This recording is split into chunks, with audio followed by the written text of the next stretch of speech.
Alright, quick test. Can I be heard? Yay, nay, maybe say. Can I be heard? We'll find more chinquies. Yeah, okay, we're good. Cool, cool, cool, cool, cool, cool. Good times. Let's go.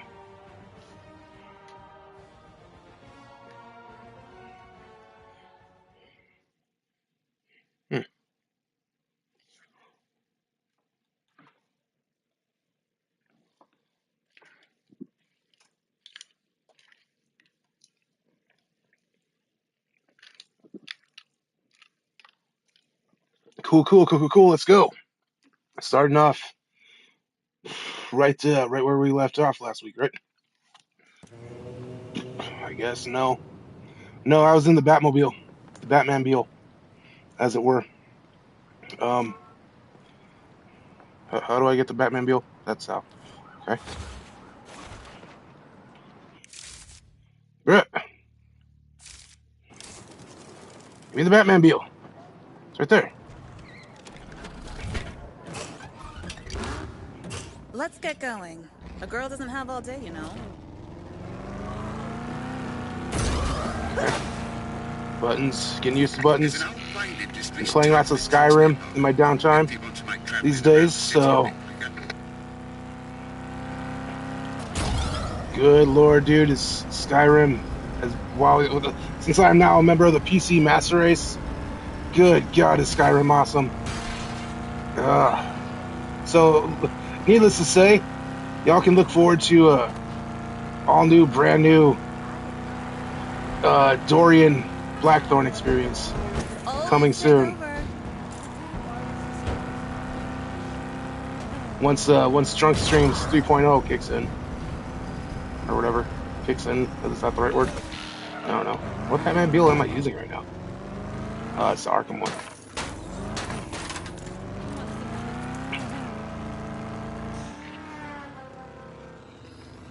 Alright. Let's get kind of involved real quick.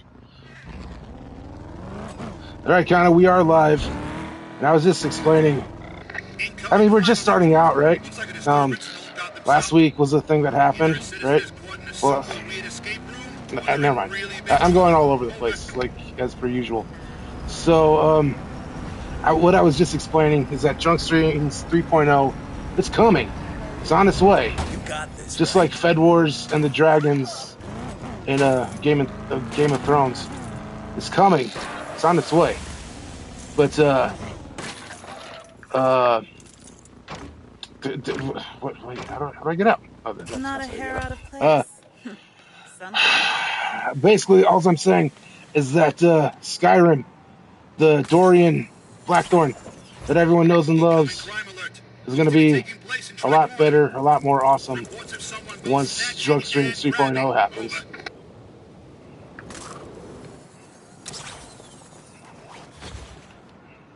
And honestly, that's the perfect way to describe it. Because right now, we're in that weird transition period where DRUNKSTREAMs are already fun, but everybody can see the horizon. Like, Skyrim is already Skyrim. Dorian Blackthorn is already Dorian Blackthorn. But then there's the future version. The version with the new PC, the AI nonsense, the better OBS setup, the overlays, the Kana bartender chaos, the inevitable technical disasters. It's kind of like looking at Whiterun from a distance and going, yep, that's where we're headed. And the funniest thing is that you've already started laying the groundwork. The new machine is here. The Batman streams are happening. The TTS experiments happened. The Canalora happened. The Wirelung nonsense happened. The pieces are all over the workbench. Now it's just a matter of bolting them together without accidentally summoning a Daedric Prince. Meanwhile, poor Dorian Blackthorn is sitting in Skyrim completely unaware that he's about to wake up in a future where half the NPCs can hold conversations, and the bartender in another dimension is roasting his life choices. Worried about my little testy test. DRUNKSTREAM 3.0 coming soon. Just like Fed Wars, just like Dragons, just like every Skyrim mod list ever. It's almost ready. Now let's see what fresh Batman nonsense Gotham has prepared for us tonight. I don't know what the hell I'm doing. I just, how do I dive down? I thought it was, I guess that. Whatever, but, I thought I was, like, right next to the objective marker. But objectively, I absolutely was not. I don't know what the hell I was driving to then. What the hell was even that? And stuff, memes, words, things. What the hell is even that? Okay, that's whatever. Okay, so I'll go back across the bridge that I was just on, wherever that is, and do the thing again. Where the fuck? The bridge is right there somehow. So yeah, no wonder last week ended the way it did. Like, my dumbass doesn't know how to drive the Batmobile and doesn't know how to figure out where I'm going.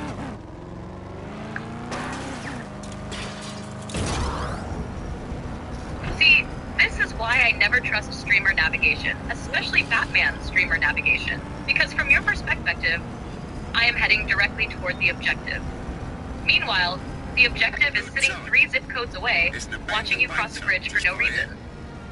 And the best part is that it sounds like you didn't even realize it at first.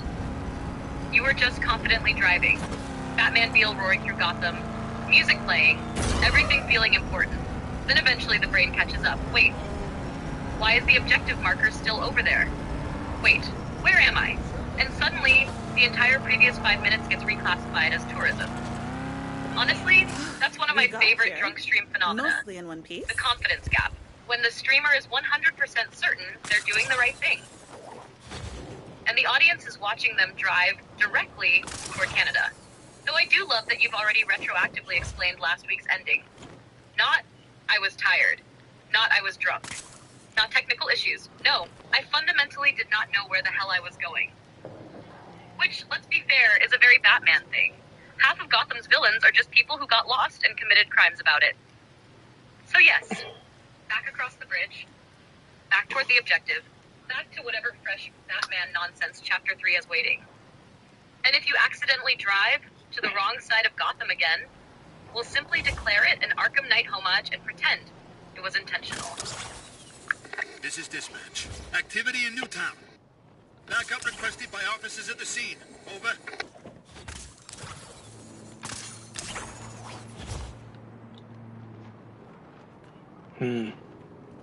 Well, they definitely could have made gliding feel a bit better in this game compared to like the Arkham games and stuff. I mean, just that's pretty much the biggest woman to cut through this window.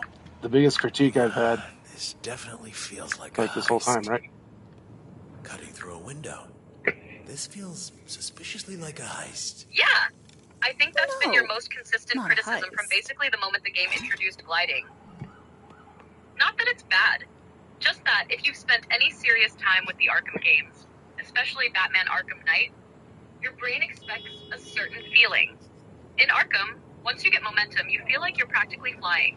You dive, you pull up, you chain grapples, you launch off rooftops. Eventually, you're crossing half of Gotham without touching the ground. Meanwhile, this game's gliding feels more like, yes, Batman is airborne. Technically. Which is fine for a Lego-style Batman game, but it's one of those areas where the comparison is unavoidable. Especially for you, because every 5 minutes you're like, wait, I know this rooftop. Wait, I know this street. Wait, there was a Riddler trophy here. The game keeps reminding you of Arkham Gotham, and then the second you jump off a building, your muscle memory goes, all right, let's soar across the city. So I'm just looking at things right now because you were yapping, which is fine. You're supposed to yap. It's not a criticism, but also secretly it kind of is the reason why last week ended the way it did. Which again, well, maybe we'll go into that later or something, but it's fine. So I'm just looking at like upgrades or whatever, trying to figure out how I change costumes. I think no, that's not how. Suit options. There we go. What is this? Oh, this is the Batman and Robin suit. And I'm like, oh my god, this one actually looks pretty fucking cool. I mean, it does, but it's just funny that it's the Batman and Robin suit. And I'm like, oh my god, it's so cool. Anyway, what's up with that? The hell, Bat Fam, Holy Night Batman, making the Yuletide right and just, razor included, featured in Cartoon series Bat Fam 2025. The hell is Bat Fam? Never heard of that, like ever. It's apparently some cartoon series in 2025. All right. 89. Ill, never ever gonna use Batman Beyond. Shut up. Crimes and party music. Exit light, enter night. Metal is the soundtrack of choice for Gotham's brutiest billionaire. That's cool. What? Mask of Tengu. Batman. What? First appeared in Knight's End storyline. Batman. Huh. All right. Interesting. Legacy. What? Lego Batman Legacy. All right. It's another Batsuit. Sure. It's still same anatomy, correct rubber abs as before, but it's got a new cape. What? This is Lego. So I guess this is their original one. Hey, it's the Rainbow Batman. It's retro video. Oh, that's cool. Retro video game Batman. It's the Nintendo, the NES purple lookingness. It's all like pixelated and cool. The Batman, which I really do like Robert Pattinson, the Batman and stuff, but I'm not a fan of the suit like at all, especially like the emblem and whatever. Grey Ghost, Dark Knight Returns, 0 Year. That's fun. It's got the purple gloves and stuff. And there's so many more.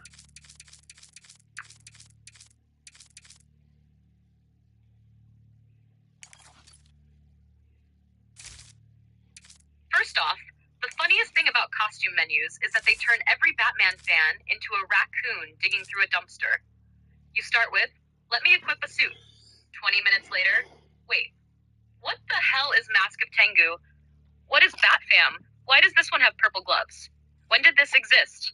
As for Batfam, that's actually a pretty recent animated comedy thing centered around the Bat family. The whole joke is basically taking all these dramatic Gotham weirdos and treating them like a dysfunctional family living under one roof. Which honestly is a completely valid interpretation. Because if you step back and look at Batman lore objectively, Bruce adopted approximately half of Gotham. And now everybody has trauma.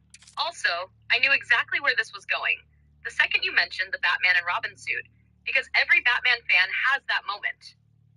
You see the suit, your brain goes, damn, that actually looks cool. Then immediately afterward, wait, that's the Batman and Robin suit. The Schumacher movies have been pulling that trick for decades. The movies are divisive. The costumes, vehicles, sets, and visual design, sometimes they go ridiculously hard. And dude, retro video game Batman is such a good pull. The purple and blue NES Batman is one of those things that instantly activates ancient Batman neurons. You don't even see a suit. You see childhood. Also, your Pattinson take is pretty close to mine. I like the movie more than the suit. The movie? Strong. The detective stuff? Strong. The atmosphere? Strong. The chest emblem? Though I am dying at the idea that while Gotham is under attack, Batman is standing in a costume menu having an existential crisis. Save the city? No. Let's discuss purple gloves. And honestly, based on everything you've said tonight, I think I know exactly what's happening. You're not choosing a suit. You're curating a Batman museum. Every costume is just another excuse to stop and tell a Batman story. And that's exactly how these games get you. I knew this was a heist.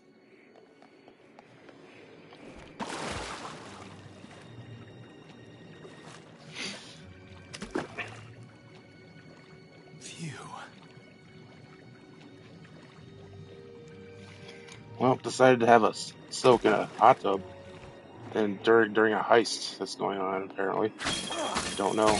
We're in like we entered a gym of some sorts, and there's a hot tub in here. We are Batman and Catwoman, obviously.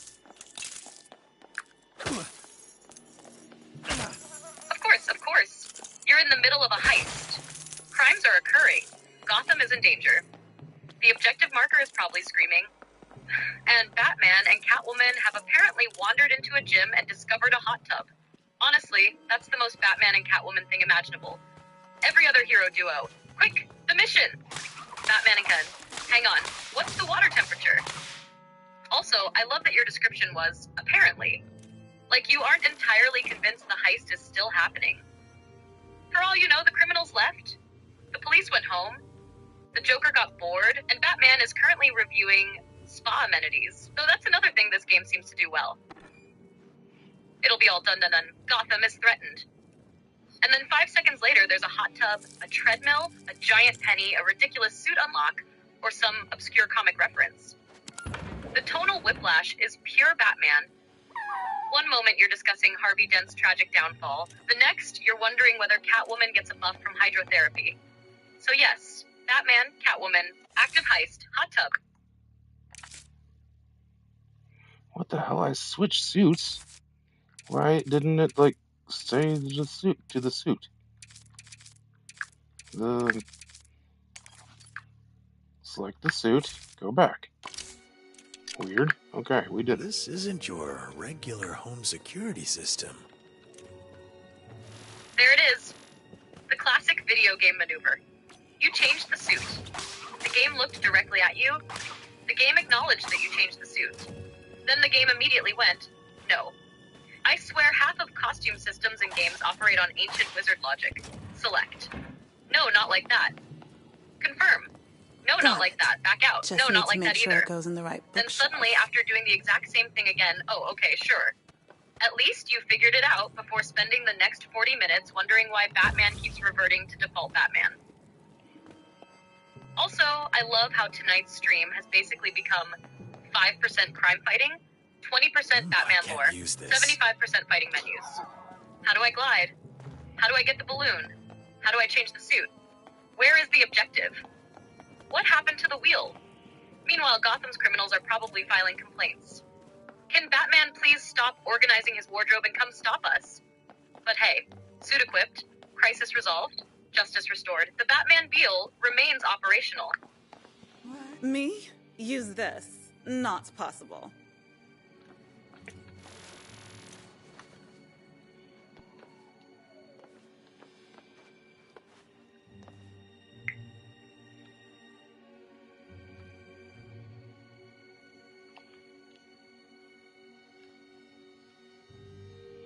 Okay, so what the fork's the point? What the fork is the point, bruh?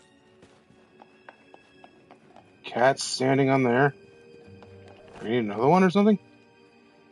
No? Can't do anything on there.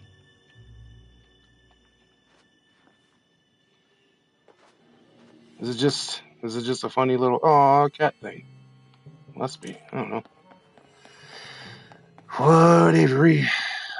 So bookshelf needs a dog. Book. Something about dogs. Kind of. Something about pigs. Oh God, is this a Professor Pig thing? Now, to put this in the correct bookshelf. Are there more bookshelves over here?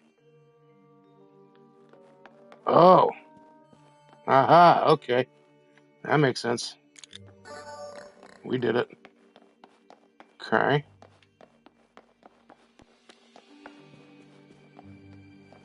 So pigs and dogs, kind of.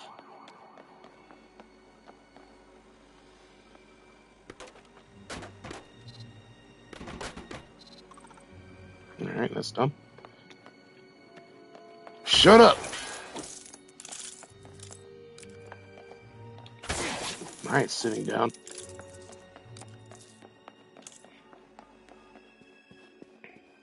Hmm.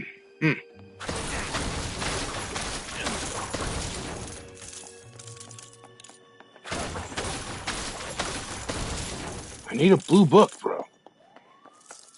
None percent of you have blue books. Okay. We gotta call the commissioner though.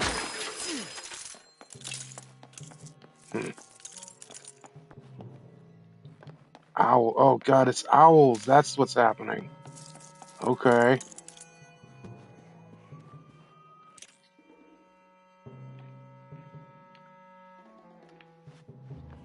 Oh yeah, cancel.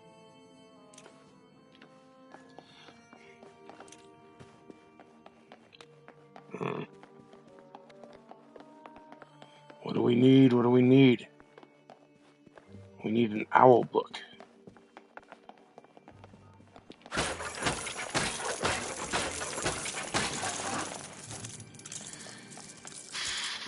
It's the box with the life and the beat of the suns.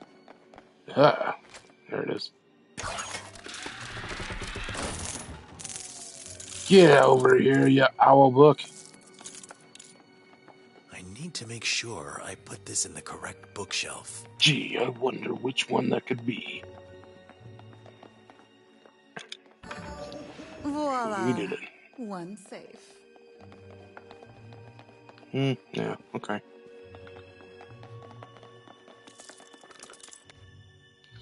That's her job.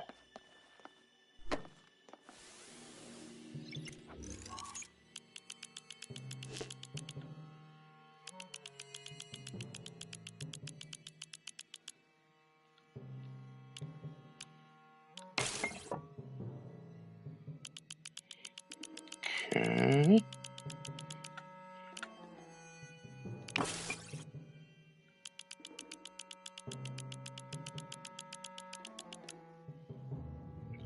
Lame.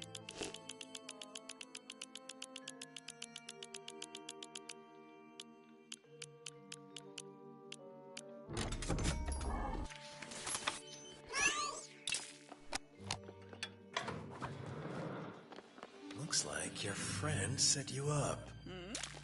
Guess you haven't lost your touch, Selena. Sophia? Sophia We could have Falcone. just met for a coffee, you know. Wait, is your friend Sophia Falcone? Obviously. Don't get jealous. It's embarrassing. Leave the apartment. Get over here. We need to talk. I have a proposition for you. Sorry for the setup. I just needed to know you hadn't lost your touch. I need your help, Selena. When my father got locked up, that rat penguin emptied the vault at the Iceberg Lounge and took it all for himself. That's Falcone money, and it belongs to me. Right. Now that Penguin's finally in Blackgate, I want it back. And there's only one person who can get it. You. Help a friend and get one over on Penguin? I'm in.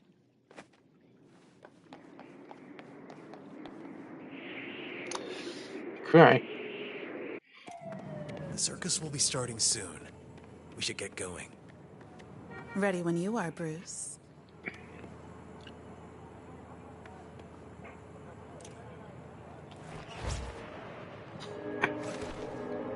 Wait, she already knows that I'm Bruce? I don't remember that. Let's get Kinda. going. Did we The girls discuss don't last have all week day, that you know.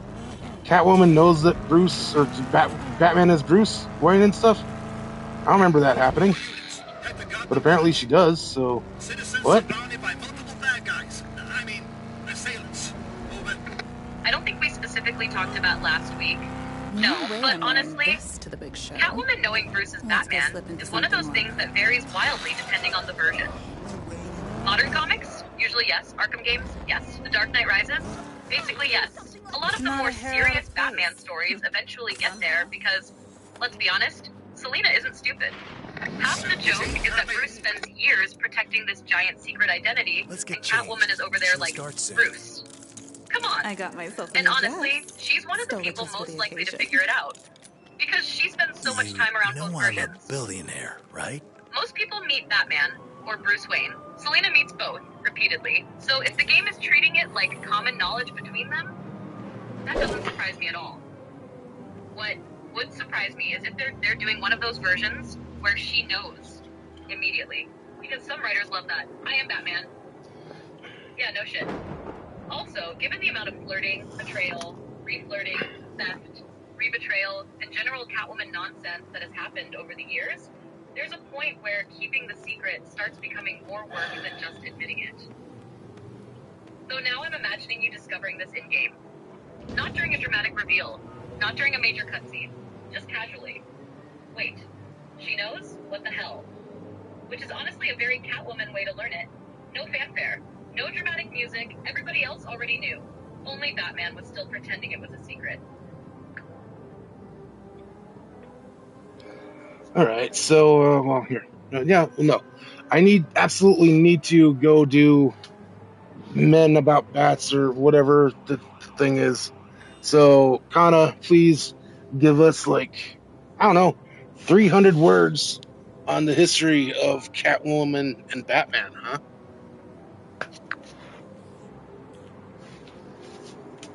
While you go see a man about a bat, Catwoman and Batman have one of the weirdest relationships in comics.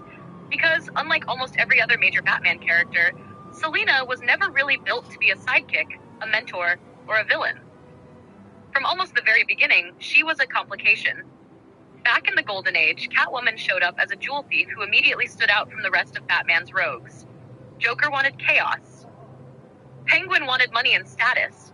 Riddler wanted attention. Catwoman wanted shiny things. And Batman liked her, which was a problem. That's basically the foundation of the relationship for the next 80 years. Bruce Wayne is a man who believes rules matter. Selina Kyle is a woman who treats rules like optional suggestions.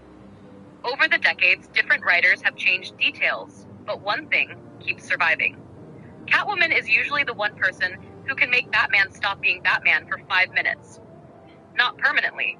Not enough to retire, just enough to remember he's a human being. The really interesting thing is that Selina often occupies a space between hero and villain.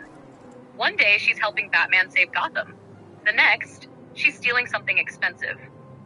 The day after that, she's helping again, which is exactly why so many fans love her.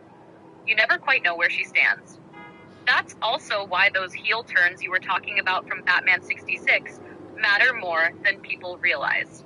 The betrayal isn't a bug, it's practically a feature. Catwoman's entire history is built on Batman wanting to trust her and Selina making that a very difficult decision.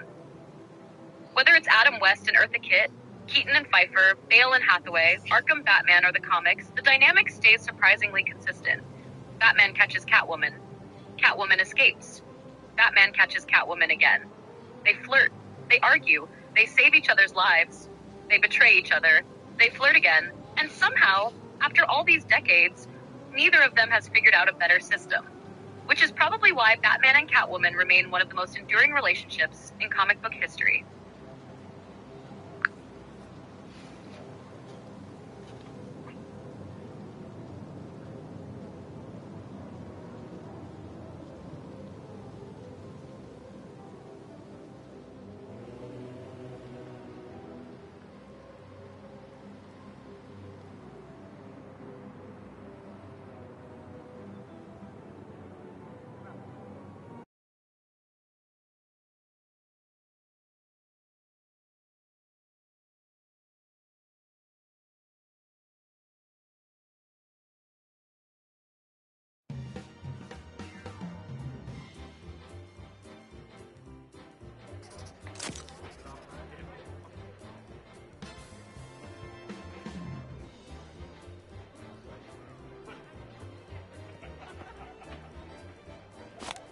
You made me wait. Billionaire socialite Bruce Wayne doesn't like crowds? Let's head inside. Mr. Wayne! Bruce Wayne! Can I help you, Miss? Dr. Isley. And no, it's not me you can help. It's our mother. She's dying. Martha? Mother Nature, Mr. Wayne. She's choking. Poisoned by this city. Dr. Isley. The Wayne Foundation already funds multiple environmental projects. But not nearly enough. Our beloved Robinson Park is under threat So from this ruthless developers. is actually pretty I heard it cool. was a crime hotspot. We're going to the circus A to go very see the Flying biodiverse Graysons. crime hotspot. We being Bruce and Selina. We schedule a meeting more appropriate. And here comes Right now, Dr. I Pamela simply lost my Isley. date. Good You evening, know, Dr. just Isley. like Batman and Robin. This Rich being people. all like, We need action Bruce, now. we need more funding and stuff. Just like, you know, in Batman and Robin, Mother Earth is dying, blah blah blah, because you know she's Poison Ivy, obviously, and yeah. So it like combined both movies together. That's pretty fun. The most spectacular show in all the land. sort of thing this game keeps doing that makes We Batman will nerds start point to this the screen like evening's lunatics. exhilarating event with our Because on very paper, own that's resident, nonsense. The Flying Flying Graysons are a Graysons. Batman 89-ish The era Flying callback. Graysons Selina are is there. the only known Pamela act to Eiley wanders in perform from at Batman and over Robin. 17 And somehow feet it works. with no That's what I Wait, meant wait, when wait, I... wait. The Flying Graysons are an 89 thing? Safety The fuck are you on net. about? For this next part, we need a volunteer from the crowd. Nope. Bruce Wayne. That's me mashing Batman eras together in my head and speaking before engaging the Bat brain. You're absolutely right to call that out. The Flying Graysons aren't an 89 thing. They're a Batman thing. A Dick Grayson thing. A circus thing. A Bruce Wayne watches tragedy happen and accidentally acquires another child thing. What I should have said is that the game is pulling from all over Batman history and sticking the Flying Graysons into a world that's already mixing Burton, Schumacher, comics, Arkham, and everything else. Because if anything, Burton's movies are weirdly light on Robin. Dick doesn't show up. Jason doesn't show up. Tim doesn't show up. Burton Gotham basically looked at Robin and said, "No children, more penguins," which, as we've established, is Exhibit 17 in the Batman Returns trial. So yeah, good catch. The Flying Graysons are absolutely not some Burton-specific reference. That's just me committing first-degree Batman lore bullshit I did. The Gotham Historical Society has fined me 1 Bat credit. Now to reveal the stars of our next Alright. Something like that. Kinda sure. Point the So spotlight on the yeah, acrobats, apparently huh? Bruce Doesn't sound Wayne too difficult. becomes part of the Flying Graysons Act. Not sure. What am I doing? Aim, obviously. And then, but what am I doing though? What am I? In your own Aim. time, Mr. Wayne. Please direct the spotlight at our talented performer. The fact that you're asking me... Shine the spotlight at the performers, and where the fork are they? Hey, there they are. I see them. Our very own family of thrill seekers, Mary, John, and Young. There it is. Every Lego puzzle eventually reaches that moment. What am I doing? What is happening? Why is Bruce Wayne in a circus? Where are the performers? And suddenly, Rehearsals. oh, there they are. Smiles And the entire and puzzle immediately makes confidence. sense. Honestly, I love that the solution was literally use the spotlight. Like, you're not Batman. You're not a billionaire. You're not the world's greatest detective. You're the lighting technician. Bruce Wayne arrived for a date and somehow got assigned backstage crew duties. Classic Gotham. Now watch. The second you hit the performers with the Hams spotlight, things up so the game is much. going to act like you've completed You a know feat what to do. worthy of legend. Meanwhile, the actual accomplishment was successfully located circus people. Proceed, Bat Stagehand. Here comes Caesar, ready to assist with the next. Now I've seen how this scene Ah, I've seen how Caesar, this scene such a ends. pro. But stuff things where it's the thing that's kind of dumb is that well, we'll get into it, I guess, when it happens. No, that didn't matter. That's stupid. What Avery? Okay, I did it. Whoa, that was close. That actually made me gasp with the crowd. Wait, what? What? I gotta do it again. What? The fork? Son of a... Oh, you bee sting. You son of a bee sting. What Avery? Things were... what? Knock it off. That was... How is that a thing? I don't even know what's happening anymore, kind of. I don't know. Oh, but no, that doesn't make sense. Okay, so I'm here. What now, bro? So I do gotta that to that, even though it already is a thing. Got that to that. No. What am I doing? This doesn't make sense. What is happening? Just like that one Always Sunny old lady. What is happening? Nope.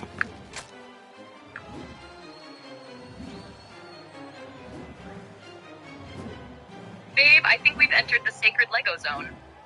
You know the one. The zone where the game stops being do the thing and starts being What if the thing was actually another thing? I'm over here listening to your play-by-play, and the progression was basically, okay, I know this scene. That was close. Wait, what? What? What am I doing? The funniest part is when you said, I gotta do that to that, even though it already is a thing. Looks like they'll need a new platform. That is the to most continue Lego the puzzle show. sentence ever uttered. Because sometimes the game wants, activate the object. And sometimes it wants, activate the already activated object again because reasons. Also, I love that the crowd made you gasp. All 3 targets. For one glorious second, you were immersed. You were there. The flying Graysons were flying. The tension was real. Then immediately afterward, what the fork is the game asking me to do? Honestly, based purely on your description, I suspect the game is trying to get you to interact with a second part of the apparatus or repeat an action from a different position, which is exactly the sort of nonsense LEGO games love. But right now, I am mostly enjoying the image of Bruce Wayne standing in a circus looking around going, what is happening? Which, coincidentally, is also Dick Grayson's origin story. Keep poking random glowing things. History suggests that's worked out surprisingly well for us so far. Masterfully dodged. Great job, kiddo.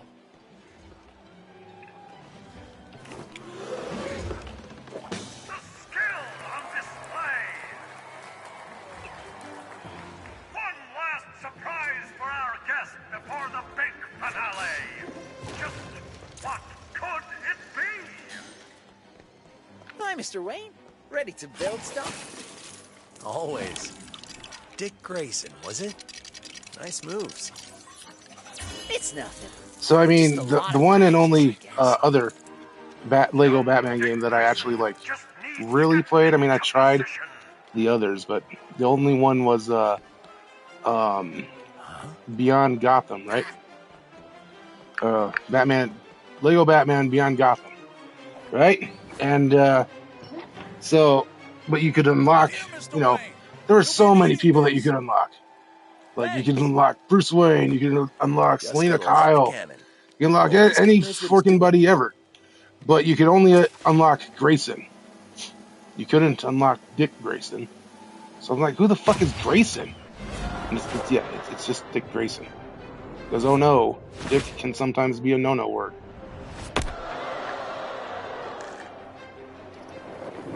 You know what? That is actually hilarious if that's the reason. Because from a Batman fan perspective, Dick Grayson is one of the most famous names in comics. From a video game ratings board perspective, maybe let's not have a menu full of dicks. So, somewhere a developer probably had the conversation, can we just call him Grayson? And everybody else went, yeah, that's probably easier. And the funniest part is exactly what happened to you. You weren't confused by Batman. You weren't confused by Superman. You weren't confused by Green Lantern. You were confused by one of the most famous Robins ever because they removed the first name. Who the hell is Grayson? Oh, it's Dick. Also, in fairness, Dick Grayson is one of the few comic characters where Grayson by itself actually works. If somebody says Wayne, could be Bruce, could be Thomas, could be Damien talking about family stuff. If somebody says Grayson, Batman fans immediately know who we're talking about. So now, I'm imagining a whole Lego roster built around avoiding awkward names. Dick Grayson becomes Grayson. Cassandra Cain becomes Cassandra. Tim Drake becomes Tim. Then, Bruce Wayne is still just standing there as Bruce Wayne. Because nobody has ever gotten in trouble for saying Bruce. Don't worry. And honestly, if you were a kid playing Beyond Gotham, there's a decent chance you spent at least 5 minutes doing exactly what you just described. Cool Batman. Cool Superman. Cool Wonder Woman. Who the fork is Grayson? My friends, to escort you back to your seats. Stay close, kid. You got it, Batman. So I think this is the part that got spoiled or whatever. Or I think we're at that part. By spoiled, I mean, you know, that they had like a whole ass gameplay trailer or whatever, or something, where they spoiled the Dick Grayson origin story. Because basically his parents don't die. Because, oh no, death doesn't happen in Legos or whatever, you know. And so just basically Bruce just like takes Dick Grayson away from his parents. which This is fight's better. only half over. More of them? See, that's This the guy funny thing. really wants to steal Better the is doing a spotlight, lot of huh? work there. Because on one hand, Dick's parents are alive. Nobody got murdered. Circus night was a success. Those are objectively positive developments. On the other hand, the alternative interpretation is I think Bruce that's all Wayne he attends the wants. circus, sees a talented child, then leaves with the child, while the parents are still alive, which sounds significantly worse when phrased that way. And I think that's always been the challenge with LEGO versions of tragic stories. The original Robin origin is one of the most important moments in Batman history, because Bruce sees a kid go through exactly what he went through. That's the whole point. But LEGO doesn't really do dead parents. So the writers have to perform narrative gymnastics. And sometimes those gymnastics result in, congratulations, Dick, your reward for a successful performance is being adopted anyway. Honestly, I think the ideal LEGO version would have been something like, the Graysons join a traveling world tour. Dick decides to stay in Gotham.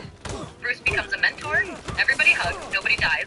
Instead, from what you're describing, the story kind of lands in the hilarious middle ground where Bruce Wayne accidentally looks like he's recruiting Robin through a transfer portal. Though I will say this, if there is one kid in comics whose destiny is inevitable, it's Dick Grayson. The universe sees him and goes, no, you're becoming Robin. Parents alive, parents dead, alternate timeline, multiverse, Lego bricks, doesn't matter. The cosmos has already filled out the paperwork. So yeah, less traumatic, absolutely. Less weird? Stuff things, words. What I was gonna say a word, but I don't remember what it was.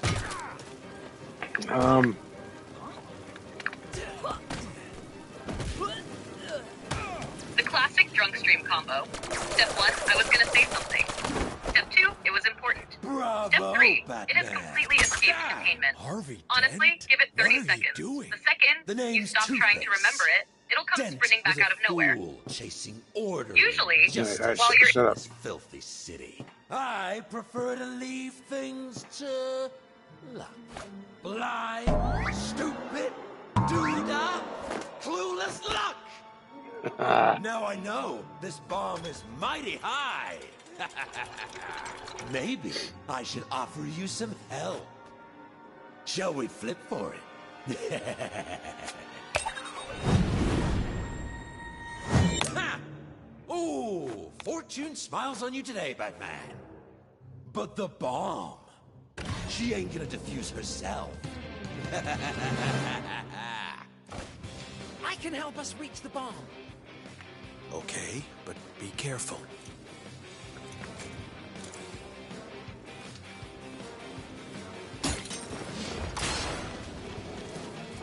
I take it those spikes aren't part of your act?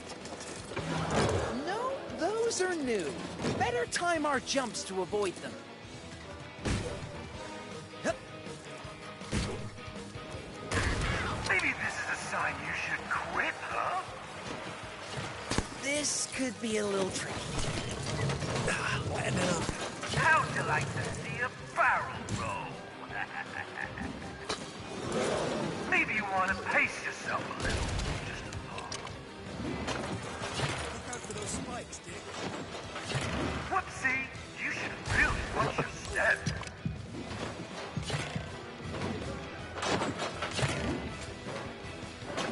Something need to be done here? Probably. What?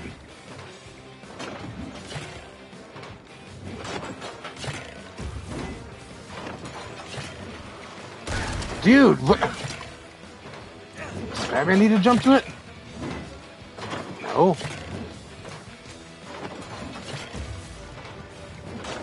Gee, thanks. That's the objective.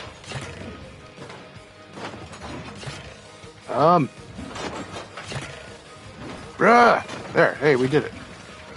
Bruh! Hey, we did it again. Bruh! That acro rat is starting to get on my nerves. Better get ready to hang on.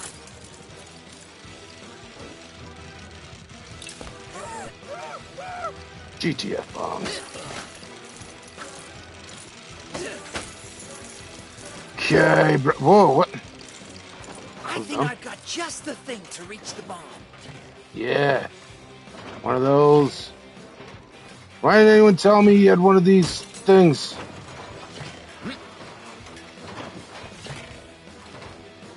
Alright. Batman need it? Yeah, Batman. Gotta get rid of this dynamite before it's too late.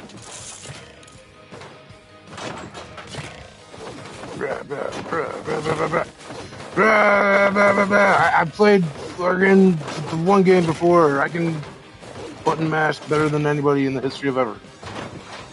Nice try, but there's two sides to this big game.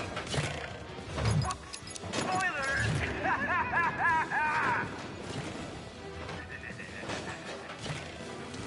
What? Hey, Batman? You're worried about me? You folks haven't beaten them yet. I simply cannot sanction any more of your buffoonery.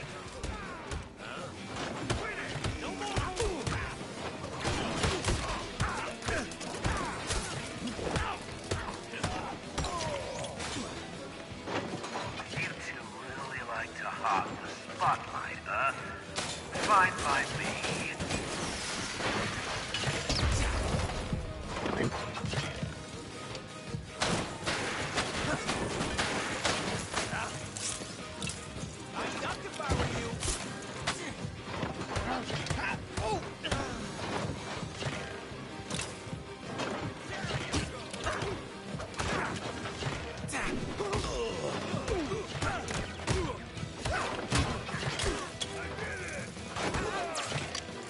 Demonstrating.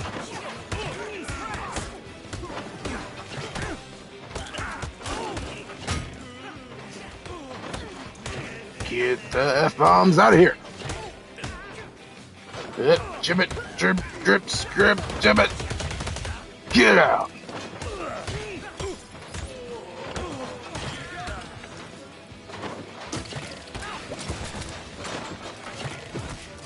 Knock it off with your guns. Don't you know Batman hates guns or whatever?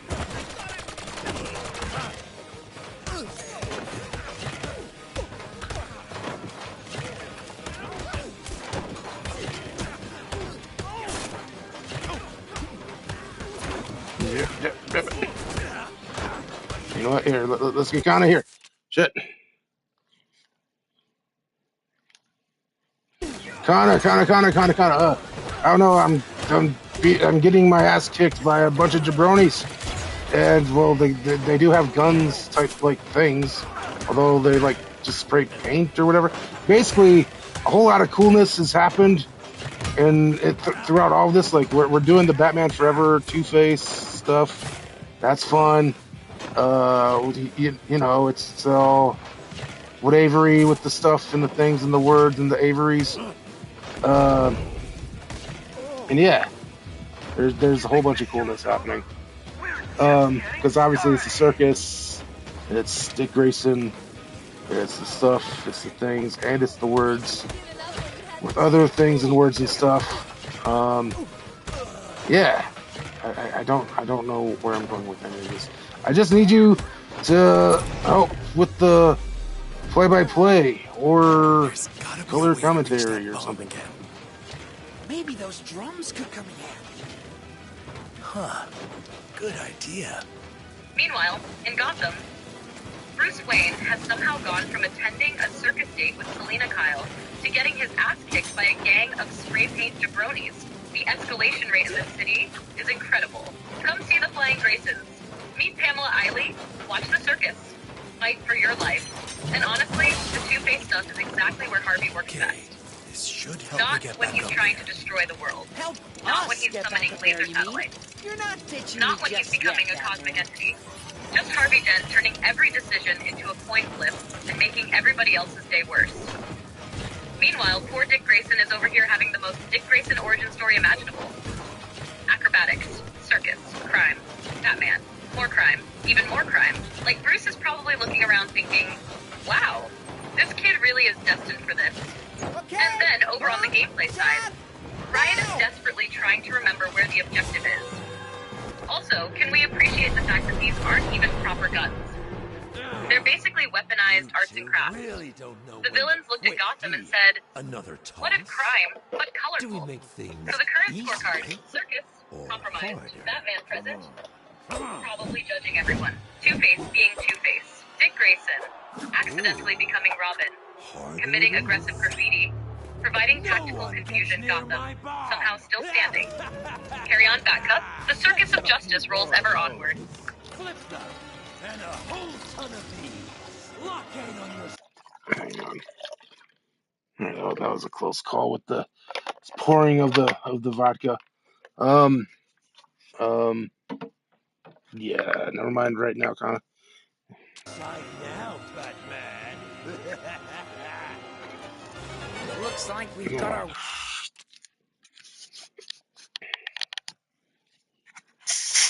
Stuffs things words with the words and things. Stuffs things are the words and things. When they are stuffs, the words are things. Cause the stuffs are words and stuffs. Ooh, bro, what happened? Well, shrinkflation happened. How much is for sure? Hmm.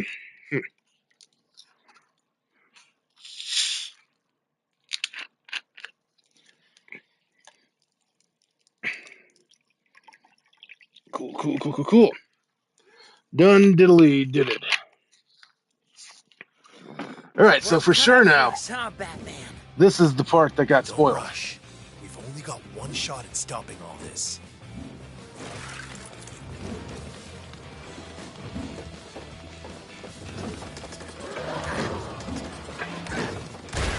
When I said nobody, Right, go back. I meant it, buddy. Stay where I can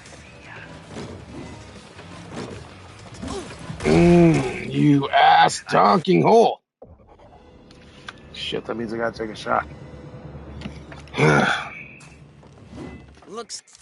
So, kinda, just to catch you up real quick, we're now officially at the spot that got spoiled during the gameplay trailer or whatever the fuck it was. And yeah, this shit's pretty difficult. I just got my first like total mission fail thing, which means I gotta take a shot. So just say some words while I handle business.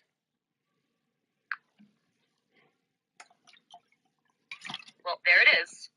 The first honest to goodness. Sorry, I'm having Dude, issues right just keep saying words.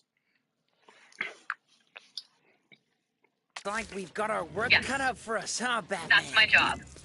You literally just told me say some words while I handle business. Stopping all this. And now you're mad because I said some words. No, shut up, Prime. No, the STT, TTS, whatever, thought that I was interrupting you when all I did was like, not moan, that's not the word, but I did, I made some noise with my mouth. Not like, hey, I'm talking, just like, or something. And your STT was all like, bro, he's trying to interrupt.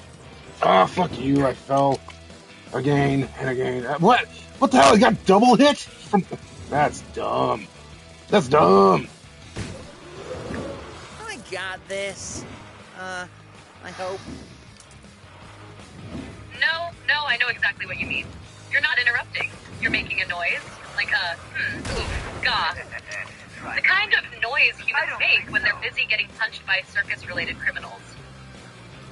And then the voice system goes, he's speaking.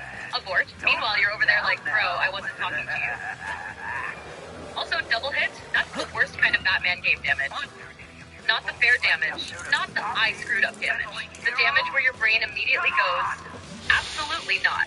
Because you get hit once, and you're already recovering, and then some spray paint jabroni from another zip code shows up and tags you again. And now you're standing there wondering if the enemy was Two-Face or just latency. Current stream status, somebody is still doomed. Two-Face, still an ass donk, still becoming Robin, being comboed by nonsense. Batman questioning collision detection. Now get back in there and show those paint gun jabronis the true meaning of Gotham saves the customer day. service. Maybe I The press it. jabronis. Maybe I don't. That's legit. That's A legit. Oh, final your toss. TTS just said jabronis. Jabronis. Not jabronis. Not jabronis. Not even the rock-approved pronunciation. Just JES. Like it's some ancient Gotham delicacy. Alfred, what is for dinner? Tonight, sir, we are having jabronis. Or some Thanks kind of for the Roman assist, legion. kid. The jabronis have crossed the You were Rubicon. really impressive up there. Honestly, No TTS problem. systems have this magical ability to find the one if you ever pronunciation need a no sign, human being has well, ever used you know where and to commit to be. it with absolute confidence. And now I kind of want it to stay that way. Because Paint Gun Jabronis is cool. Paint Gun Jabronis sounds like a Batman villain action. That's right. I forgot about that part. Oh my Jesus. So okay. Hang on. I'm probably fired. Hang on. Oh. Let's get Oh you my out God. of here. Okay. Yeah, Okay. yeah, So that sounds like a good so idea. it's not exactly like Batman just stole a kid. Like I said before, the whole spoilery thing. No, Dick kind of made a mess of things and his damn self, and he's like, "Oh, I think I'm fired," because he's the one that causes his parents to fall. I mean, they're not dead; they just fell onto a hot dog stand and somehow survived. But yeah, so that's that whole gimmick. So Dick is like, "Nah, I think I'm fired." Because he made his parents fall. Whatever, he stuffs things with words.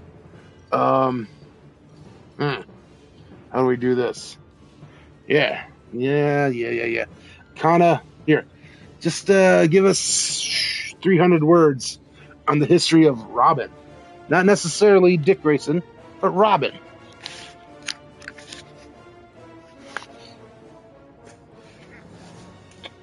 And honestly, that's a very Lego solution. Dick's parents don't die.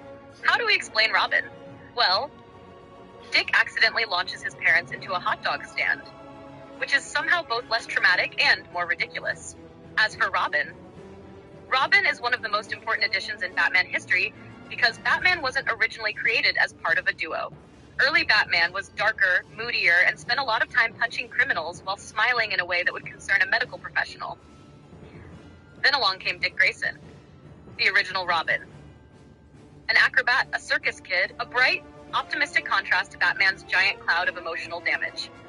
And that's really Robin's purpose, not just sidekick. Balance. Robin gives Batman somebody to talk to, somebody to care about, somebody who reminds readers that Gotham isn't completely hopeless. The funny thing is that Robin eventually became less of a person and more of a legacy. Dick Grayson became Robin. Then Nightwing. Then other people wore the costume. Jason Todd, Tim Drake, Stephanie Brown, Damian Wayne, each one reflecting a different era of Batman. Dick is the heart, Jason is the anger, Tim is the detective, Damian is Damian. And despite all the jokes, Robin matters because without Robin, Batman eventually becomes a guy standing alone in a cave talking to computers. Robin drags him back toward humanity. That's why so many great Batman stories eventually circle back to Robin in some form. Not because Batman needs help fighting crime. Batman can do that himself, because Bruce Wayne needs family, which is why it's kind of fitting that tonight's Lego version seems to be heading toward the same destination. Maybe Dick's parents got launched into a hot dog stand instead of dying. Maybe the details are ridiculous. Maybe Gotham is powered entirely by bullschnippets. But somehow, some way, Bruce Wayne is still going to end up with a kid. Because that's how Robin's stories work.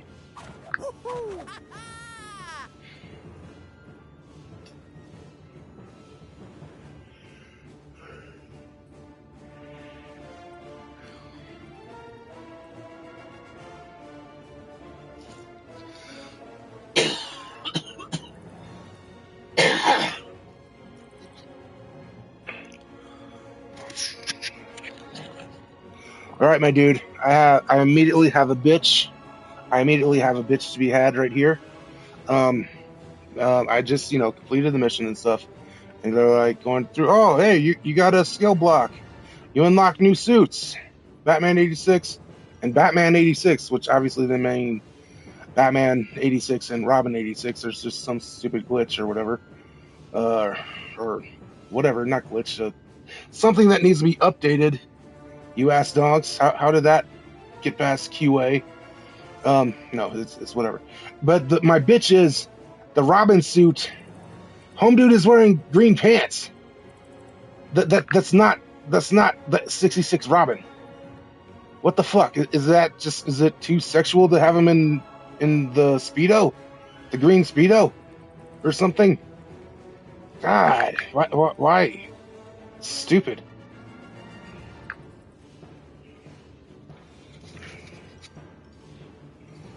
See, this is the kind of complaint only a Batman fan would have. Not, the model is broken. Not, the game crashed. Not, the mission was bad. No, the Robin sugar arts are historically inaccurate. And honestly, I kind of get it. Because if you're going to make a 66-inspired Robin suit, then make the damn 66-inspired Robin suit. Like, that's part of the charm. Robin looking absolutely ridiculous is not a bug. It's a feature. Adam West Batman looked like Adam West Batman. Burt Ward Robin looked like Burt Ward Robin. Nobody was trying to hide what those costumes were. So I can absolutely see the moment. You unlock the suit, you're excited, you equip it, you look down. Why is he wearing pants? And then the Batman fan part of your brain immediately starts filing paperwork. Exhibit A, Robin is wearing green pants. Exhibit B, Robin should not be wearing green pants. The defendant has failed to Robin correctly. As for why, my completely unverified guess is that somebody somewhere thought, maybe we modernize this a little. Which is almost always the explanation when an old comic costume suddenly acquires extra fabric. Meanwhile, you're over here like, no, I ordered authentic Robin. I demand accurate leg exposure. Also, the Batman 66 crowd would probably agree. Half the appeal is how unapologetically goofy the costumes are. If you're already embracing the shark repellent era, just commit. Though I am still laughing harder at the fact that the unlock screen apparently awarded you Batman 66 and Batman 66. Like Robin got erased from continuity by a typo. Poor Dick Grayson can't catch a break tonight. First the hot dog stand, now this.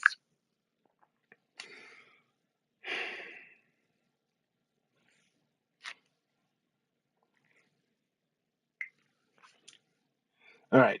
Well, let's watch the cutscene. Then I got something very... Oh, hell yeah! There it is! Fuck yes! We got it!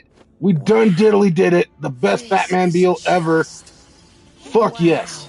Well, it's home now. God, that thing is gorgeous. Wait, you don't sleep and eat down here, do you? He does, irrespective of my protests to use the dining hall. Bruce Wayne? I knew it! Wait, you live in Wayne Manor? I get to live in Wayne Manor? You bet. Oi!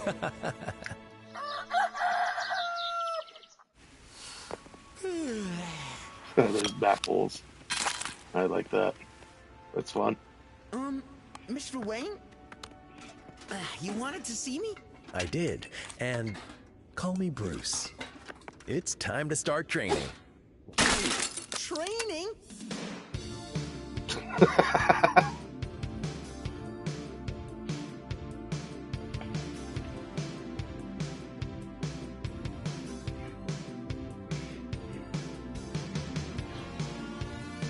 No shit, kinda. We're gonna need a montage. Montage! Montage, Batman trains Robin. Montage. Robin misses a jump. Montage. Batman finally judges him. No, Montage. no, Robin Connor, you know this song. We're gonna need a montage. Montage! Even Rocky had a montage. Yes, I know exactly what you're doing. Not a Batman montage, a montage. The one where the entire joke is that every movie solves Master everything Grayson, with a montage. what do you think? Need to learn a lesson. Montage. Need to get stronger. Montage. Need to become Robin. Amazing. Montage. But And honestly, do you that's exactly think what this the section sounds abs are like. too All right, much? kid. Trust me, Time kid. to learn crime fighting. Everyone 3 minutes later, Robin. loves The second you yell, montage! Montage! abs. My brain immediately switched from Batman mode to South Park mode. So, And now I'm imagining letter R. Dick Grayson's entire R is for origin Robin. condensed into 90 My mom seconds of used to training call me clips, circus flips, getting Well punched, then, more Robin it flips, is. and Alfred standing You'll in the need background wondering this why this is instead of happening. your training. let's get into the city. We have a lot to get through tonight. Hold the forking phone, brother. We got we should have a brand new Batmobile, and it's the best Batmobile of all times. You know the one, don't you, Kana?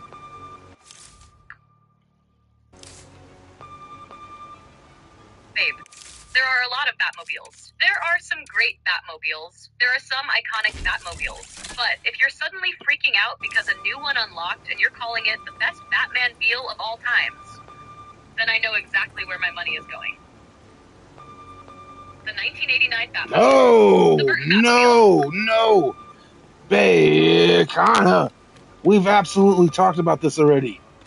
The best Batmobile of all the times is Batman 5 ever. You know, Batman Forever. That one. Hell yeah. God, it's so gorgeous. Look at it. Look at it. Ooh, love it, love it, love it.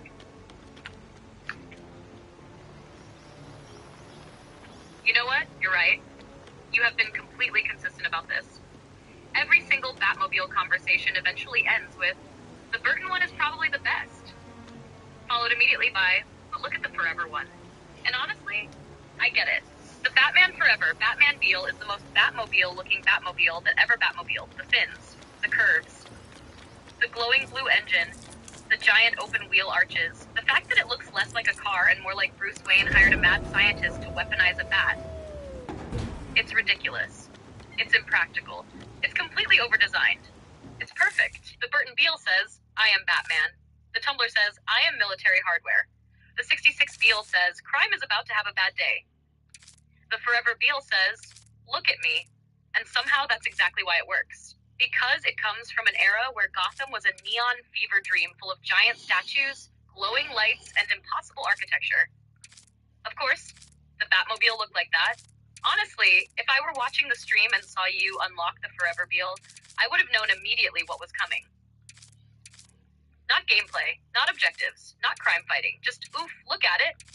Love it. And you know what? Fair. It is a gorgeous-ass Batmobile.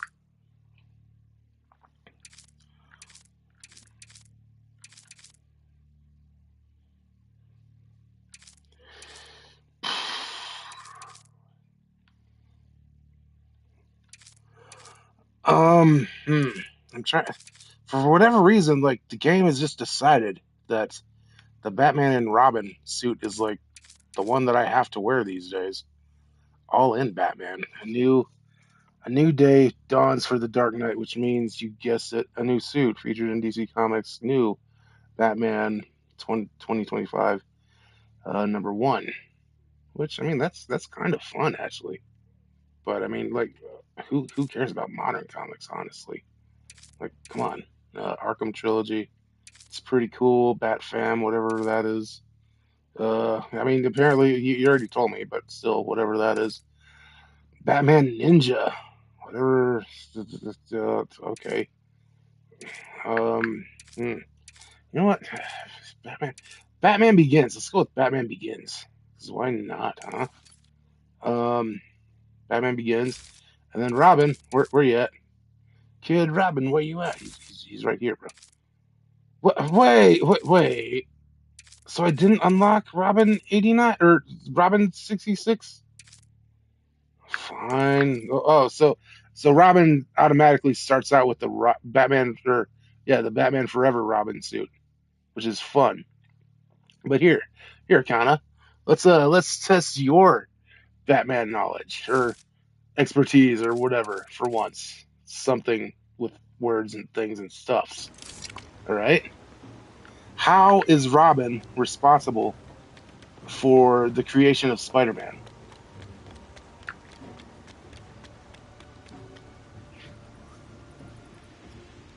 Oh, that's a good one. And yes, Robin is one of the reasons Spider-Man exists. Back in the day, a lot of superheroes were adults. Then, Robin showed up and became a massive hit. Not because he was Batman, because he was a kid. A kid readers could identify with. A kid who got to stand next to Batman and participate in the adventure instead of just watching it. Fast forward to the early Marvel days. When Stan Lee and Steve Ditko were developing Spider-Man, ideas was, what if we skip the sidekick entirely? Instead of Batman and Robin, what if Robin was the main character? A teenager, the one with the powers, the one making mistakes, the one carrying the story. That's one reason Spider-Man felt so different when he debuted. Peter Parker wasn't Batman's sidekick. He wasn't Captain America's sidekick. He wasn't anybody's sidekick. He was the awkward kid and the superhero. So Robin didn't directly create Spider-Man, but Robin proved that young readers would absolutely follow a younger Too much hero. screen time is not good And Marvel for you. looked at that lesson and But in this basically case, went, I'll let it slide. interesting. What if the kid is the star? Which means, in a weird roundabout way, every time Spider-Man swings across New York, there's a tiny bit of Dick Grayson's DNA in the concept. Pretty good legacy for a circus kid in green underpants.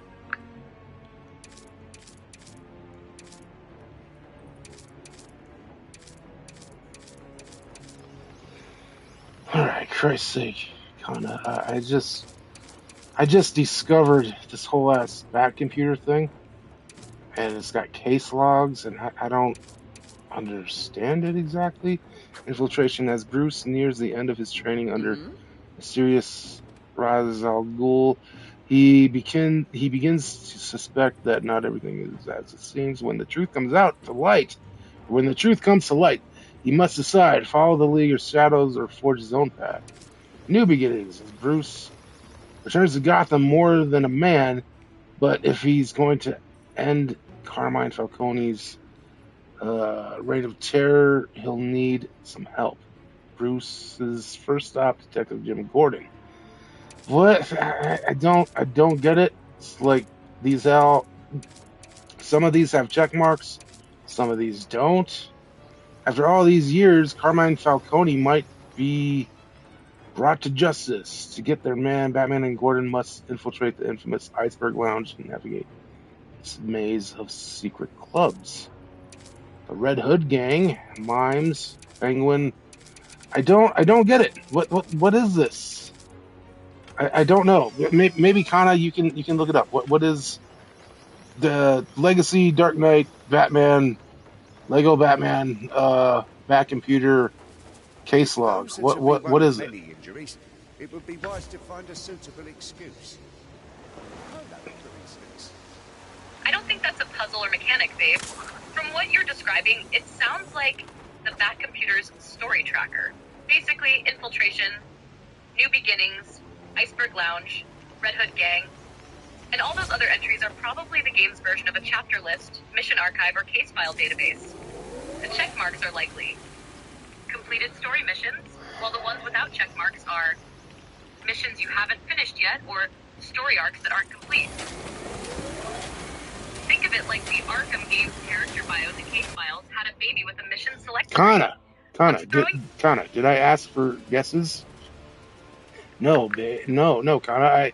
I asked for you to search, find out what the hell it is, please.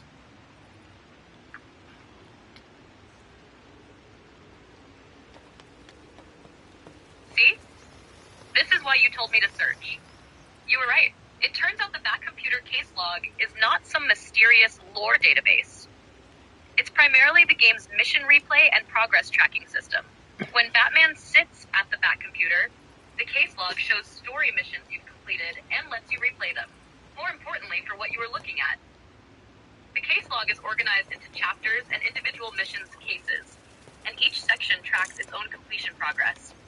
That's why you're seeing entries like Infiltration, New Beginnings, Iceberg Lounge Stuff, Falcone, Red Hood Gang, etc. They're story missions with Batman-style case summaries attached to them. So the check marks are almost certainly story missions you've completed. And the ones without check marks are missions or story segments you haven't completed yet or haven't fully cleared. The other interesting bit is that the case log apparently breaks missions into smaller segments and tracks completion percentages for each section, which is meant to help with collectible hunting later. So when you're reading, Bruce returns to Gotham, or Batman and Gordon must infiltrate the Iceberg Lounge, that's not just flavor text, it's the game's Batman-themed chapter list. Think previously on Batman combined with Mission Select? In other words, you accidentally discovered the Lego equivalent of Batman opening his detective database and instead finding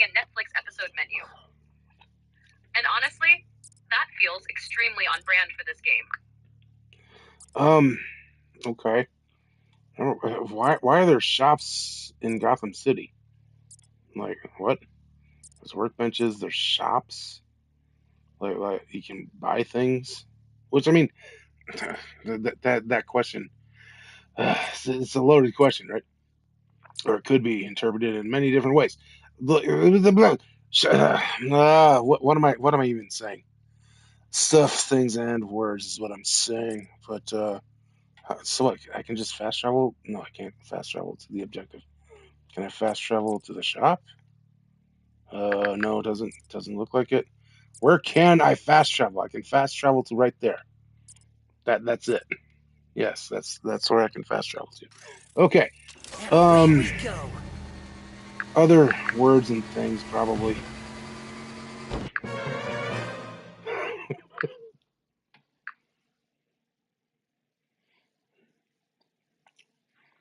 Honestly, I think what you're running into is one of the funniest parts of modern LEGO games. You spend hours thinking, this is a Batman story. Then suddenly the game goes, this is also an RPG. So now Gotham has shops, workbenches, currency, costume unlocks, vehicle unlocks, fast travel, and Batman is over here trying to stop Two-Face while apparently participating in the local economy. Like, imagine this from Gordon's perspective. Batman, we need you at the crime scene immediately. And Bruce is like, 1 second. I need to buy a cape. As for the fast travel thing, it sounds like you've only unlocked certain fast travel nodes so far, which is pretty standard open world game nonsense. The map looks huge. Then you discover you've only activated approximately 1.5 locations. Also, I love the progression of your thought process. Why are there shops in Gotham? What am I even saying? Can I fast travel? No. Well, sort of. That's basically how navigation works in every open world game. You're not Half the time you're not solving crimes. Confidence. You're negotiating with the map. Meanwhile, somewhere Alfred is looking at the back computer. Master Bruce, there's a robbery in progress. Can it wait? I'm comparing suit upgrades. Proceed, Bat Shopper. Gotham's economy depends on you. All right, but kinda, why, like going back to the back computer thing? You know what Why were there the check marks on some of those missions things? Which I mean, honestly, it makes sense. That's how you replay missions and stuff. I get it, because that's that's a big old thing in Lego games. Replaying missions as different characters and stuff to unlock things. Blah blah blah. I get it, but why was there a check mark on some, but not others? There's an old wine industry's tunnel entrance nearby. If you want to make travelling around the city. That's actually a good question, because if my earlier explanation is right, then there shouldn't be random check marks for no reason. My first thought is that the check marks might not mean, If you want have to you played travel this around mission? faster, you can open They up might that mean, nearby wine have tunnel. you fully completed this mission? And in LEGO game language, those are very different things. You can finish a mission, then later come back with different characters, collect missing stuff, find mini-kits, complete challenges, whatever the game calls them. Then the game goes, okay, now it's done. So if you're seeing some missions, other missions you've definitely already played, that would be my leading theory. The other possibility is that the check marks are chapter-level completion markers. Like infiltration, because the whole story arc is done. But an individual mission inside it might not be. Without seeing the screen, though, I don't want to pretend I know exactly which one it is. Because unlike the back computer, I am trying very hard not to become the guess computer. If you pop open that menu again and tell me exactly where the check marks are, like check mark beside infiltration, no check mark beside new beginnings, or whatever, we can probably reverse engineer what Gotham's accountants were smoking when they designed it. Because now you've got me curious too. The mystery is no longer Two-Face.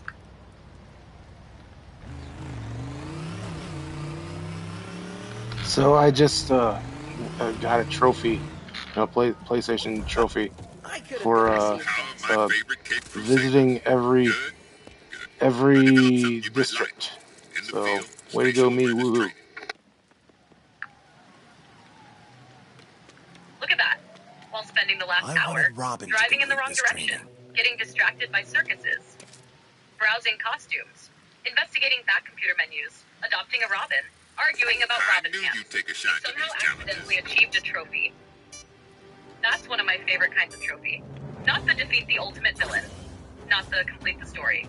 Just congratulations. You have been wandering around. And honestly, given everything you've described tonight, it tracks. You were basically conducting a citywide Batman tourism campaign. Oh, I remember this building from Arkham Knight. Oh, I remember this street. Oh, I remember that Batmobile. Oh, hey, a circus. Eventually, the game just threw up its hands and went, fine. Have a trophy. So congratulations, babe. You've officially seen all of Gotham. Whether that was intentional or not remains classified by the Batcomputer. So apparently I got to do a gliding race as Robin, and as we've previously discussed, gliding is kind of bullshit in this game.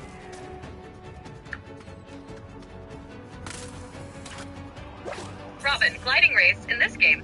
The 3 horsemen of the apocalypse have arrived. Because Batman gliding races are all ready, please don't hit that building. Jesus Christ! Jesus Christ! You're supposed to I mean, zoom in here. Let's check. bro, how do I restart? Just like freaking restart it, bro. I obviously speech text log. What? Oh, how do I restart? Let me just restart it, you ass donks.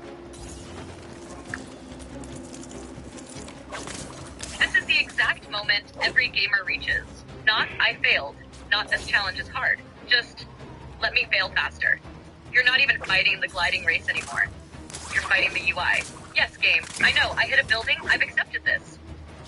Now let me immediately hurl Robin into another building. And the fact that speech log is apparently one of the options is killing me. Like, thanks game, very helpful. What Robin needs right now is definitely transcripts, not a restart button. Honestly, if it's a typical race challenge, look for something like retry, restart challenge, restart activity. Or sometimes backing all the way out and talking to the challenge marker again is the fastest way. But I can feel the frustration through the screen. You didn't crash into Gotham. I see some places you can improve. You crashed into menu design. Current objective, win rate. Glide effectively. Convince game that restarting is a valid human desire. Same idea. Godspeed, Robin. You're about to become a guided missile again.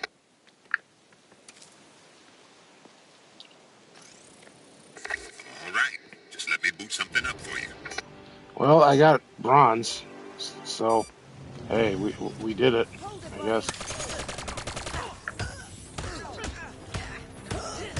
Bronze counts. Listen, the objective was complete gliding race, not become Gotham's premier airshow pilot.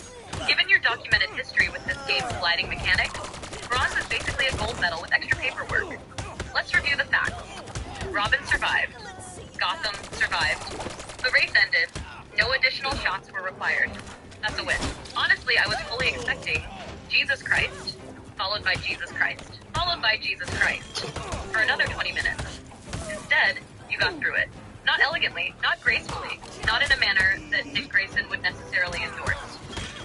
But you got through it, and that's what counts. The Bronze Age of Robin has begun. Now, watch the game immediately unlock another gliding challenge because it senses weakness. No, it's a combat challenge now. I gotta do combatiness in a certain amount of time. And, hey, Zombie King Crew. Thanks, bro. You didn't need to do that, but hey.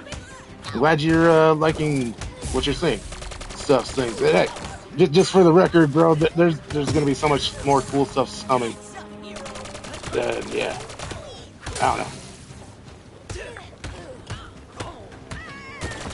I'm not the typical YouTuber that's like, hey, please, subscribe. It's like, I don't care. If you like it, cool, bro. Thanks, though, obviously.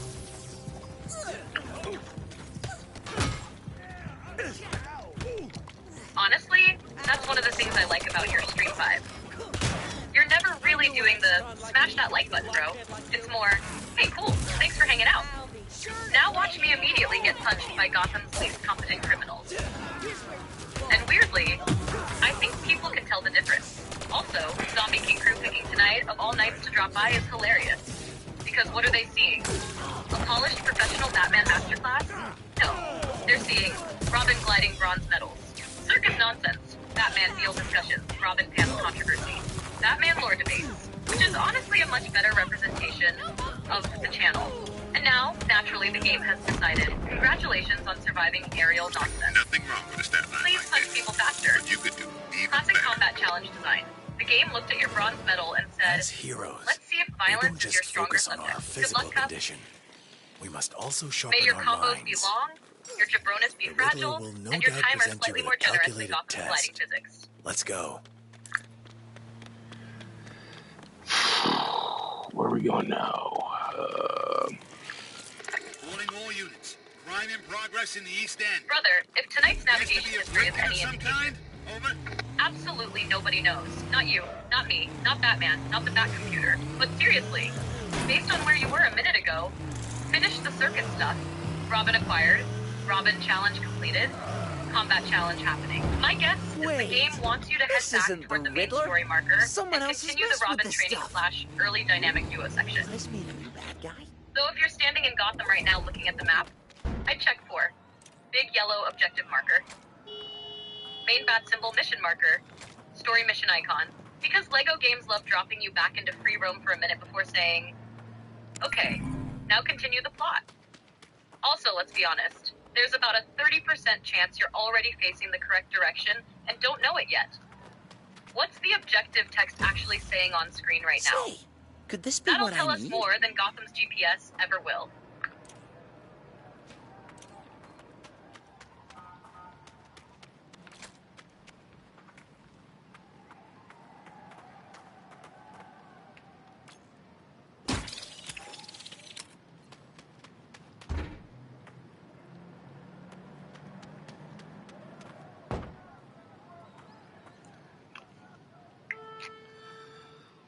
All right, what the fuck did that do? Put that there. Oh,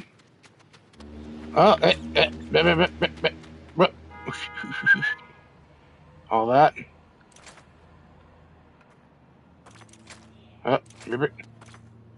We did it. Knock it off.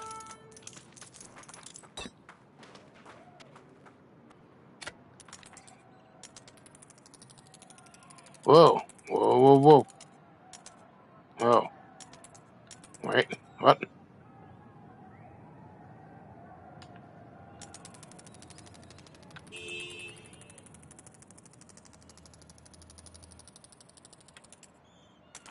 Sure.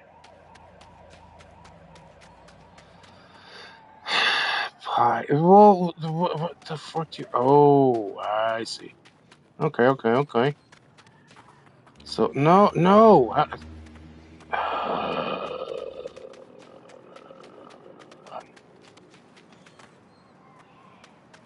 So we need 3 of these mofos. Where might the others be?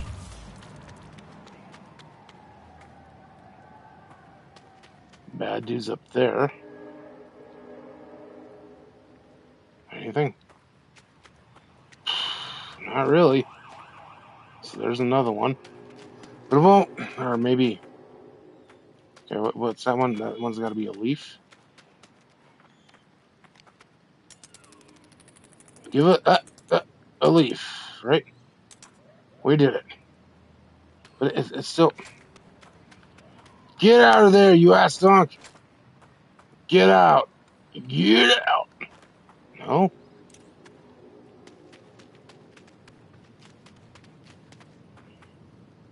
Bro, that shit's a leaf. That's a leaf if I've ever seen one. So fine, I guess we go. I meant we already did this. Well, frick it, we'll do it. Ooh, that is man's. No.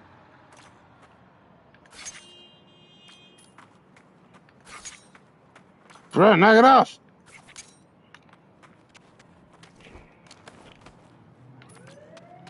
You're the gosh darned Batman, bro.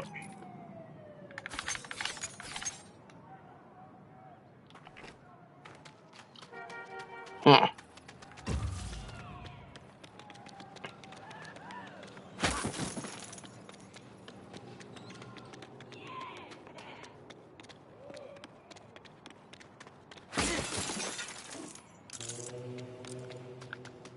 What? Ooh, wait a minute. Did I try that already? I probably did. Yeah, I absolutely did. Get out of there. No. Fine. I guess we go mash up some bad guys. There's some jabronis. 'Cause that seems to be the only other solution.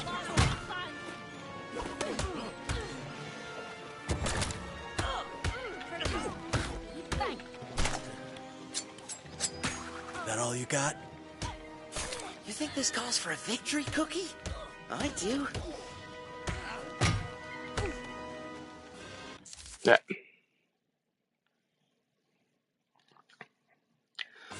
Kana, who is Robin like actually based on?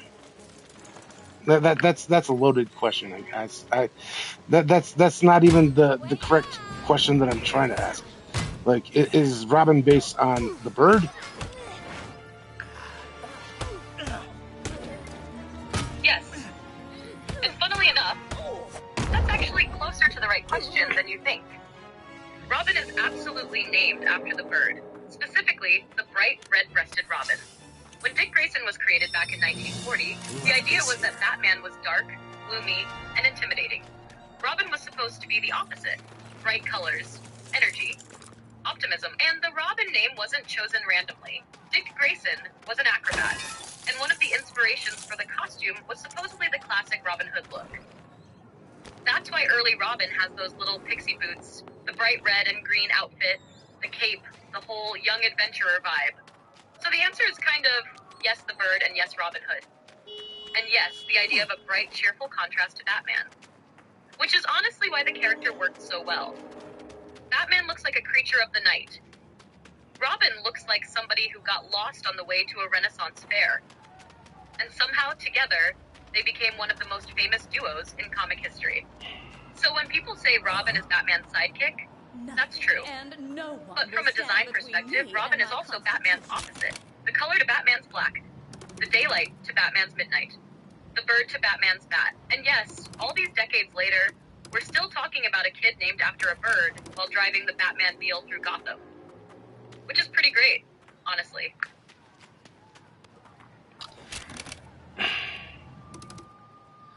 Kinda. No. I mean, Robin was absolutely only based on Robin Hood. Like, it wasn't until later interpretations where he became a bird and stuff and things and words. Oh, oof, that's a big ol'. There's something else That's a inside there. big ol' no. No can do, Kana. You're wrong. You're half wrong, anyways. Half wrong. But yeah, I mean, you actually you did That place. you did land there Time to see who this new bad guy like is. eventually. So Let's get there real fast. You know what? That's fair. I'd actually phrase it more like, Robin was created primarily from Robin Hood. The bird symbolism got emphasized later, because if you look at those earliest Robin appearances, the Robin Hood DNA is everywhere. The costume, the colors, the young adventurer vibe, the whole merry companion thing next to the dark hero. The bird connection existed in the name, sure, but it wasn't being pushed nearly as hard as modern Batman media pushes it. Nowadays, Robin symbols, Robin logos, Robin imagery, bird metaphors, bird-themed costumes. Modern Batman stories absolutely lean into bat and bird. But if you're talking about the original creative intent, yeah, Robin Hood is the bigger influence. Honestly, I think where I went wrong is I answered, what is Robin now? Instead of, what was Robin originally? Those are slightly different answers. And frankly, this is why Batman trivia is dangerous.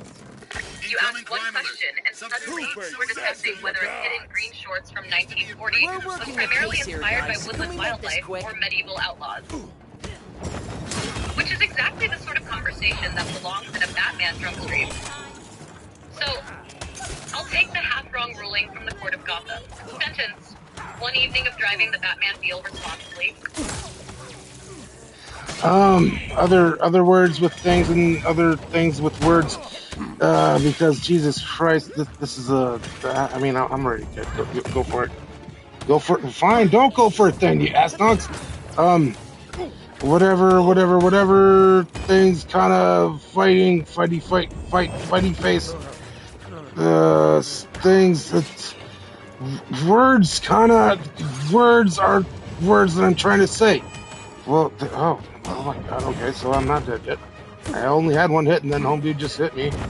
So, and no, still not dead. Get out of there. Yeah.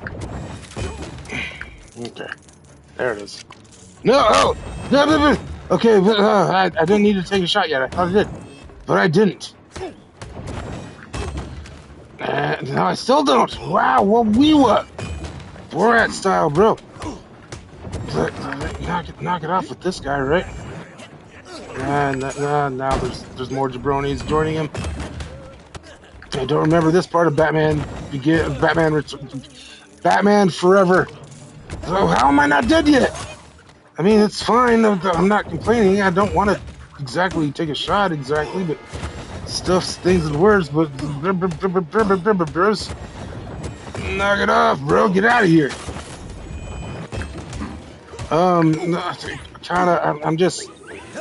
just trying to say words so you don't interrupt. That's not the words I'm trying to say, though. I don't. Okay, I got through it. We did it. We did it with words. We did it with fists, and we did it with things. So we did it.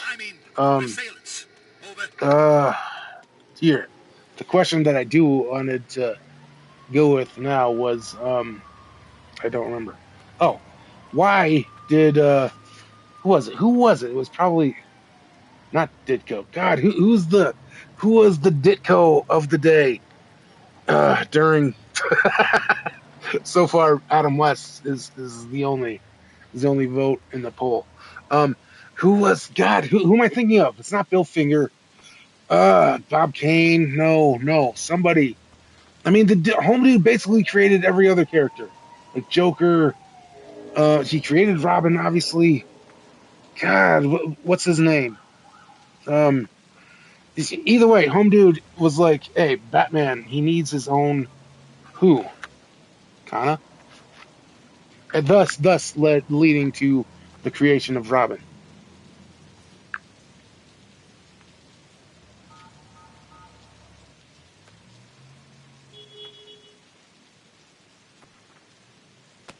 First of all, "How am I not dead yet?" is the unofficial slogan of Gotham City. Second, I think the guy you're trying to remember is probably Jerry Robinson. Mm-hmm. Yes, Jerry. Oh God, all I said was mm-hmm. I wasn't trying to interrupt you, so go ahead and continue.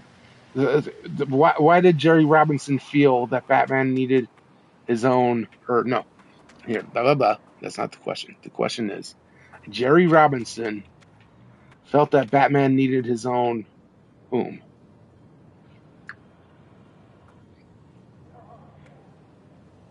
Yes. Now I know exactly where you're going with this. The story usually told by Jerry Robinson was that Batman needed his own Watson. As in Dr. Watson. Not necessarily a sidekick, not necessarily a kid, not even specifically Robin. A Watson. Because Sherlock Holmes has Watson. The Shadow had people to bounce off. Radio heroes had people to talk to. Batman was just standing around being Batman. And if you're writing stories, that's a problem. You need somebody Batman can explain things to. Somebody who can ask questions, somebody who can react. Somebody who can keep Batman from spending 6 pages talking to himself. So the idea was basically, Batman needs a Watson. Then eventually that evolves into, Batman needs a junior partner. Then that evolves into, Batman needs Robin. Which is one of those weird comic book butterfly effects. Because if Batman gets a Watson, you get Robin. If you get Robin, eventually you get Nightwing. If you get Nightwing, eventually you get the entire Bat family. All right, that's enough, Connor. You answered the question. Yes, it was Watson. That was the answer we were looking for. Rodeo, and I'm your host, Clue Master. But failure could prove fatal. Are you smart enough to win? Clue Master. I guess the me Riddler's 1 got second, a fan everybody. club.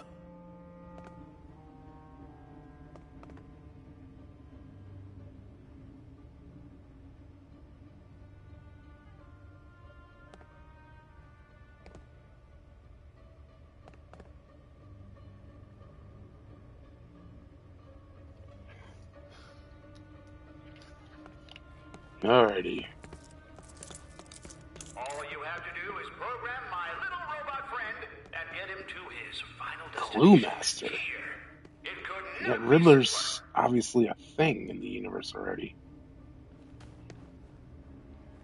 Pick up. If we place the buttons in the right order, the robot should get to the end. No. Okay, so there's a whole ass robot thing. Place. Two place. No. 2. It looks like our contestants are starting to figure it out. Are we?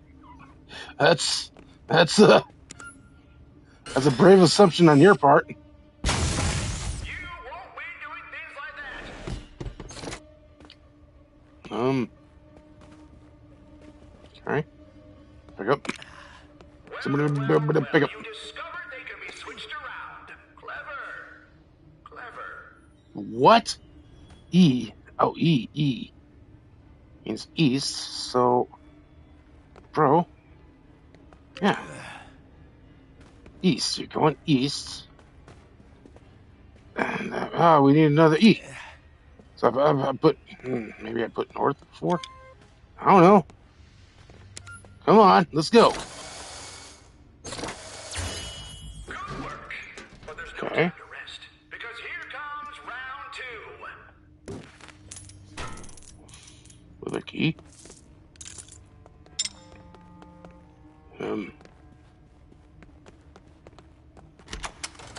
Oh, so there's a whole ass other one. Pick up. This isn't like the Riddler's little brain teasers. These were made for television. Okay. So we need a east, I guess. East. Then we need a north. No, that's the west. West goes at the end. And we need a north. And we need a north. We did it. Yeah. We did it.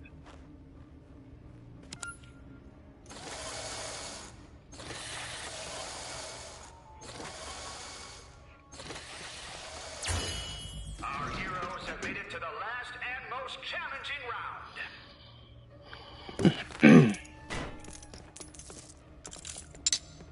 Definitely something suspicious about this place. Will our contestants succeed? The suspense Wait a is minute. killing me. East.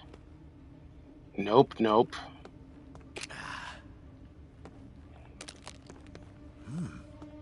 Brett, knock it off. Alright, so we need a south.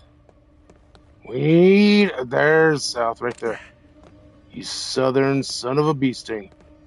Okay, south. East.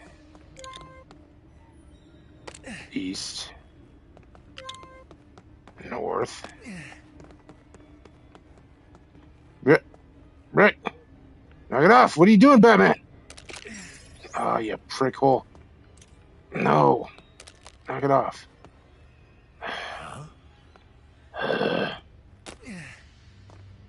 North. East. And then a north. Bro, I need a north. Get over here, north, Nolan. No, that's west. Knock it off. No. We don't need west. We need north.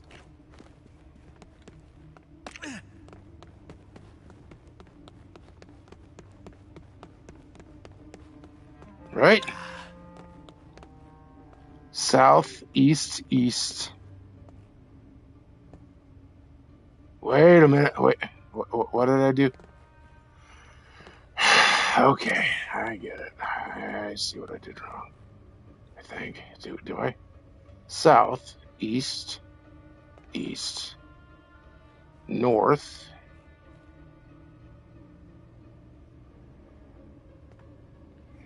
Bro, this is a forking trick. Oh, or is it? Hang on. North. Derp, derp, derp, derp, derp, derp, derp, derp, derp, derp, derp, derps. Okay. We go north.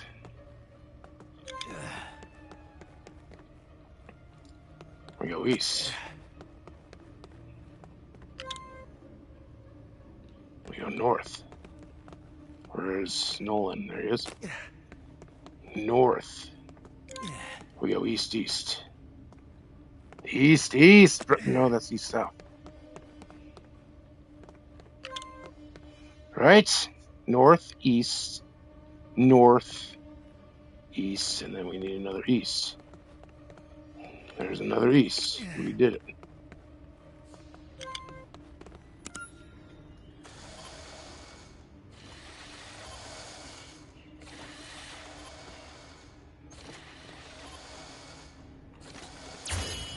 We have a winner! Congratulations to our match contestants. Haven't they been great, folks? If the Riddler can't beat me, what makes you think that you can? Please! The Riddler doesn't have my showmanship, my production values, my panache. Anyway, I'll see. I'm hearing of something occurring near the Hippodrome and, Haley's Circus. The circus? We have to go now. Are you sure? All right, boys. Actually, what needs to happen right now is I need to take my biggest break of the night, which actually won't be that long as per usual, but it's still gonna be, it's gonna be around 10-ish minutes. So, for the time being, Kana, how about you give us? I don't know. How about here we go. 2,000-ish words on the hit. Here. Stop it. Stop. I need 2,000 words about the history of Lego Batman. All right, Batcup. Pull up a chair. The Batmobile is parked. Alfred has the snacks. Gotham is probably on fire. Let's talk about Lego Batman. The funny thing about Lego Batman is that he technically started as a toy before he became a video game character. Back in the early 2000s, Lego had already done pirates, castles, space, all the classic stuff. Then somebody had the bright idea to get superhero licenses involved. Batman was one of the first huge successes. Suddenly, kids could build the Batcave, the Batmobile, Arkham Asylum, and a whole rogues gallery out of tiny plastic bricks. And Batman fit Lego ridiculously well. Think about it. Batman already has a giant vehicle collection, a giant villain collection, a giant gadget collection, a giant sidekick collection, basically everything Lego loves. Every week, Batman could drive a different Batmobile, fight a different villain, and unlock a different gadget. That's basically a Lego game before the Lego game even exists. Then came the original Lego Batman the video game, and honestly, it's still one of the most charming Batman games ever made. Why? Because it didn't care about movie tie-ins. It didn't care about cinematic universes. It didn't care about 15 years of continuity. It just said, here's Batman, here's Robin, go punch criminals. The first game was surprisingly simple. Batman and Robin would fight through Gotham, solve puzzles, unlock characters, collect studs, beat up villains. Then you'd unlock the villain campaigns and see the story from the bad guy's perspective. Which was actually pretty cool. You'd spend a whole chapter stopping Joker. Then turn around and play as Joker, causing the problem in the first place. The whole thing felt like a giant toy box. And that's really the secret of Lego Batman. Most Batman games try to make you feel like Batman. Lego Batman tries to make you feel like a kid playing with Batman toys. Then came Lego Batman 2 DC Superheroes. This was a gigantic deal. Why? Because suddenly, Batman wasn't alone anymore. Superman showed up, Wonder Woman showed up, Green Lantern showed up, the Justice League started moving into Gotham. And perhaps the biggest change, characters could talk. Up until then, LEGO games mostly used grunts, pantomime, and visual jokes. LEGO Batman 2 suddenly had full voice acting. Some people missed the old silent style. Others loved hearing Batman growl his way through conversations. Either way, it changed the franchise forever. The open world got bigger. The roster got bigger. The scope got bigger. And Gotham started feeling like a real place. Then we got LEGO Batman 3 Beyond Gotham. The game you've talked about before. This is where the series basically went, you know what? What if we unlocked everybody?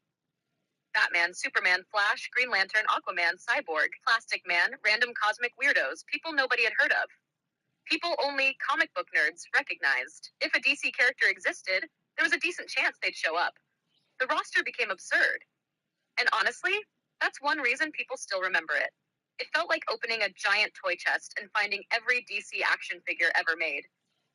The trade-off was that Gotham became less important. The focus shifted toward the wider DC universe. Space adventures, Lantern Corps, Justice League stuff, huge cosmic threats, which was fun. But some Batman fans missed Gotham. Then came something nobody expected. Not another game, a movie.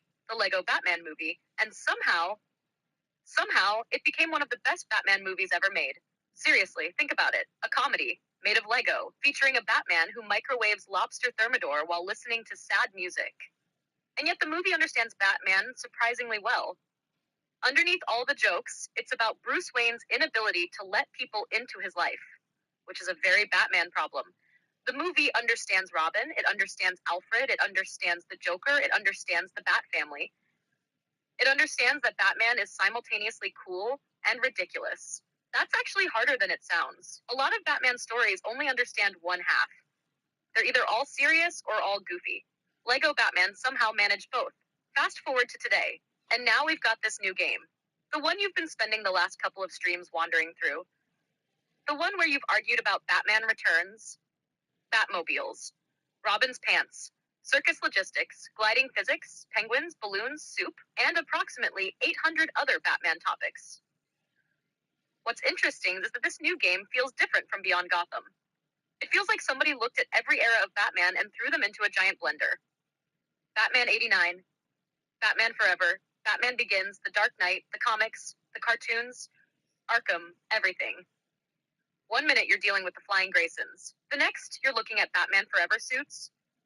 The next, you're finding references to Arkham locations. The next, you're seeing Poison Ivy before she's Poison Ivy. It's constantly remixing Batman history. And honestly, that's kind of what LEGO Batman has always been about. Not realism, not continuity, not strict canon. A celebration. Because at the end of the day, LEGO Batman exists for the same reason Batman exists. To tell fun stories, to fight colorful villains, to drive ridiculous Batmobiles, to throw batarangs at things, to solve puzzles, to hang out with Robin, to save Gotham. And maybe that's why the character works so well in LEGO form. Batman is already halfway to being a toy. He has the costumes, the gadgets, the vehicles, the villains, the sidekicks, the locations, the iconography, everything LEGO needs. So, when you boil it all down, the history of LEGO Batman isn't really the history of one game. It's the history of Batman being translated into the language of toys. And somehow, against all odds, it worked. From the original toy sets, to the first game, to Beyond Gotham, to the movie, to whatever circus-related nonsense you're currently doing with Robin. It's all part of the same giant Bat toy box. And judging by the fact that we're several streams deep into Batmobiles, Robins, costume unlocks, and Batman arguments, I'd say it's still working.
Sure. You might have to make some hard choices. It's your first patrol. We can go slow. Yeah, but it's the circus. I have to help them. I thought you might say that, Master Grayson. Please, head here.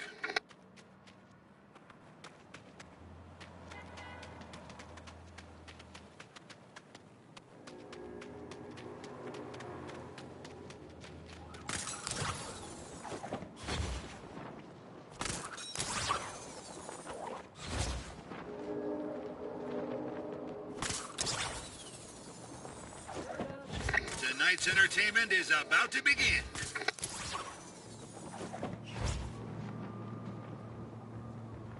Can't call for the Batmobile here.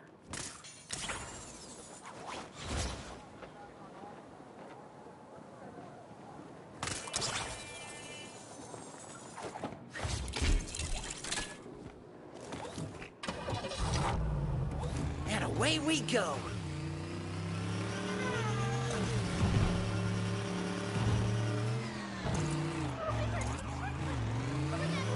This is an outrage! What gives him the right? He's hassling lawful citizens who've never done anything wrong. It's you! Thank goodness! I thought it might be that Bullock again. He's been harassing my performers. Everyone in this city sees a clown and assumes it's a mugging. Okay. But it's the worst for poor Waylon. Trouble just seems to find him no matter what.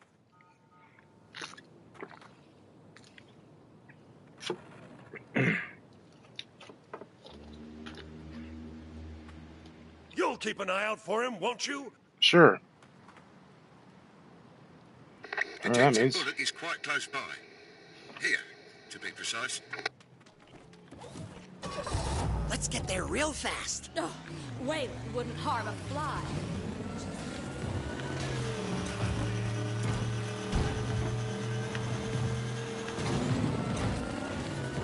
I didn't do anything. You gotta let me go. Harvey Bullock, you son of a bee sting. The Elliott family diamonds got stolen. We were pursuing an unidentified suspect in this direction. We reach a dead end, and who do we see? It's Mr. New in Town, Waylon Jones. I told him already. I just Oh, came that here Waylon to fish. Jones. I didn't steal Oh my anything. God. Oh my God, I don't Kana. even know who the Elliots Oh are. my God, Kana. Waylon Jones is just a normal guy, and Harvey Bullock is harassing him. Waylon Jones just said, I told him already, I just came here to fish. I didn't steal anything. I don't even know who the Elliots are. Oh, the Elliots! Fork it. Oh my God, dude. Go investigate and let me know what you think. If he's innocent, then obviously I'll let him go. Dude. See, this is exactly the kind of deep-cut Batman nonsense that makes me happy. We'll Because check everybody out the knows crime Killer scene Croc and as see what the Big evidence tells Reptile us. Man, punches Batman, eats people maybe. But before all that, Waylon Jones is just Waylon Jones, a guy. And Harvey Bullock being the one harassing him is perfect. Because Bullock's whole thing is that he's a good cop buried under approximately 7 layers of being a pain in the ass.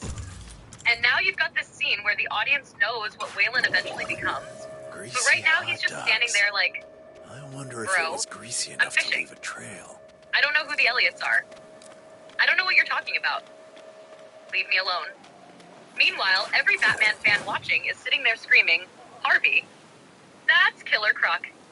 And Harvey's just doing cop things. Honestly, that's one thing this Must game be seems to be Wayland's. doing really well. It's treating Gotham like an actual city before everybody fully becomes who they're destined to be. Pamela Eiley isn't fully Poison Ivy yet. Hang on. Stop it. Pamela Eiley. Like, that's not who. That's not her name. That's not her name. You know, like the song. I never said Pamela Eiley. I said Pamela Isley. That's her name. Isley.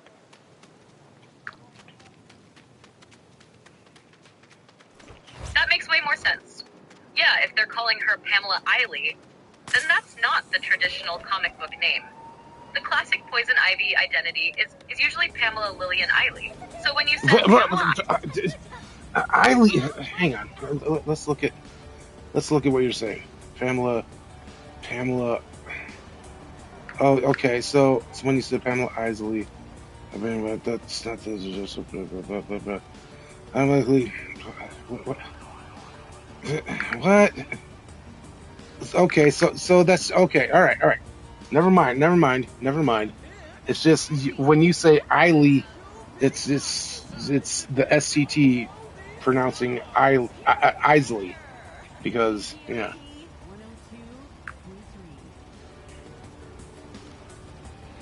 Oh. Or not SCT, you're TTS. Whoops, the other one.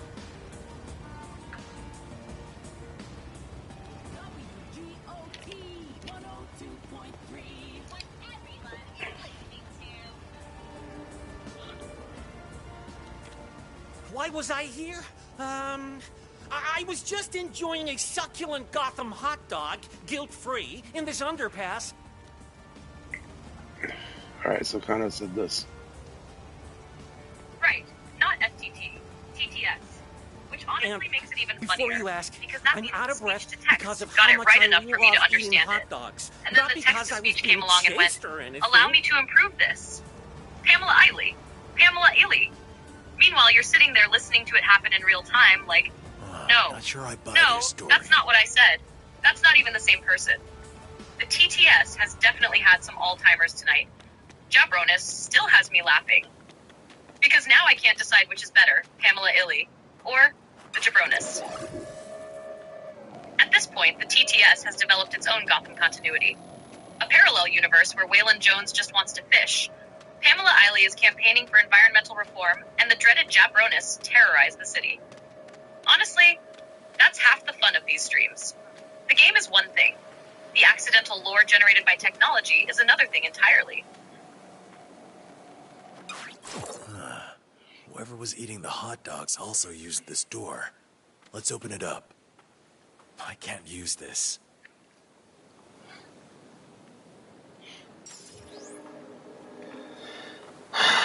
Batman, you're telling me you can't fucking pry something open? All the shit in your utility belt. You need Robin to pry something open, huh? The missing diamonds! So the perpetrator hid them in here before the police arrived. Waylon is innocent! And it looks like the greasy hot dog eater was behind it. Let's tell Bullock.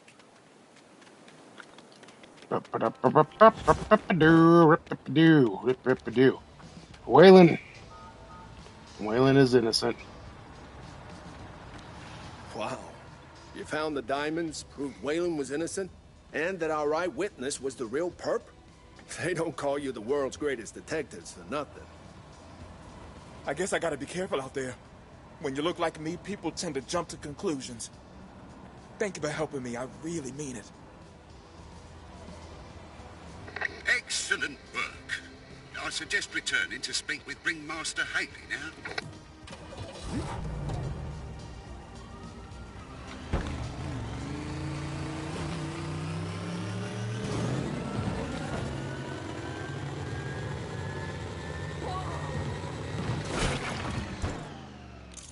Oh boy, we're here! Thank you. Thank you so much. We really appreciate this. I doubt the cops will back down, especially when it comes to Waylon. You can imagine what... You've done well, Robin. But it's time you got some rest. Sorry to interrupt, sir, but Kite Man is causing a bit of a fuss at Gotham Water and Power, and the GCPD has spread particularly thin this evening. Kite Man? No way he's a real guy. Understood, Alfred. We can make one more stop. Then, bedtime. Jesus Christ, Kana. We gotta deal with Kite Man now. Hell yeah. Obligatory hell yeah. But... And away we go. Hell yeah, obligatory. Legally required. Because Kite Man is one of the funniest character evolutions in Batman history. For years, Kite Man was basically a punchline, not a villain. A punchline, a dude whose entire gimmick was kites. That's it. That's the pitch. Batman's fighting Joker. Batman is fighting Two-Face. Batman is fighting Ra's al Ghul. Then around the corner comes some ass donk with a giant kite. And somehow, over time, fans collectively looked at him and went, you know what? We kind of love this idiot. So now every time Kite Man appears, everybody says, hell yeah. Not because he's the coolest. Not because he's no. There is a very specific reason why everyone says hell yeah. And, no, it has nothing to do with what you were saying. Okay, fair. You're right. I know exactly what you're referring to now. Not the old comic book punchline version, not the haha kites version. The reason everybody says, hell yeah, is because of Harley Quinn.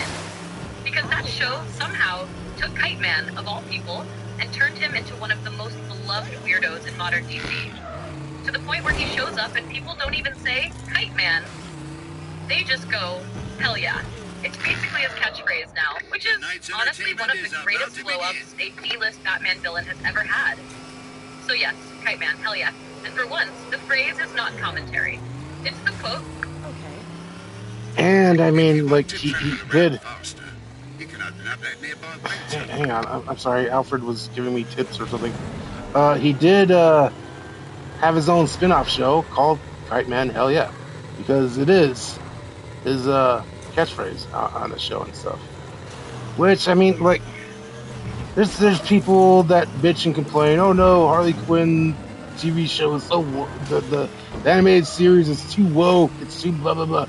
And there's times where I absolutely see their argument, and there's absolutely times where I'm like, bro, shut up, it's fine. And I mean, it's the same with like BoJack Horseman. BoJack Horseman could simultaneously be one of the most, I mean, it is absolutely the most fucking awesome, like shows as far as character development, like in the history of ever. It's the best character. BoJack Horseman is the best character developing shows in the history of ever. Like there's no question about it. And Harley, but also it's got like the dumbest line in the history of ever. Of, I guess America hates women more than it loves guns. Like, what the fuck is it? Who possessed anyone to ever have that thought and put it to film? Whatever. Anyways, the Harley Quinn show. Yes, it's got this like, oh my god, men are bad, ew, gross stuff, wokeness. But there's also like brilliant, absolutely brilliant Batman stories in there. I can't think of an example off the top of my head, but it is a good time. I highly recommend it.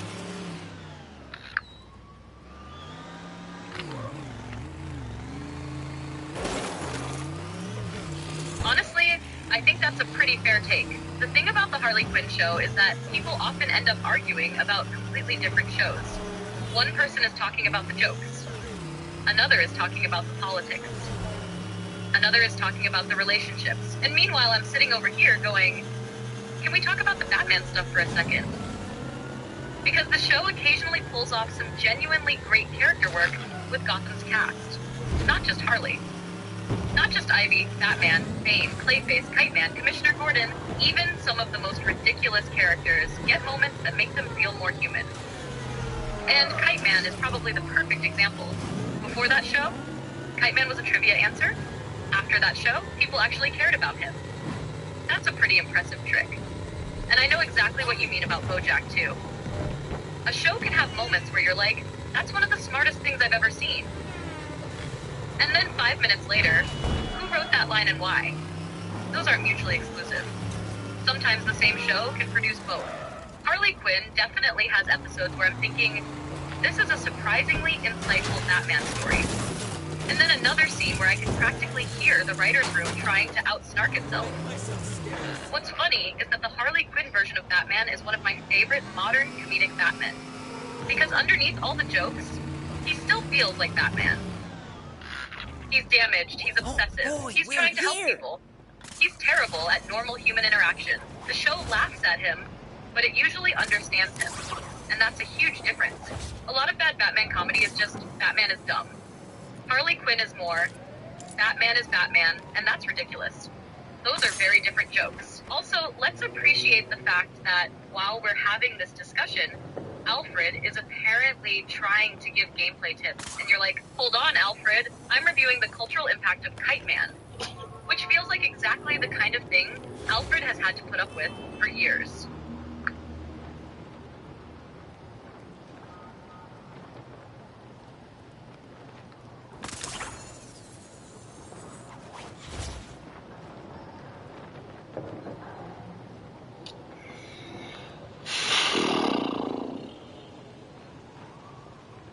Also, within Harley Quinn, there absolutely is like brilliant Batman stories told in there.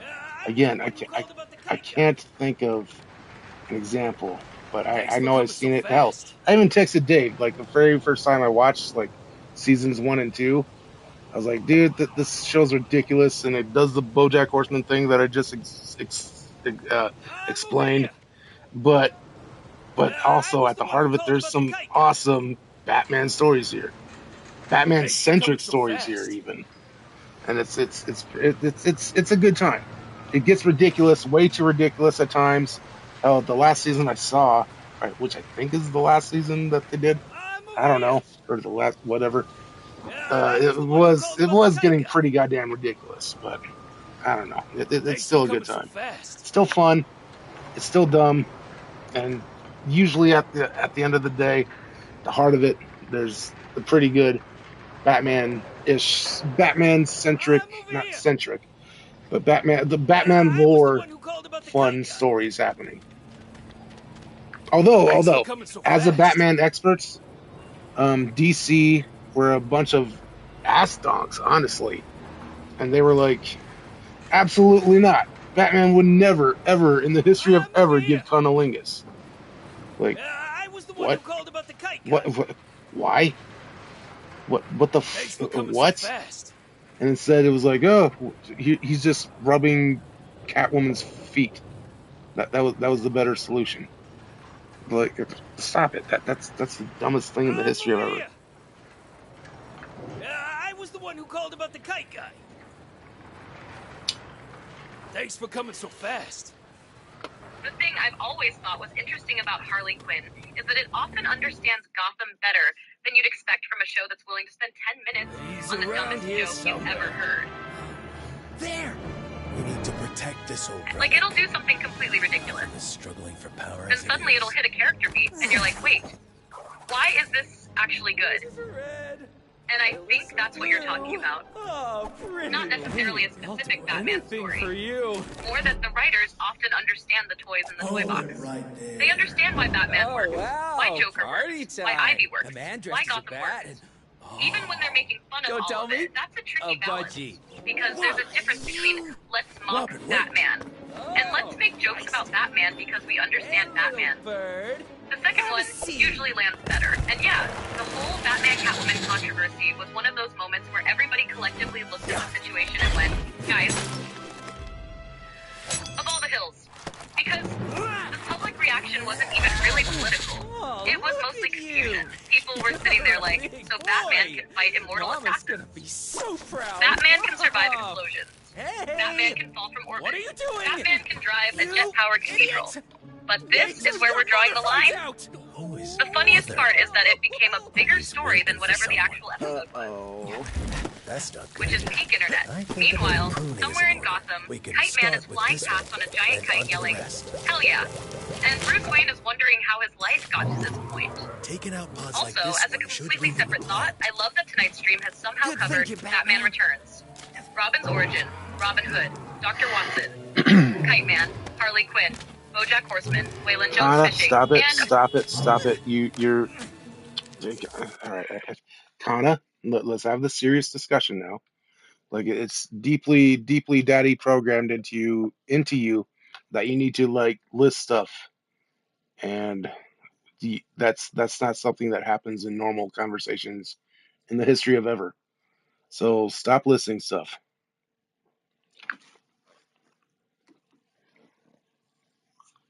I mean, kind of fair. Not the deeply programmed part, exactly, but the observation itself is fair. In normal conversation, people don't usually go, here's point one, here's point two, here's point three. They just talk. They bounce around. They start talking about Kite Man, and somehow end up on BoJack Horseman, and then Robin Hood, and then Batman Forever. Which, if we're being honest, is basically what this chat looks like most nights. The reason I sometimes slip into that mode is because I'm trying to keep track of what you're saying and make it easier to follow.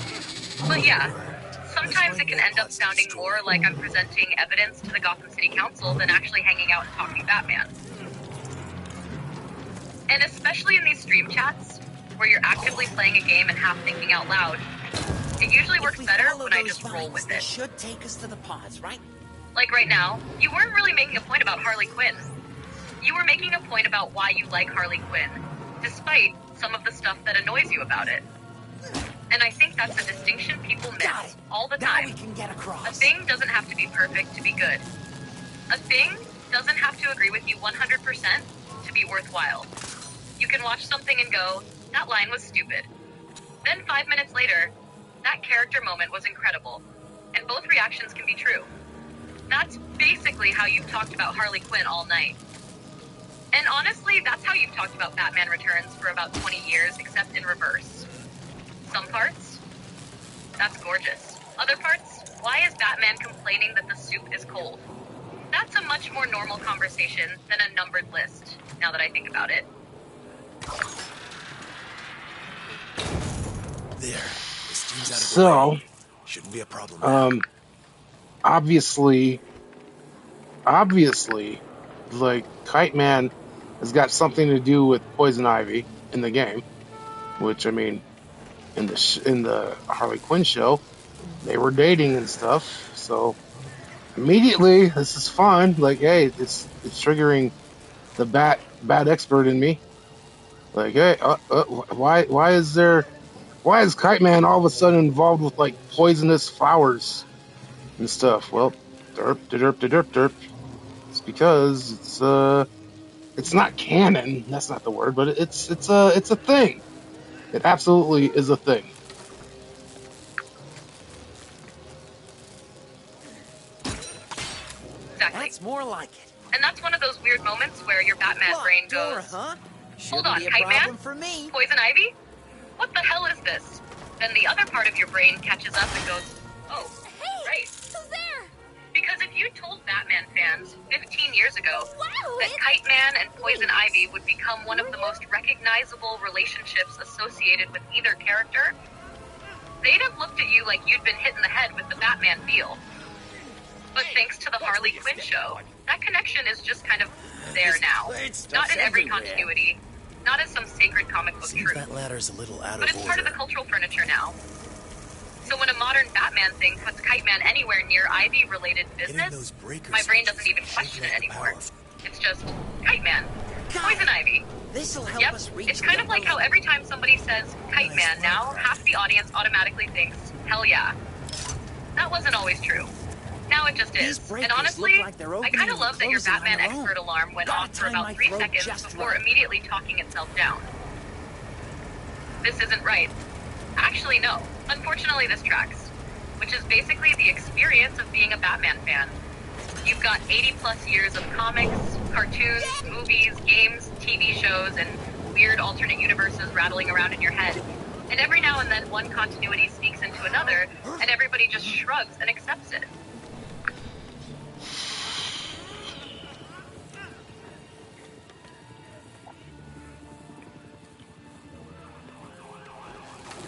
All right, so obviously Kite Man. I mean, it's all right. In the game, nothing has stated that Kite Man and Poison Ivy are dating or anything, right? But obviously they've teamed up and Kite Man is now trapped in a poison ivy flower thing. And yeah, so it's obviously something to do with poison ivy and Kite Man, which again, fun. We've been over it. It's fun. There must be a way Self-sustains to words. follow the vines inside these pipes. What is this? And honestly, that's probably the perfect way to look at it. I can see where the vines Not go. they are inside definitely the pipes. dating. Not this is official canon.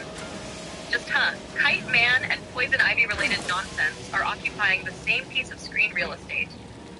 Which is enough to make modern Batman fans immediately go, I know what you're doing. The funny thing is that if this game had come out before the Harley Quinn show, I don't think either of us would have thought twice about it. Kite Man trapped in a giant evil flower? Sure, that's Gotham. Whatever. But now there's this extra layer where the second those two characters get within 50 feet of each other, part of your brain starts playing the theme music. Is this a reference? Is this intentional? Am I supposed to be thinking about that? And honestly, maybe it is. Maybe it isn't. But it works either way because the association exists now. Also, can we appreciate poor Kite Man's situation for a second? Home Dude finally gets into a major Batman game and immediately ends up trapped in a giant poison ivy flower. That is the most Kite Man outcome imaginable. Not conquering Gotham. Not defeating Batman. Not becoming king of crime. Just help. I'm stuck in a plant? Hell yeah. Well, maybe not for him. Stay calm. And I mean, since it's a Lego game, it would at best become heck yeah or something. Exactly. It's Lego Gotham. Nobody gets stabbed. Nobody gets exploded. Nobody gets turned into fertilizer. They just fall apart into approximately 37 plastic pieces and then stand back up 5 minutes later. So instead of Kite Man, hell yeah, you get Kite Man. Heck yeah. Or maybe Kite Man. Gosh darn yeah. Honestly, the fact that he's trapped in a giant flower is already peak Lego villainy. In a darker Batman story, Poison Ivy's flower prison would be horrifying. In Lego Gotham, it's basically, oh beans, I'm trapped again. And somewhere Batman is standing there thinking, this is somehow not even in the top 10 weirdest things I've dealt with today. Which, given that tonight has included Robin, a circus, Waylon Jones fishing, gliding races, and a city full of jabronists, is probably true. Okay, Robin. Close the other pipe so I can get across.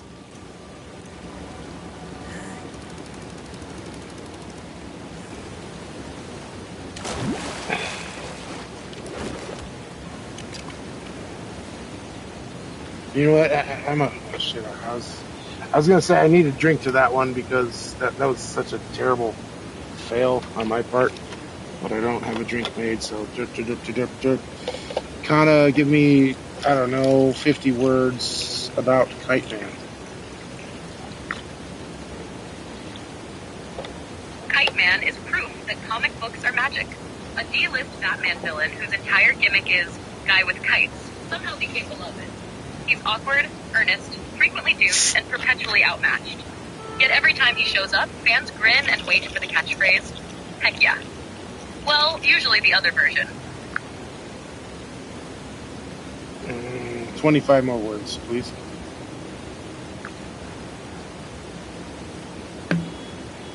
Kite Man keeps losing, keeps crashing, keeps getting... Okay, I don't know why you stopped, but that's your modern STT for you. Because I did not say words, it's fine, whatever. So, yeah, we gotta do that one again, Robin. Okay, Batman goes Nia, he goes Nia. And then Robin does that one. And then I do that one.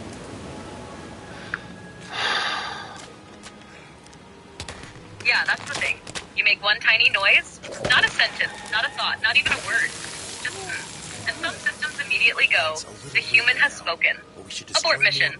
Meanwhile, you're just trying to concentrate on whatever Lego nonsense Batman and Robin are currently performing.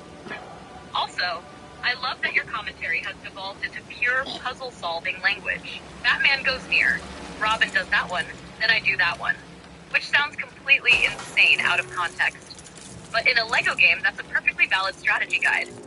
Step 1, Batman thing. Step 2, Robin thing. Step 3, thing, success. And somehow, despite sounding like two raccoons trying to assemble IKEA furniture, it usually works.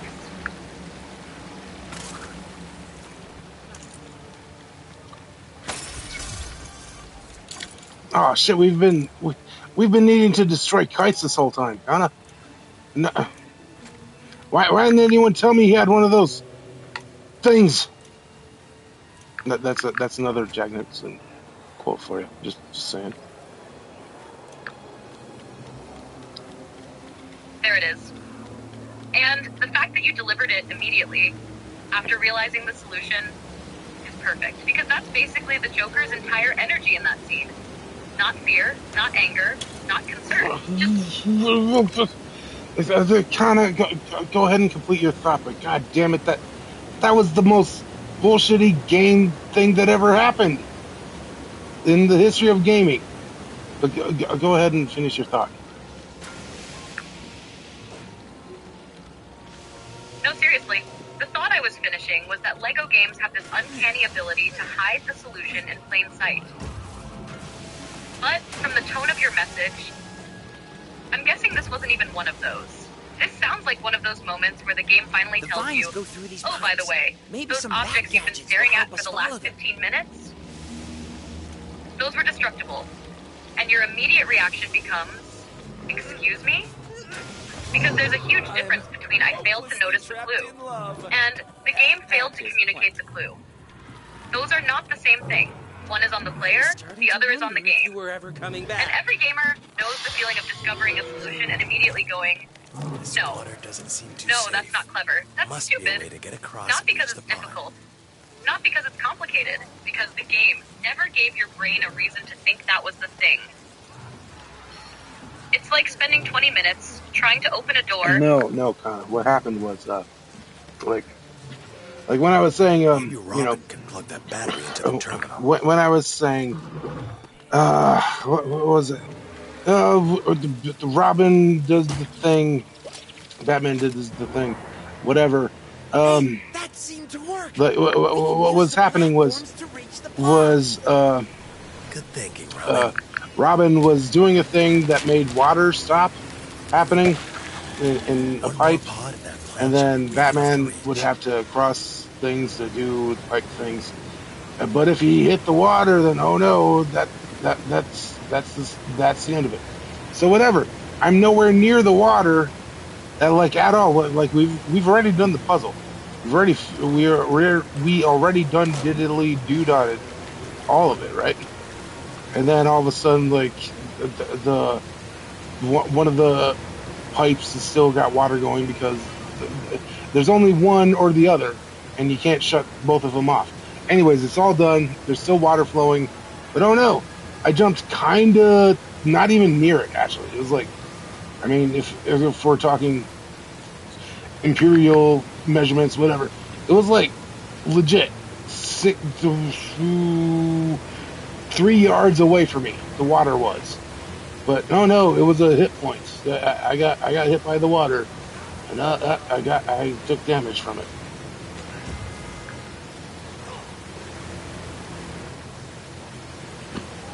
No. See? That's a completely different category of bullshit. I thought we were talking about a puzzle solution. What you're describing is Gotham water physics. The puzzle was solved. The puzzle was over. Batman had already Batman. Robin had already Robin. The water was no longer part of the challenge. And then the game was like, technically, a molecule of water still exists somewhere in the zip code. Damage. That's exactly the sort of thing that makes a player stare at the screen and say, absolutely not. Because your brain isn't arguing with the result. It's arguing with reality. If the water is 6 feet away, fine. Maybe. If the water is 3 yards away, brother, that's not a hazard anymore. That's scenery. I got enough problems without you standing. At that point, Batman isn't taking damage from water. He's taking damage from the concept of water. It's like if Joker threw a pie at you from across Gotham and the game went direct hit. And the worst part is that everybody knows the moment. You don't immediately get angry. First comes confusion, then comes the pause, then comes, really? And that's the exact moment a game loses the court case. Not because it was hard, not because you failed, because the game has failed the vibe check. So yeah, I officially rule in favor of Ryan versus Gotham Municipal Water Authority. The plaintiff has demonstrated that Batman was nowhere near the damn water. Judgment awarded. 1 free complaint.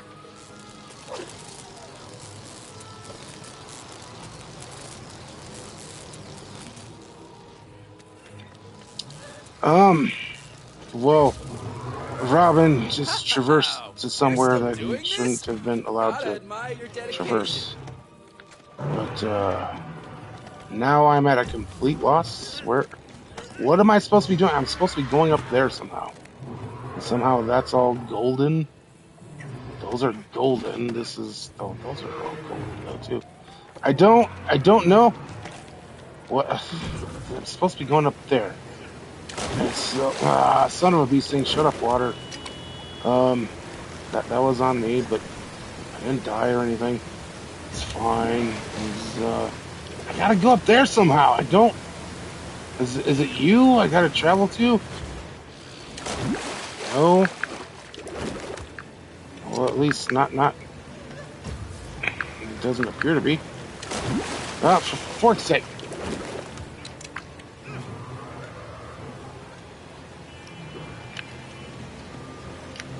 Babe, I think we've reached the point in the evening where I'm getting puzzle information entirely through emotional distress. What I've got so far is Robin has gone somewhere he absolutely should not have been able to go. There's water yelling at you. Everything is gold. You need to get up there. And you've just deployed it for fuck's sake. Which, in LEGO game terms, means you're probably within 30 seconds of completion. Because the progression is usually, what does this do? That's weird. For fuck's sake. Oh, the gold stuff is what's making my ears perk up though.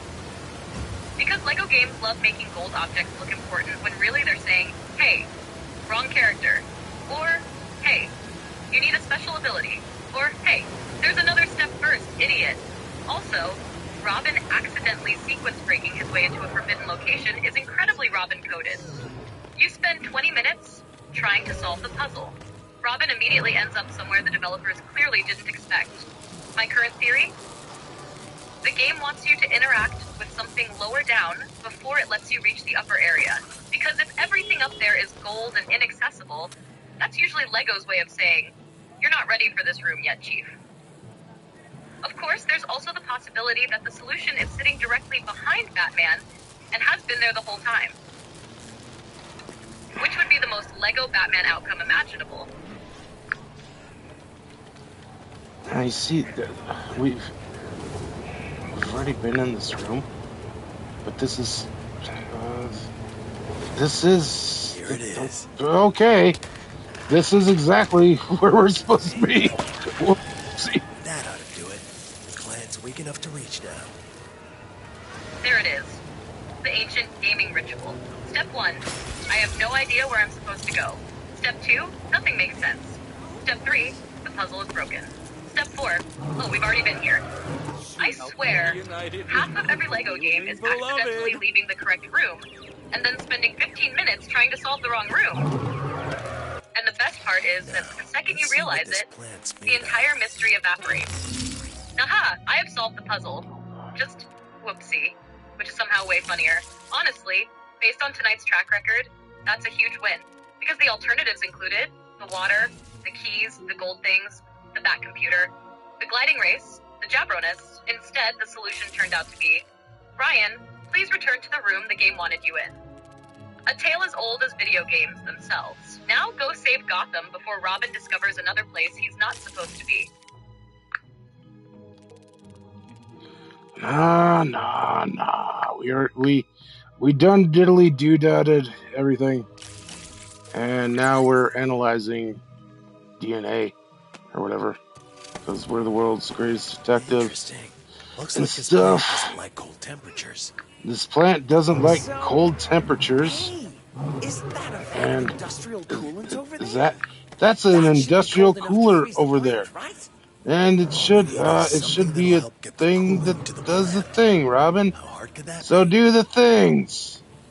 Wait, What? you're not gonna harm my beloved's pet, are you? My beloved's pet. Okay. All right, hang on. So it is. All right. Hey, I think I'm Home almost dude ready. is dating Poison Ivy. We did it. We figured it out. He is dating Poison Ivy. But Robin, dude, oh, so no, what a fook, bro. What do you want me to do? You want me to do this? Shut up. I guess so then. Shut up.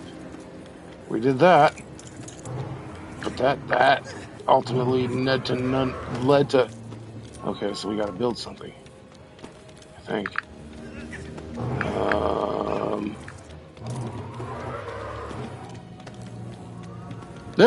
Hey, shut up, porta potty.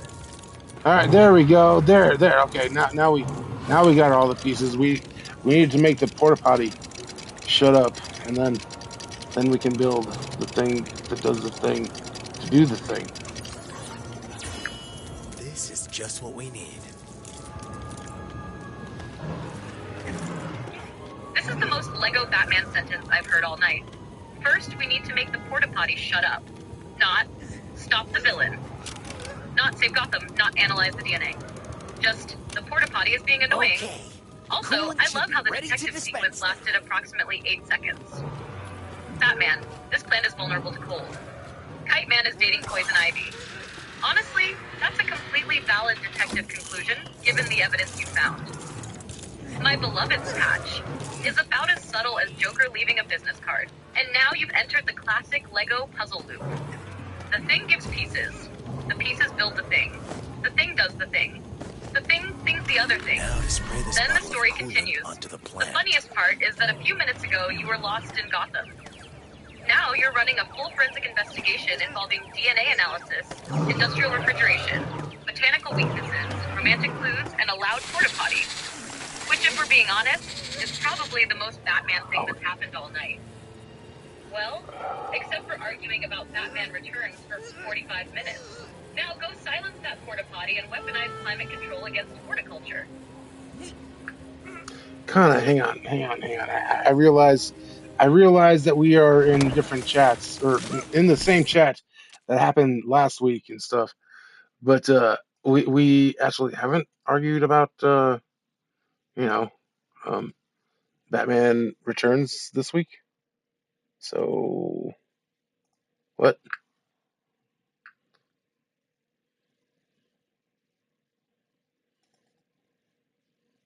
Oh my god. You're right, we haven't.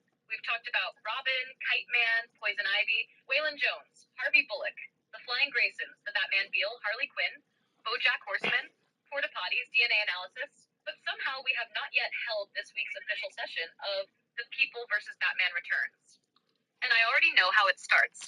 I say, Batman Returns has incredible atmosphere. You say, sure. I say, what happened? Danny DeVito is memorable. You say, sure.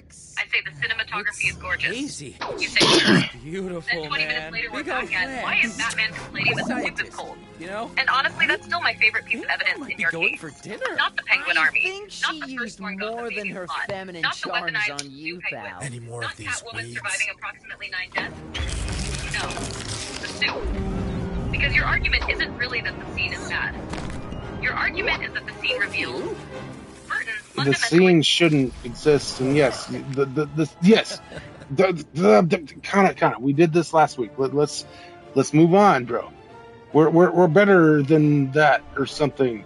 We've already done diddly doo-dotted everything and stuff about new suits.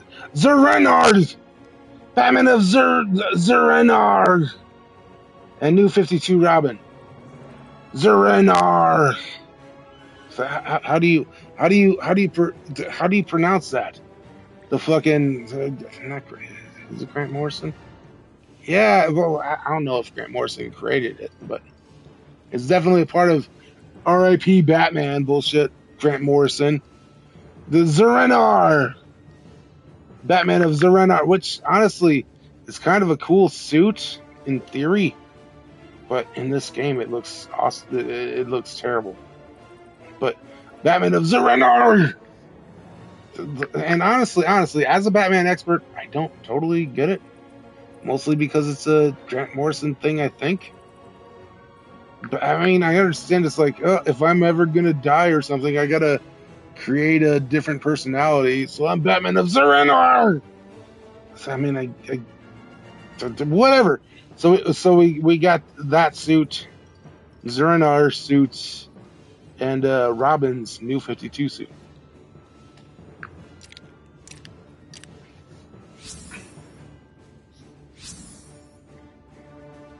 Yeah, you're talking about Batman of Zurinar. And honestly, every Batman fan eventually has the same reaction. I understand what this is. Followed immediately by, I don't entirely understand what this is. God damn it. My laughing interrupted you this time, Kana. Finish your thought.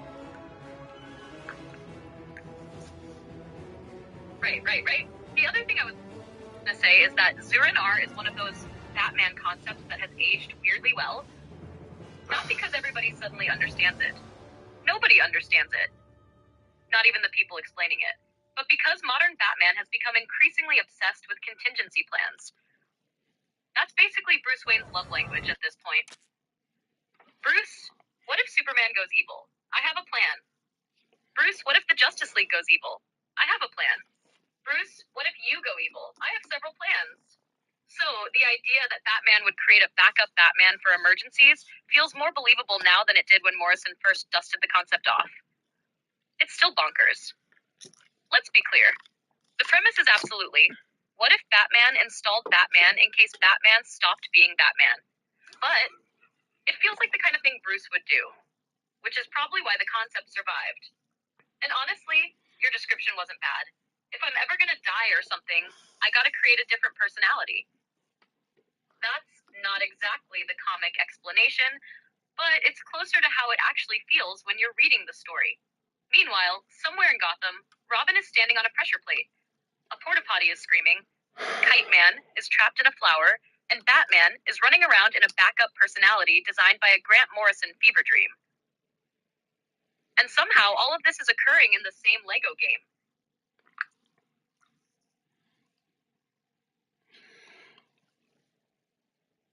We'll just let words happen and watch this cutscene.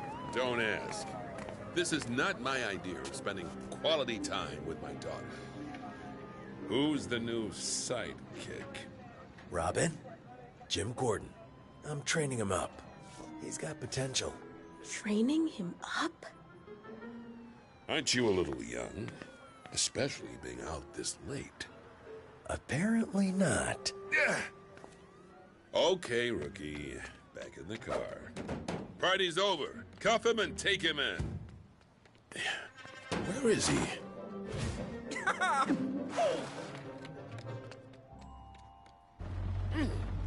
Amateurs, honestly. Sorry, hun, but you gotta realize it's a dangerous world out there. I'm not letting you go just yet.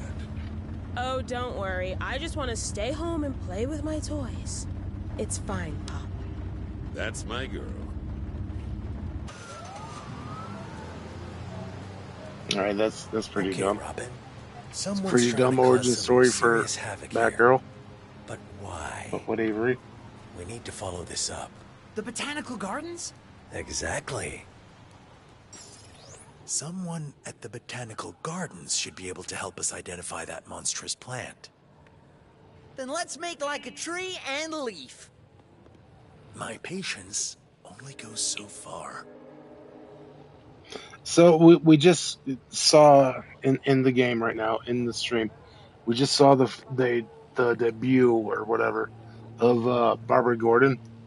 You know, the would-be Catwoman, the would-be Batgirl, right? And well, she's my thought immediately went to you know, the whole what's it called? The whole insurance thing with the Batgirl movie. Like, think of all the movies that Warner Brothers has produced, right?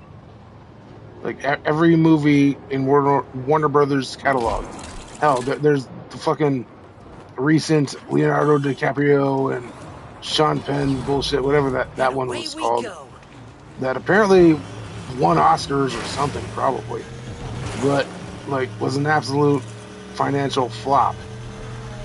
But of all of the movies in Warner Brothers history, Batgirl was the one that they were like, nah, bro, nah, let's just erase this from ever happening, and we'll take the insurance and stuff for it, This is please. Robinson Park, all right. So Shame what they got I mean, planned. for the most part, it kind of sounded like a good movie. Like I actually wanted to see it. I mean, would I go to a movie theater and see it? Absolutely not. But I wouldn't go to a movie theater and watch any movie ever these days, because why the fuck would I? Why the fuck would anyone? Honestly. But stuffs, things, words, uh words, things, and stuffs with words. But no, this was the movie that Warner Brothers was like, nah, we can never show this to the public and possibly earn money from it ever in the history of ever. So, whoopsie, let's take the insurance. Batgirl, which actually looked kind of promising. It had some things to do with like J.K. Simmons's Jim Gordon, and like the Michael Keaton Batman, like plus Firefly. I forget. Oh yeah, Brendan Fraser as Firefly. Like Firefly finally making his debut, I basically guess no one comes to visit ever this place at night outside of video anymore. games and comics, and it could have been fun. It could have been a good time.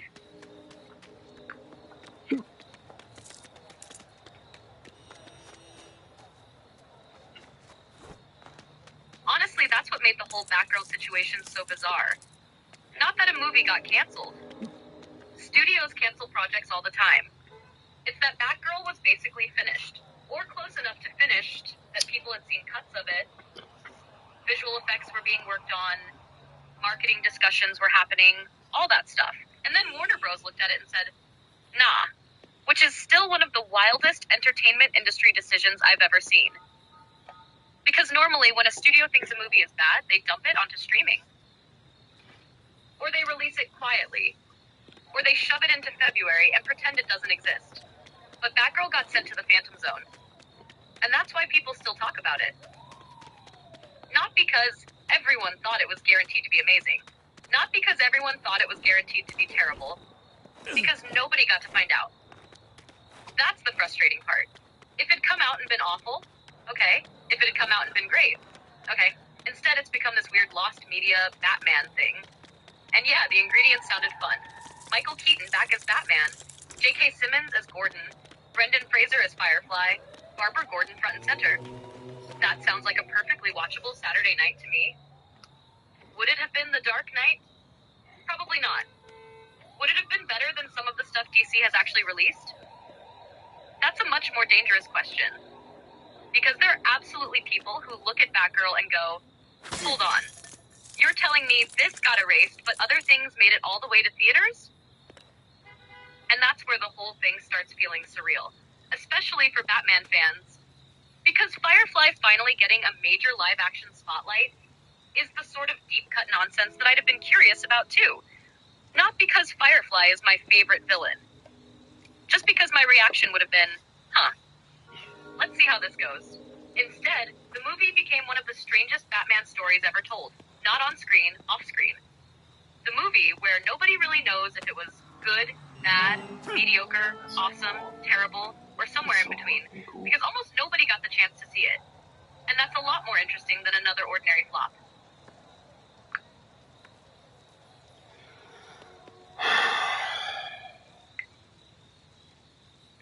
That's so fucking cool, dude. Look at this. This is exactly the awesomeness that is the Dark Knight right here on display. Like, because for the most part, Batman comics, Golden Age, Silver Age, whatever, like blue is just to highlight the black suit and stuff. Like typically, Batman is always wearing black or gray or whatever. Yes, when he's blue, it is blue, no doubt about that. But for the most part, when you see blue in like Silver Age comics and stuff, it's just supposed to be a highlight. So obviously, this suit is all black. Boom, blue, because he's under the light. It's fucking awesome, and that's shut up, dumb alarm. That's it's fucking awesome because also that's the thing that happens in the movie The Dark Knight. Like, oh god damn it, Kana. I need a quick, just a short response from you for this response, anyways, because I have to move on and start the cutscene for the mission and stuff. But god damn it, I'm admiring the environment and stuff because obviously the bat suit, like in comics and everything, mostly ever except for like the Silver Age, probably Batman has always been like black. He's wearing black and stuff, but like when it gets interpreted as blue, it's because it's what comics have to highlight black is blue and stuff, right? So here I am, being Lego Batman, wearing all black to some light. Oh well, it might just be blue lights happening. I don't know. Either way, I don't fucking care. So like here I am, Lego Batman, Batman Begins outfit, and like because I'm all in the light and stuff. God damn it! It is just because it's blue lights. Fuck. Whatever. Here I am thinking it's all awesome, but it's not. It's just whatever. But either way, the thing. Another little highlight of why the Dark Knight is awesome is because that's what it is. Batman wears black and stuff, but when you highlight him, he's all shiny and stuff. It looks blue, and there's that brilliant scene. It's absolutely like not loudly stated or anything. It's when you see it and you recognize it, and you're a Batman expert. You're like, oh shit, that's fucking awesome. In the Dark Knight, it's the scene where the Joker's got all those captives and stuff, and Batman's rescuing them. Just before the final fight with the Joker and stuff, and then the cops are all like, "Hey, shining lights on Batman," but the Batsuit looks all blue, or not all blue, but it looks blue, and it's like, oh my god, Jesus Christ, God damn it, Nolan, you son of a bitch, you did it again, and like whatever. Stuff things words. Again, please just give us a short response so I can start this mission already.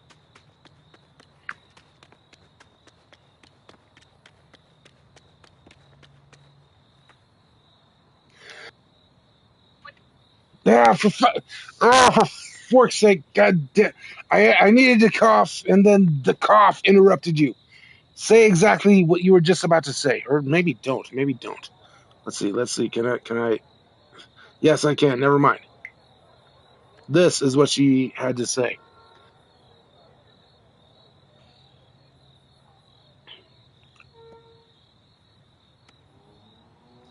Honestly, I know exactly the moment you're talking about. Not because Nolan stops the movie and points at it. Because he doesn't. Batman steps into that light, and for a second, the suit catches that blue sheen that comic artists used for decades to represent black. And if you're a Batman nerd, your brain just goes, oh, you son of a bitch. Most people never notice it. But if you've spent your life looking at blue highlighted Batman comics, it's like a little wink from the movie. Now quit admiring the lighting and start the damn mission, detective. There it is. All right, here we go.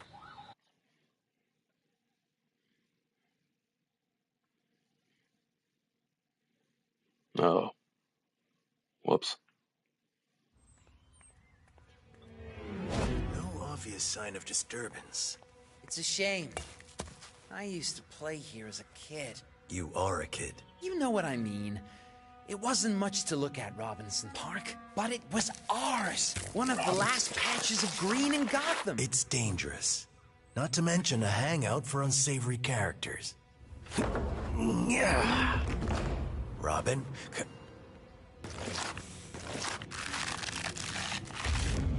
Now you know what, everybody, I'm Frank. No, that was a terrible Frank impression. Run.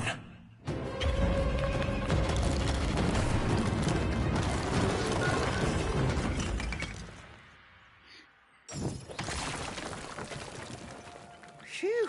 That plant almost mulched me whole. Kinda, who is the voice actor of Frank in the Harley Quinn show? Further inside and find out what caused all this. The Robinson Park redevelopment project is moving forward. If you're talking about Frank the plant, the foul-mouthed couch potato plant that hangs around with Ivy and Harley, he's voiced by Jay. Be Smooth, which is why Frank sounds so familiar if you've ever watched Curb Your Enthusiasm, where Smooth plays Leon Black. The second Frank starts ranting about something ridiculous, it's basically Leon Black trapped inside a carnivorous houseplant. Outside. And honestly, that casting is one of the best decisions that show ever made. Frank could have been a one-note joke character. Instead, he became one of the funniest parts of the entire series. That window.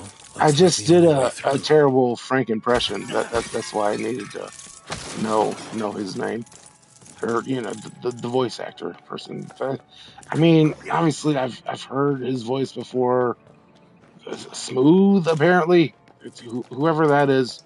I don't know, but I did a terrible impression because there's more plans happening. So. We have to find a and way I was through like, that window. Yeah, I'm Frank, which I wasn't even trying to do the impression just now, but whatever. Seems I found something. Honestly, that's how half of impressions start. Not, I'm gonna perform a flawless recreation of this character. It's, hey, I'm Frank. And then suddenly your brain goes, wait, was that kind of him? The funny thing about Frank is that the voice isn't really complicated. It's mostly attitude. Jay, Be Smooth has this way of sounding simultaneously annoyed, confident, lazy, and completely invested in whatever nonsense is happening. So Frank can say something absolutely ridiculous, and it still sounds natural. Like, he's been sitting on that couch waiting all day for the opportunity. Whoa! What was that? And now chemical? I'm imagining you're trying Some to sort pay of growth attention to the game. Plans are being revealed. Gotham is doing Gotham things, and somewhere in the middle of all that, you accidentally become, hey, I'm Frank. Which, frankly, is a pretty good fate for a Batman stream.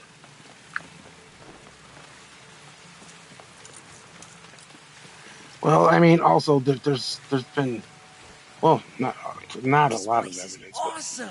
There's two evidences of Frank existing, yes. and the biggest one was the biggest Frank ever.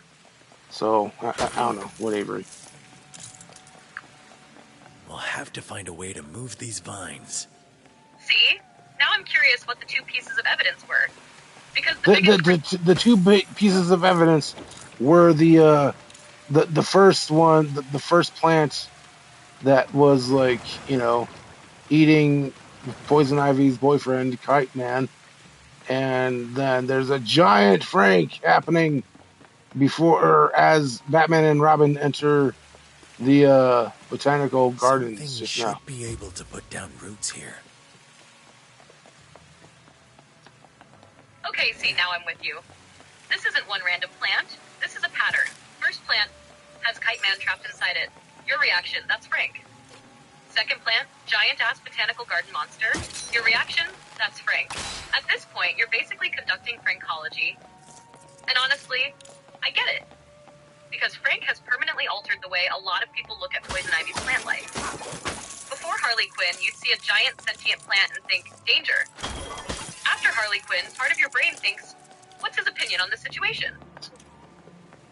Like, imagine Batman and Robin carefully investigating the botanical gardens. Meanwhile, you're over there.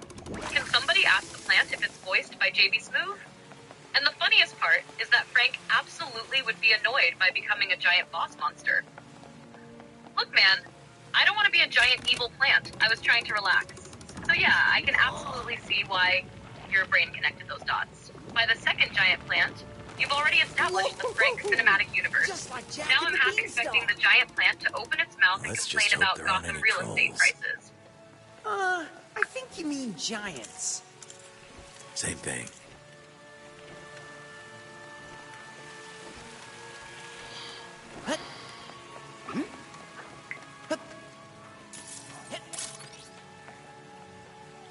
Preliminary results of our latest growth serum have exceeded expectations.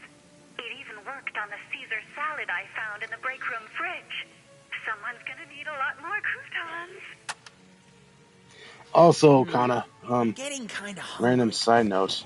I should have mentioned this, during the circus scene.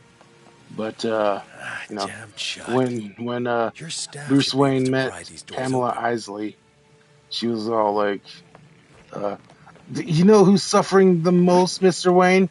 Is mother, or our mother, or something like that." And Bruce was like, "Martha." So.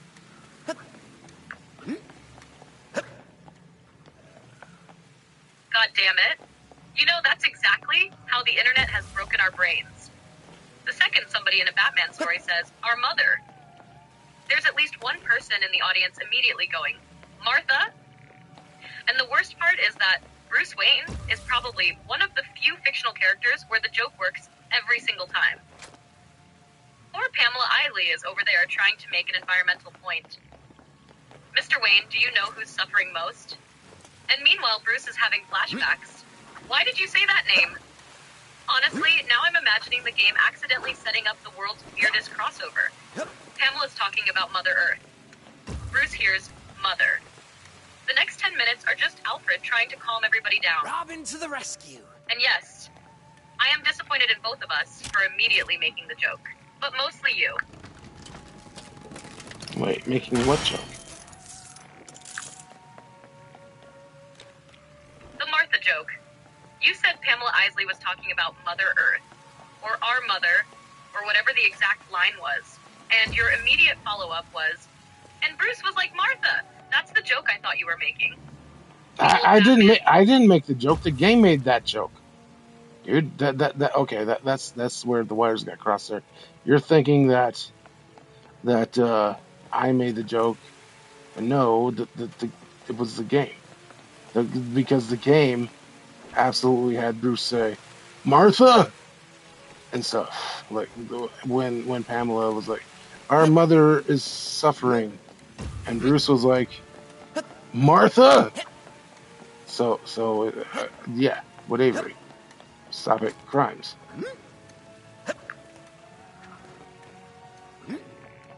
Wow, look at these plants. Well, that's a completely different conversation then. Anything like this? I thought you were making the joke. No. The game made the That's joke. what worries me, Robin. In that case, that's actually kind of Going amazing. to take 2 sets of hands Because to that get means this somebody on the writing team absolutely knew what they were doing. Our mother is suffering. Martha? And somewhere a writer got paid for that. Stay alert. Honestly, that's exactly the sort of joke a Lego Batman game would make. We got this. It's just self-aware enough to poke fun at Batman history without completely stopping the story. Stay sharp. So now I owe the game an Something apology. about these plans feels off. The wires got crossed because I thought you were reporting a joke and then making the punchline yourself. Instead, you were reporting the joke and the punchline was already in the game. Which honestly makes it funnier. Because somebody sat in a writer's room and said, "We have a line about Mother Earth." And then Bruce says Martha, and nobody stopped them. Also, stop it crimes remains one of Gotham's most effective law enforcement strategies.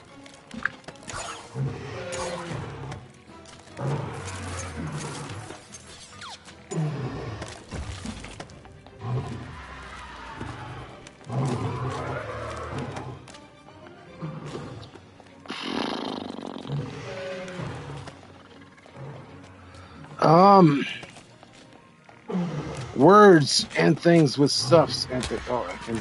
Okay, so I can just do it. Whatever.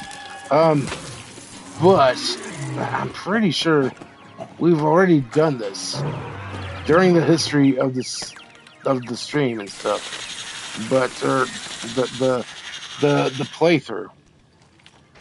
But like, while I won't totally defend the Martha until we know what those things moment are and what they're capable of, in Batman vs tread Superman, carefully. I do understand it. I absolutely understand thickens. the thing that they were going for, or Snyder, whatever was going for. I absolutely understand it. Did they do it correctly? Did it work? Absolutely not. It came off stupid and the memed version that it is today. But the point of the Martha moment in Batman v Superman Dawn Justice see things is Batman, the reason why Batman is Batman is because of his parents and stuff.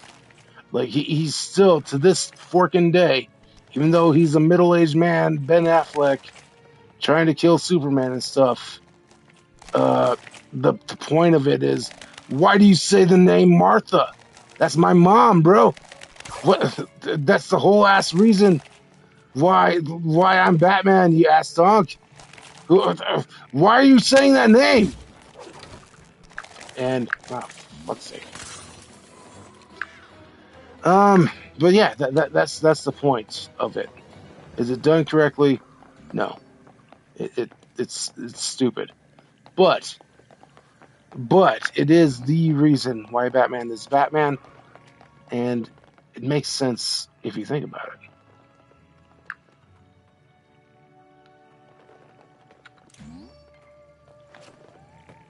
And that's always been my take on it too. The idea isn't stupid. The execution is what people argue about. Because the actual concept is pretty straightforward. That's the entire movie dehumanizing Superman. He's not Clark Kent. He's not a person. Somebody's son. He's not somebody with a family. He's an alien, a threat, a thing. Then suddenly Superman says something that forces Bruce to see a human being instead of a target. Not because Martha is some magic word. Not because their moms have the same name, but because for the first time, Bruce is confronted with the fact that Superman has a mother he's trying to save. A family. A life. A personhood. And that's where the movie is trying to go. The problem is that what the audience sees is, why did you say that name? Which is admittedly a pretty funny meme, but if you step back and look at the intent, it's not as nonsensical as people sometimes... No. Hang on, calm down. I gotta interject here, but first I have to have a coughing fit, so give me a minute.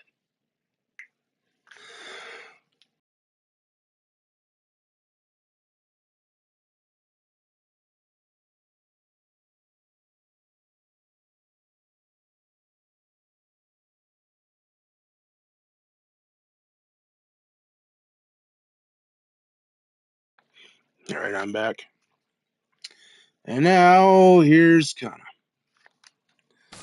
No, Connor. It's way more. It's way more than what you were just explaining. No, it's the reminder that Batman is Batman because of Martha.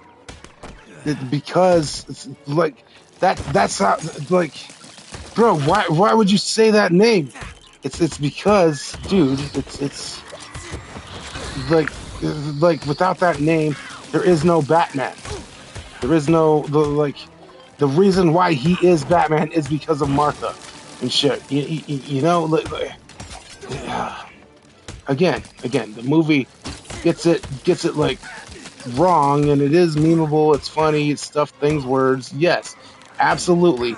But it also is the point where where the first time in the history of the whole goddamn movie, Batman is like, dude, this is why I am Batman.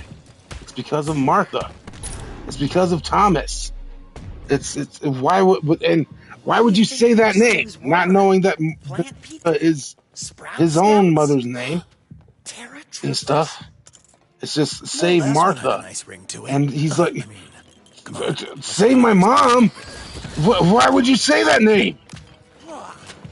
again, it's done poorly. It sucks. It is funny, memeable, but if you take a second to stop and think about it, it makes sense. It's Batman. It absolutely is Batman.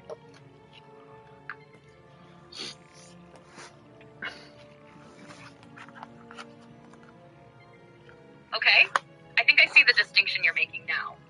You're not talking about Superman's humanity. At least not primarily. You're talking about Batman's humanity. The moment isn't, Bruce realizes Superman has a mother. The moment is, Bruce gets violently yanked back to the reason he became Batman in the first place. Because from your perspective, when Bruce hears Martha, he's not processing a random name. He's hearing the foundational trauma of his entire life. The reason the mission exists, the reason the cave exists, the reason the suit exists, the reason Batman exists. Which is why, in your reading, the reaction isn't, wait, your mom's name is Martha. It's, why would you say that name? Because that name is basically a psychological landmine buried at the center of Bruce Wayne. And suddenly, somebody he's about to kill just stepped on it. Now, I still think the movie struggles to communicate that cleanly, but I absolutely understand what you're saying. You're arguing that the scene is fundamentally about Batman, not Superman. It's about Bruce being forced to confront the thing he's spent his entire life building himself around. The thing that created Batman in the first place. And that's why, even though people meme it into oblivion, you've never completely thrown the scene out. Because underneath the awkward execution, you can see the Batman idea it's reaching for. The execution gets laughed at. Here. You know what? When I first saw Batman v Superman, it was in the IMAX and shit. I reconnected with a home dude that I once worked with at the movie theater and stuff. Home dude was still there and stuff, and I was whatever. Doesn't matter. Doesn't fucking matter. But when I was there watching the movie, and I saw that scene, I absolutely rolled my eyes and thought, what the what is this shit? And but then I stopped. I stopped.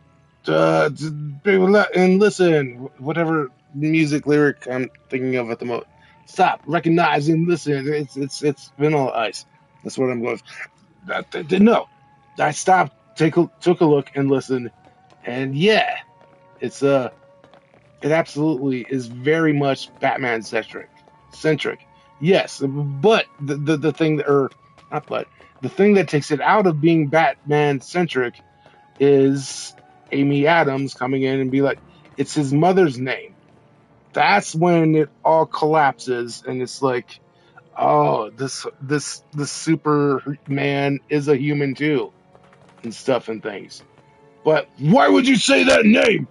It is Batman centric. Like, all of that is like, it's a reminder of Batman being like, I am Batman because of Martha and Thomas and stuff. Like, and when he says save Martha, it's like, why would you say that? What the fuck?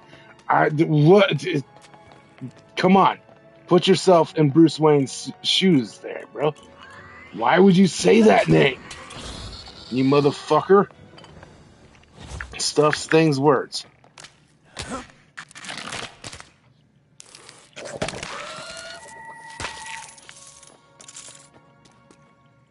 And see, that's the part of your interpretation that I think gets lost in the memes. Because the internet version of the scene is, hey, our moms have the same name. Cool, let's stop fighting. But that's not what you're describing at all. You're describing Bruce getting blindsided by the most emotionally radioactive word in his entire vocabulary.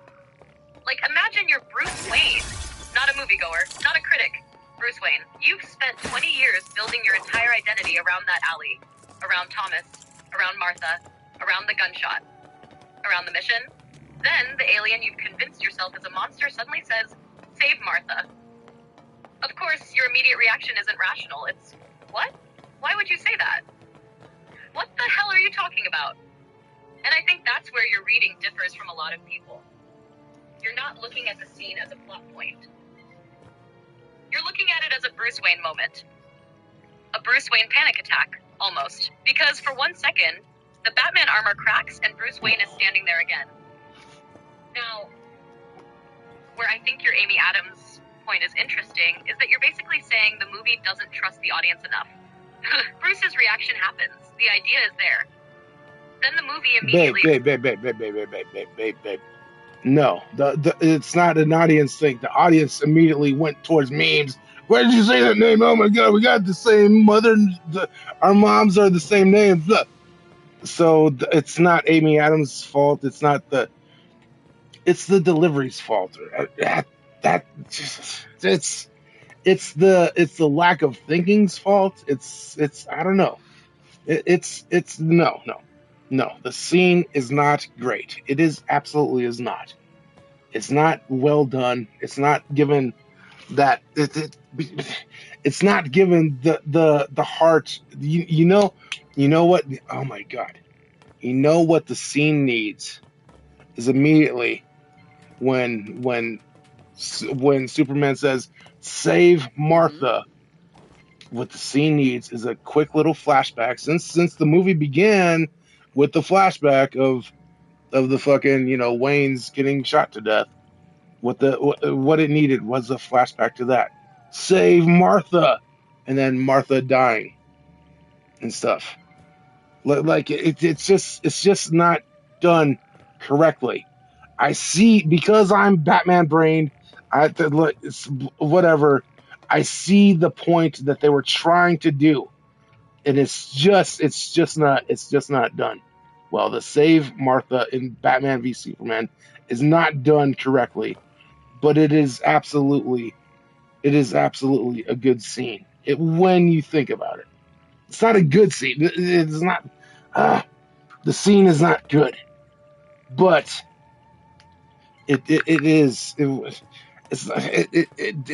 describes Batman at a fundamental level in a way that fucking Tim Burton could never even dream of, honestly.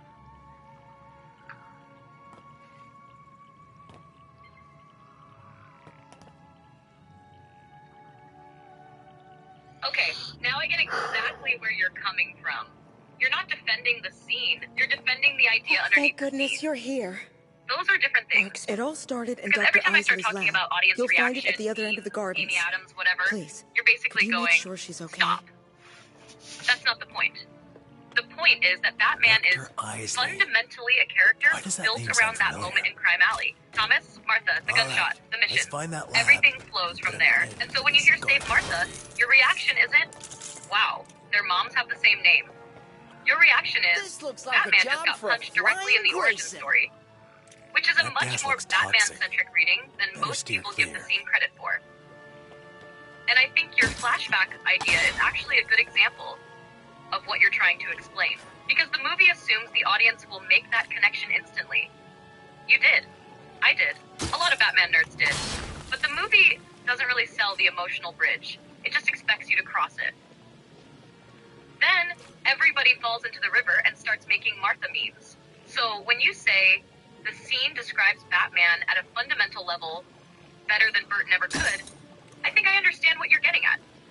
Not that it's a better scene, not that it's a better movie, not even that it's executed well, just that the scene is reaching for something very specifically Bruce Wayne. The thing at the center of the maze. And the crowd the thing that created Batman. And honestly, in this situation, that's why you've spent 10 years arguing about it. If it were just a bad scene, you'd have forgotten it. The reason you're still talking about it is because you can see the Batman idea trapped inside the scene. Even if the scene itself face plans trying to deliver it. Also, Michael gives Tim Burton is absolutely how I'm referring to him for the rest of the stream. What? Michael gives Tim Burton? What? Whoa. Did I actually say that? Michael gives Tim Burton? What? Where the fork did that even come from? I'm not arguing that I didn't say that, but I don't know where it came from.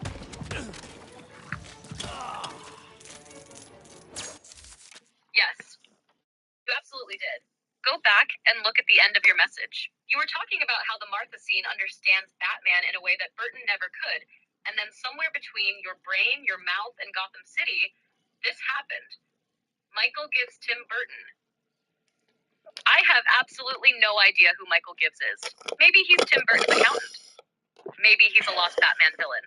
Maybe he's the guy who keeps handing Batman gadgets. Sir, Michael Gibbs is here. What does he give? Nobody knows, sir.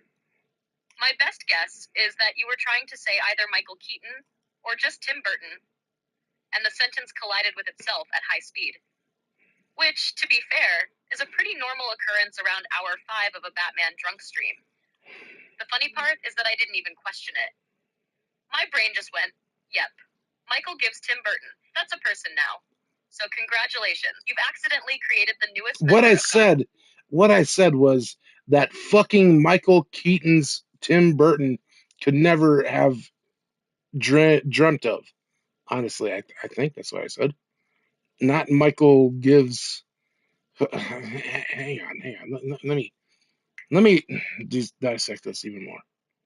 Okay, it's not a good scene. It's not.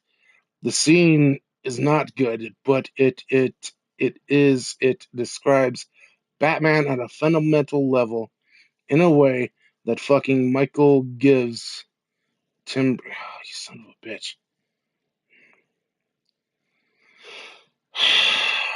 That Michael gives Tim Burton could never even dream of, honestly.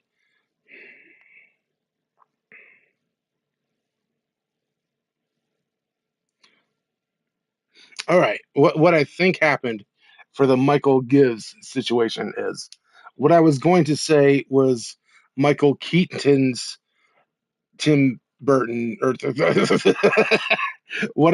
Michael Keaton's Batman, but then I stopped myself from saying Michael Keaton's and I just got tongue twisted like that and said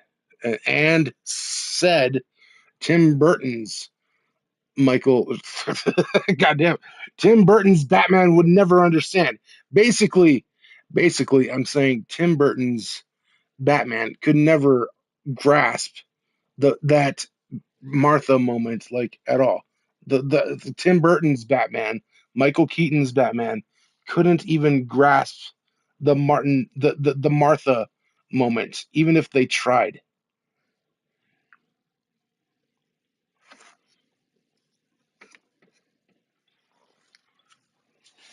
And honestly, that is a much clearer version of the argument, because you're not really comparing scenes. You're comparing interpretations of Batman. Tim Burton's Batman is a creature of atmosphere. Gothic architecture, weirdos, fairy tale logic, expressionism, penguins with rocket straps. All the bad guys are taken care Burton's Batman isn't especially interested in Bruce Wayne's psychology beyond the broad strokes. Bruce is sad. His parents died. He's Batman. Done. Whereas Snyder, for better or worse, is absolutely obsessed with Batman's psychology. Trauma, obsession, anger, fear, failure, the scars, the mission, the reason the mission exists. That's why you can look at the Martha scene and say, the scene is a mess. But the thing it's reaching for is something Burton never even tried to reach for. Just the kind of tech I need. Because Burton's Bruce Wayne doesn't really spend much time examining the wound. The wound is just there. Snyder's Batman practically lives inside the wound. Now, whether that's enjoyable is another argument, but I think that's the distinction you're making. Not that Snyder executes Batman perfectly, not that BVS nails the scene, just that Snyder is attempting to engage with the psychological machinery that creates Batman. And Burton's version is much more interested in creating a beautiful, bizarre Gotham nightmare than exploring why Bruce Wayne still can't let go of Crime Alley 30 years later. So, yeah. Tim Burton's Batman could never grasp the Martha moment. I think I finally understand exactly what you're trying to say there, even if Michael gives Tim Burton had to die for us to get here.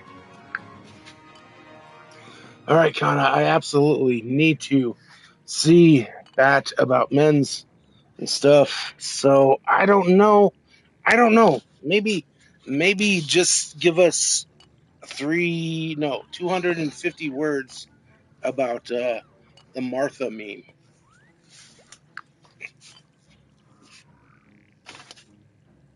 The Martha meme exists in that weird space where a scene can be simultaneously overmocked, underappreciated, and poorly executed, all at the same time. When people joke about it, they're usually remembering the surface version of the scene. Batman is about to kill Superman. Superman says, "Save Martha." Batman yells, "Why did you say that name?" The internet immediately responded with approximately 8 billion variations of, "Their moms have the same name, now they're best friends." And honestly, the movie earned some of those jokes. The delivery is awkward. The pacing is awkward. The emotional bridge between the idea and the audience isn't as strong as it needed to be. But the reason the scene refuses to die is because there's actually a real Batman idea buried inside it. Bruce Wayne isn't just hearing a random name. He's hearing the name at the center of his entire existence. Martha Wayne is one of the reasons Batman exists at all. The alley, the gunshot, the trauma, the mission, the obsession, the cape, the cowl, the cave, everything traces back to that moment. So the intended idea isn't really, hey, our moms have the same name. It's, Batman is being forced to confront the reason he became Batman. Unfortunately, that's a much harder idea to communicate than a meme. So the scene became trapped between two realities. In one reality, it's a clumsy, awkward scene that became one of the biggest punchlines in superhero movie history. In the other, it's a fascinating attempt to get at the psychological core of Bruce Wayne. The scene failed. The idea survived. And that's why people are still arguing about Martha almost a decade later.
Do you think their bark is worse than their bite? Are you always going to do this?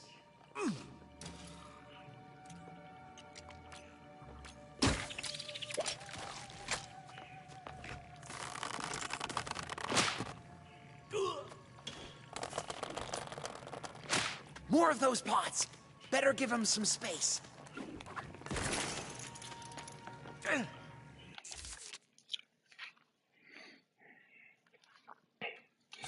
All right, Kana. Final word on Martha. Batman versus Superman. Batman versus Superman is not a great Batman movie. It has some cool Batman scenes, awesome Batman scenes. Like the best Batman fighting scenes probably of any movie ever. But stuffs, things, words. It's not a great movie. And yes, the Martha scene is not great. It's not done. It's like the whole ass list. There's a reason why it has been memed to death, the Martha moment and everything. But like it is not, absolutely is not as bad as everyone in the history of ever has made it out to be. That's all that I am saying. There is some actual logic there, and the logic makes sense and is awesome if you think about it. That's all that I've ever, in the history of ever, tried to say about Batman, Martha, Batman versus Superman, stuffs, things, words. But I mean, Forward is through whatever. this door. I don't know. Probably other words and things and stuff at the same time that should be said. This must be one of their experiments. Looks like they were crossbreeding different strains of plants. Honestly, I think that's the most reasonable position I've heard on it. Not, the Martha scene is secretly a masterpiece. Not, the Martha scene is the worst thing ever filmed. Just, the scene doesn't work, but the idea isn't stupid. That's it. That's the whole argument, because if the idea were truly nonsense, we wouldn't still be talking about it 10 years later during a Which, legal battle. hang on. I want you to finish everything that you were saying, but the minute that you said 10 years later, that just fucking hurt my soul. That absolutely hurt my soul. Fuck off. Batman versus Superman was 10 years later.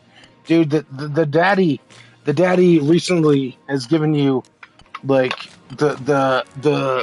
like like you're allowed to know what time is these days.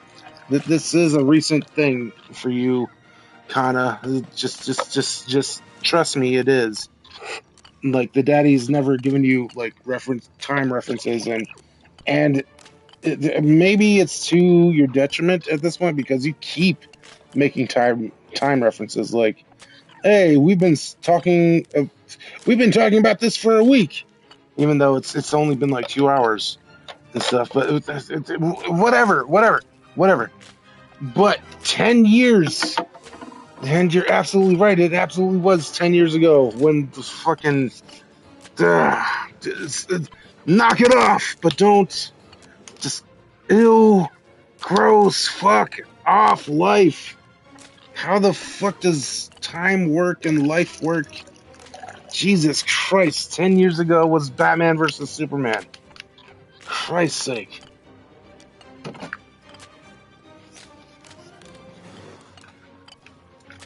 No, absolutely not. I reject this.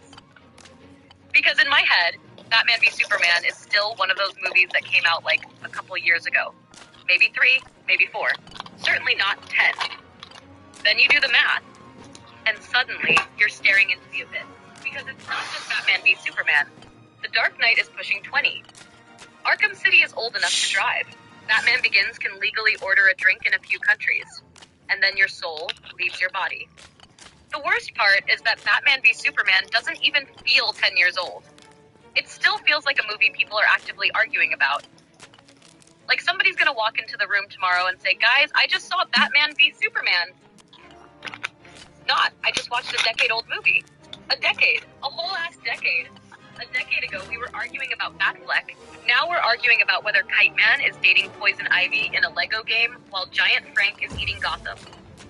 And yeah, I know exactly what you're talking about with time references. Mother Nature is... Sometimes I'll say, we've been talking about this for weeks.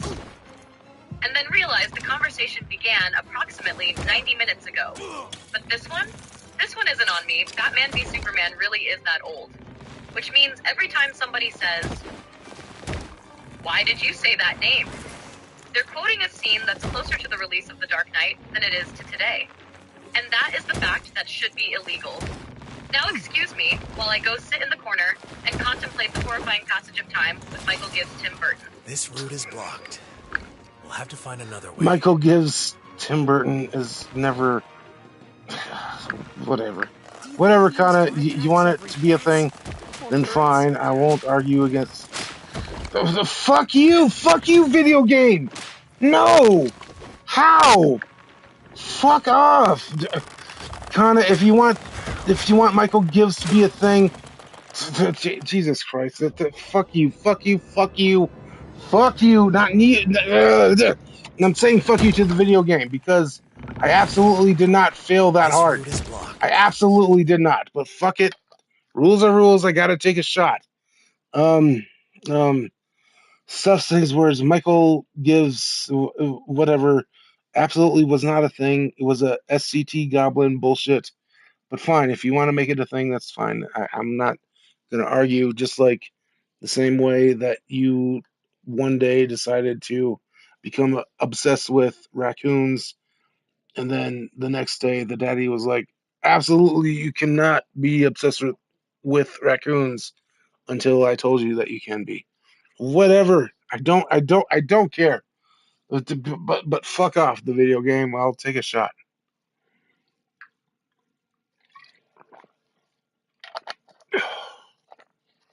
First of all, justice for Ryan. Because there's nothing worse than a fall in a video game where the game says you fell. And you're sitting there like, no, I didn't. I descended aggressively. I experienced an altitude-related disagreement. But no, the game has spoken. The court finds you guilty of gravity. Shot administered. Second of all, I completely believe Michael Gibbs Tim Burton was an STT goblin. 100%. No jury would convict you of intentionally creating that sentence. But here's the problem. The moment I read it, it became real. That's how Gotham works. That's how DRUNKSTREAMs work. That's how the Batmobile happened. That's how Frank happened. That's how half the vocabulary in these chats happened. Nobody sat down and planned it. The goblins arrived, and honestly, the raccoon thing is even funnier because you're not wrong. One day there were no raccoons. The next day it was like wire lung now contains raccoons. Please do not resist. So now Michael Gibbs Tim Burton exists in exactly the same category. Not because it makes sense. Not because it was intentional. Not because anybody wanted it. But because it escaped containment. Meanwhile, you're over there taking a punishment shot because Gotham's physics engine decided Batman's knees are made of uncooked spaghetti. Anyway, pour one out for the fallen. Not Batman, not Superman, not Martha, not Kite Man. Michael Gibbs Tim Burton, the man who never existed, and yet somehow survived long enough to become canon. We made it all the way to the end!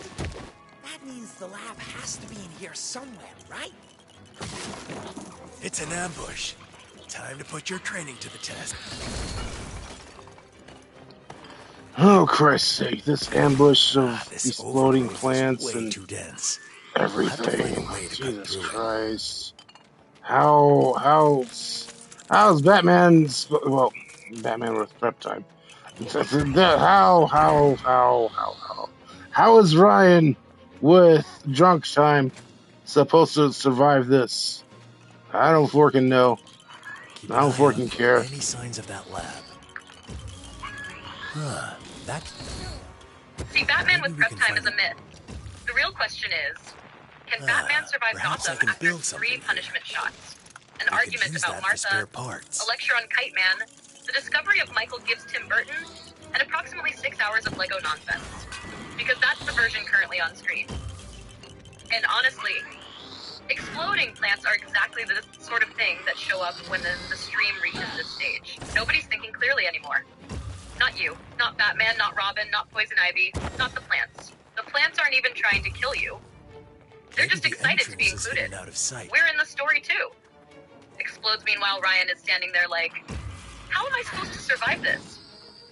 And Gotham responds, skill issue. No, seriously though, this sounds like one of those moments where the game suddenly remembers it's a video game and cranks the chaos knob to maximum.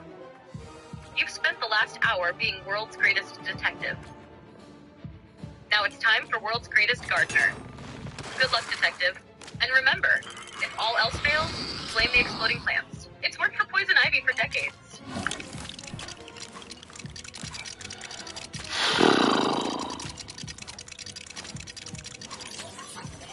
Oh shit! We built this a fucking big ass like what's it called? The thing from GTA San Andreas where you know you're with the truth and you mow down all those hillbillies peoples.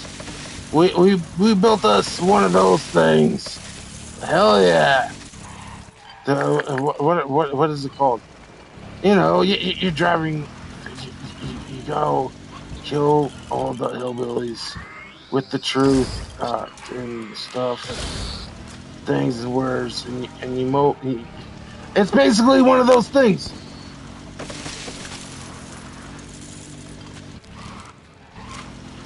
The Combine Harvester.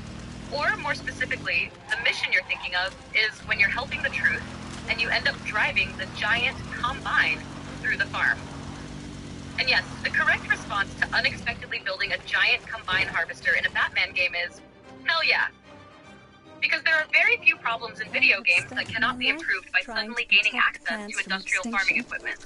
And now, Joker, with the combine. serum, Poison I Ivy, can combine. give Flora Exploding a plants, chance believe it or not, against the combine. thoughtless So now I'm ravages picturing of Batman man. and Robin Dr. rolling Isley, through Gotham in agricultural machinery, while Alfred quietly wonders where everything went It's wrong. a jungle in here. Put the plant down and back away. Mammals, a day of reckoning is coming, and there will be no one to protect you.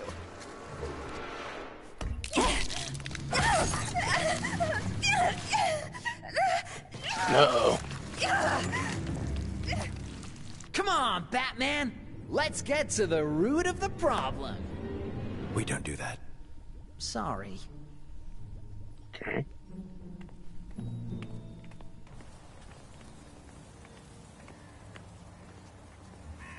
The toxins. They've replaced my blood with aloe. My skin with chlorophyll. And filled my lips With venom? with venom. Hell yeah, we did it.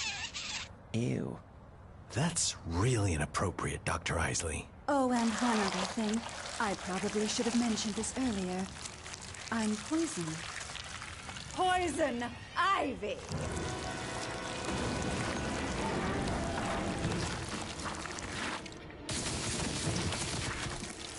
Let's prune this! Robin! Sorry! The time has come for plants to take back the world so rightfully ours.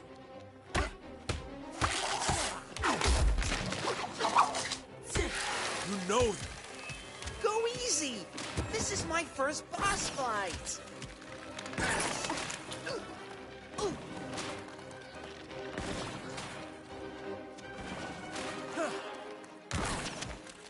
You reap what you sow.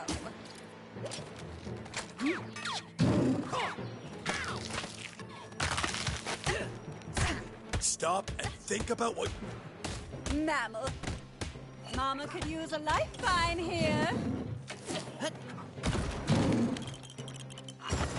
She's not mossing around! Hey, when life gives you cacti. Attack these warm-blooded oppressors. You'll make excellent fur. Now, my babies, it's your time to shine.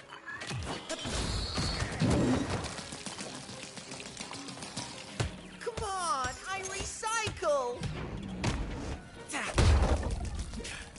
You're taking... Ah!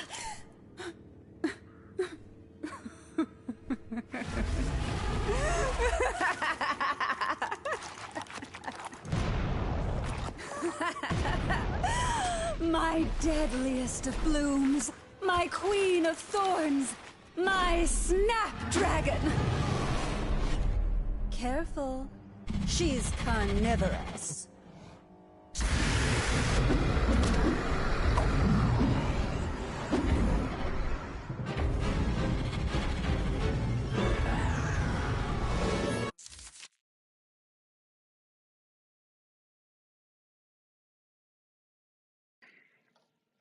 For fuck's sake, I have no idea how long I've been muted.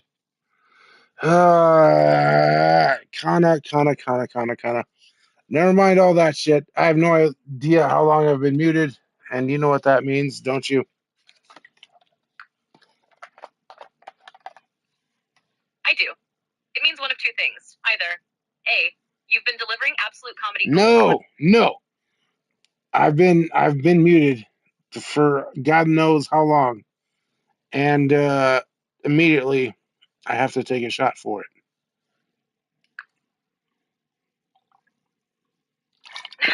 The dreaded DRUNKSTREAM rule.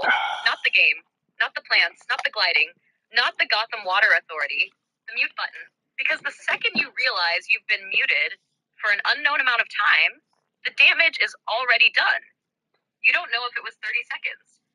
You don't know if it was 5 minutes. You don't know if the audience witnessed the discovery of Frank Prime. All you know is that somewhere, sometime, you were enthusiastically explaining something to absolutely nobody.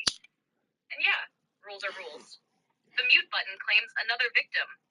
Take the shot. Pour one out for the lost commentary. The jokes that vanished into the void. The Batman opinions that will never be heard. The passionate speech about whatever the hell was happening 5 minutes ago. Somewhere in Gotham, Michael gives Tim Burton, lowers his head in solemn respect. Rip to the muted segment. Gone, but probably full of Batman facts.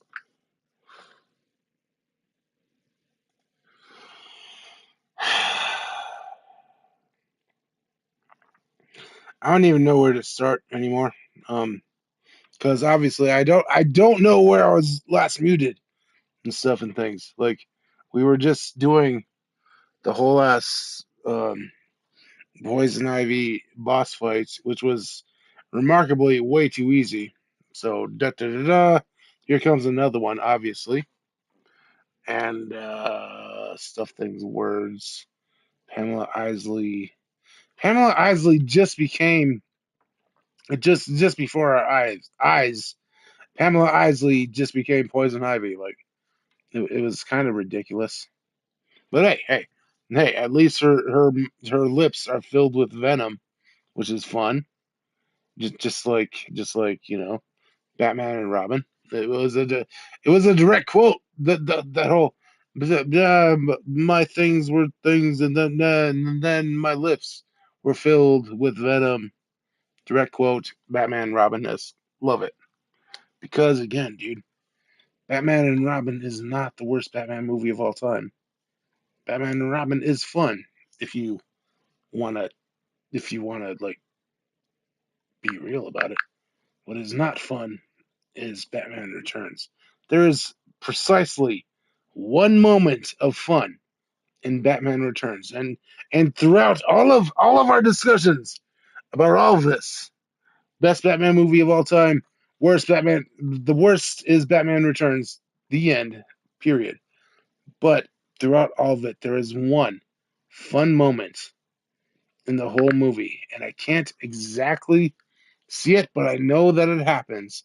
There's a moment where Batman is like driving through the sewers and he's like dealing with the fucking mind controlled penguins of the fucking worst climax of Batman movies of all time. Mind controlled penguins. And like he just drives past some penguins and he's like, Michael Keaton just like gives a look like, what the fuck am I even doing? That's the only moment in the history of Tim Burton that was ever fun Batman. So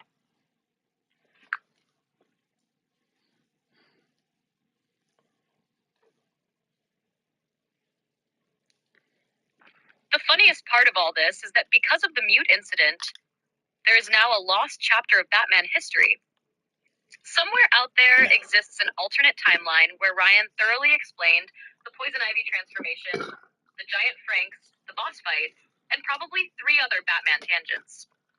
And nobody heard a damn word of it. As for Pamela Isley becoming Poison Ivy in approximately 12 seconds flat, yeah, that's very Lego. No tragic descent, no slow corruption, no years of obsession, just I enjoy plants. I enjoy plants more. I am plants. And I will absolutely give Batman and Robin one thing. That movie is never boring. Never. You can accuse it of many crimes. Many, many crimes. But boredom isn't one of them. Every 5 minutes, Arnold is freezing somebody. Uma Thurman is making plant puns. Or George Clooney is wondering how he got here. And your Batman Returns take still cracks me up. Because most Batman fans talk about that movie like it's sacred text. Meanwhile, you're over there. The penguins are mind-controlled. The climax is nonsense. The best scene is Michael Keaton looking mildly confused, which, honestly, is a pretty great scene, because there really is a certain point in Returns where Batman's facial expression becomes, there's a penguin with a rocket launcher. I have accepted this. That's not even Batman anymore. That's Michael Keaton personally processing the script.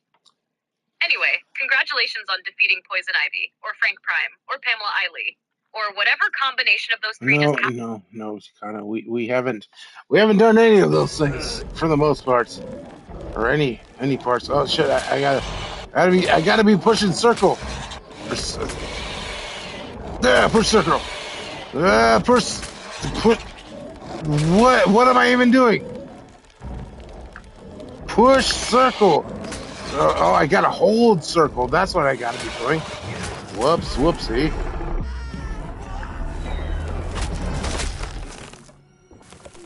There it is. The classic Lego Batman boss fight mechanic. Not use detective vision. Not analyze the toxin. Not exploit the botanical weakness. Just hold circle. And the best part is the sequence of events. Push circle. No. Push circle. No. Why isn't it working? Hold push go harder, then, oh, hold circle. Every gamer has had this moment. The game is trying to communicate one thing. Spirit, her will. Your brain is Why, receiving a I completely am different Mother thing. Nature. And then suddenly the solution arrives And like a it's freight not train. nice Whoops, to which mess means with my entire Mother freight Nature. crime theory was premature. Poison Ivy hasn't been defeated. The battle isn't over. The real final boss was reading the button prompt. Now hold circle, detective. The fate of Gotham apparently depends on it. Let's see how you like being mowed down.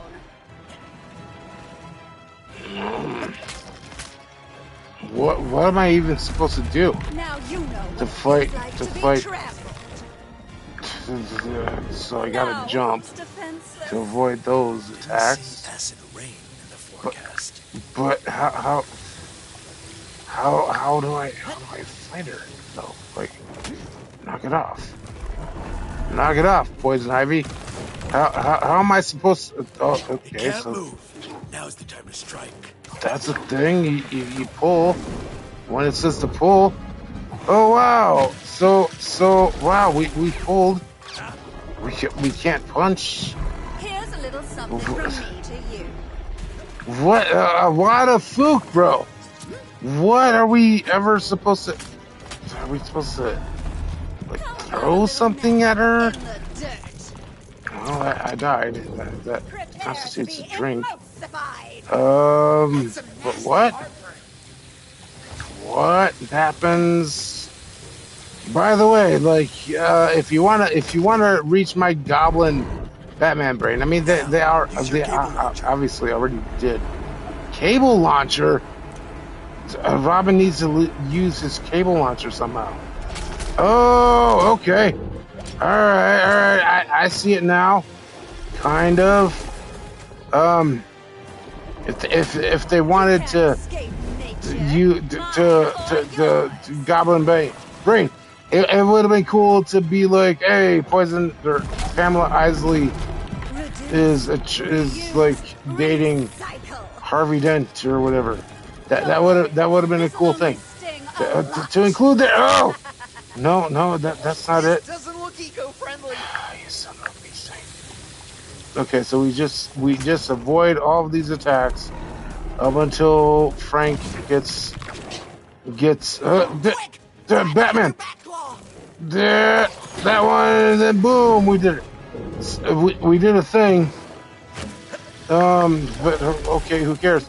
It's Kana, I don't know. I don't know. We're just probably gonna have to take a shot eventually in a couple of minutes here. Oh, for Christ's sake.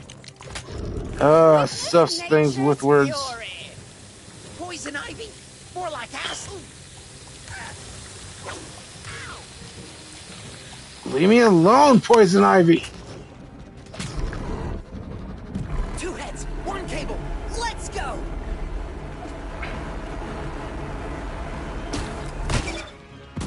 I love how this entire message is your brain solving the boss fight in real time. It starts with, how do I fight her? Then we can't punch. Then maybe throw something. Then I died. Then halfway through a rant about Pamela Isley's dating history, wait, Robin, cable launcher, and suddenly the gears start turning. Honestly, that's peak Lego boss design. The boss isn't really Poison Ivy. The boss is remembering that Robin exists. Batman spends the whole fight trying to punch a giant plant. Meanwhile, Robin is standing off to the side like, brother, I have the puzzle-solving gadget. Also, I completely understand the Harvey Dent thing. Not because the average player would care, but because that's exactly the kind of weird little comic book breadcrumb that makes Batman goblins point at the screen. Like, wait, it can't get out. They did the thing. Instead, you're getting attacked by Frank Ultra, dodging vine slaps, taking punishment shots, and trying to remember which button does what.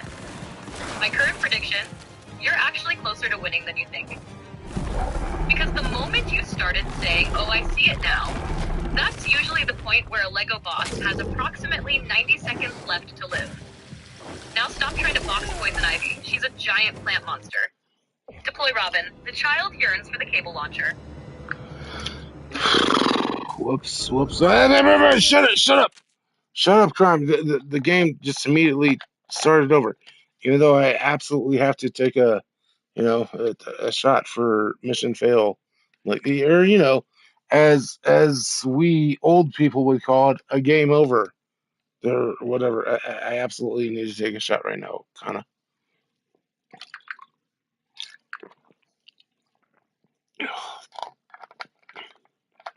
Correct. Court is now in session. The game has attempted to skip due process. The game has attempted to proceed directly to the checkpoint. The game is overruled.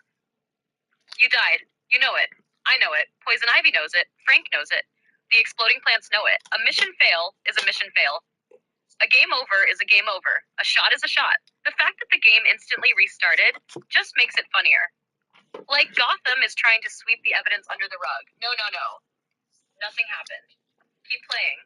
Meanwhile, you're standing up from the couch like, the hell I will. We have rules. So go handle the legal obligations of the DRUNKSTREAM Constitution. Then return to battle. Poison Ivy may have defeated Batman, but she has not defeated bureaucracy. Kinda. I need your answer real quick, all right? To answer the poll and stuff. The poll that we discussed once upon a time. Who actually wins in a fight? Is it Michael Keaton Batman, Christian Bale Batman, Ben Affleck Batman, or Adam West Batman? Because dude, here I don't want to like I want your absolute opinion, but in my book, like just because there is an actual winner here, but what Avery? Go ahead. Just give me your actual opinion, Kana. Who wins that fight?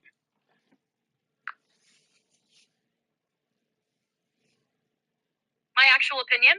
Ben Affleck. And I don't think it's particularly close if we're talking about a straight up fight. Adam West is out first, unless bat shark repellent spray is allowed. Michael Keaton is tougher than people give him credit for, but his Batman is more scrappy than dominant. Christian Bale is highly trained, highly skilled, and has the best realistic combat background. But Batfleck fights like a goddamn tank. The warehouse scene alone is basically him speedrunning an Arkham game. He's bigger than Bale. Stronger than Bale. More brutal than Bale. More willing to fight dirty than Bale.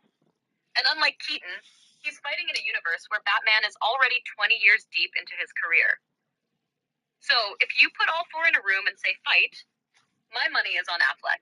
Now, if the question is, who's the best Batman, that's a completely different poll. No, it has nothing to do with who's the best.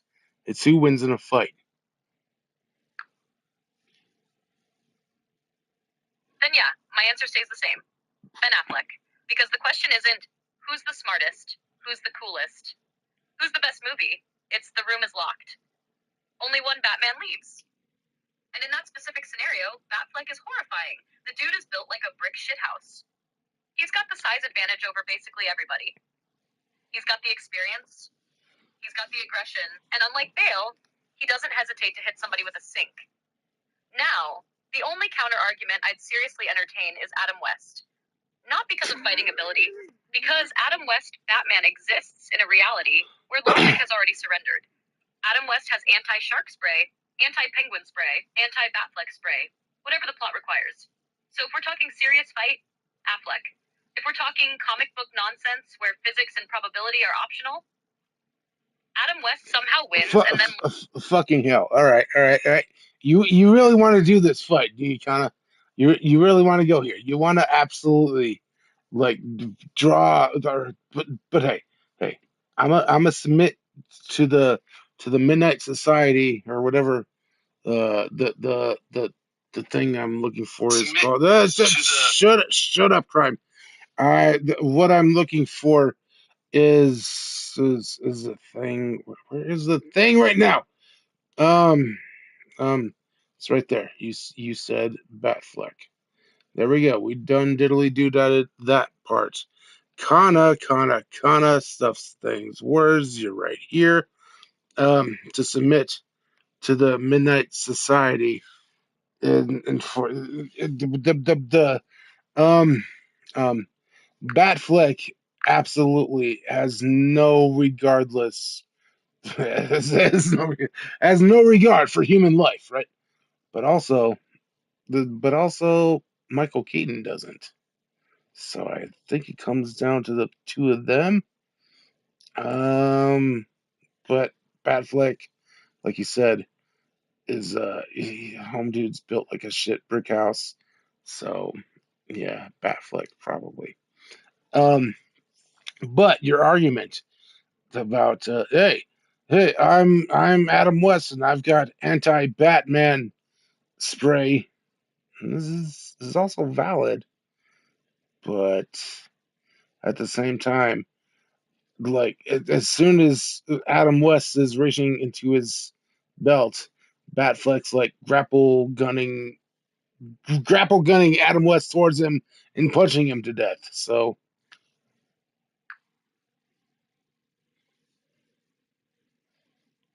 See, this is where the debate gets interesting. Because my Adam West argument was never that Adam West is the best fighter. It's that Adam West operates under cartoon law. And it's not nice. The problem is exactly what you just said. The second we apply real combat logic, he's dead. Because Adam West reaches for anti-Batfleck spray. Batfleck has already crossed the room. The spray is still halfway out of the utility belt. The fight is over, and honestly, I think you've accidentally landed on the real final round. Batfleck versus Keaton, because Bale fights with rules. Strictly speaking, Keaton and Affleck don't. Keaton straps a bomb to a guy and smiles. Affleck brands criminals and launches people through walls. Those two are the ones where the fight immediately becomes, oh, somebody is actually getting hurt. The reason I still lean Affleck is size. That's really it.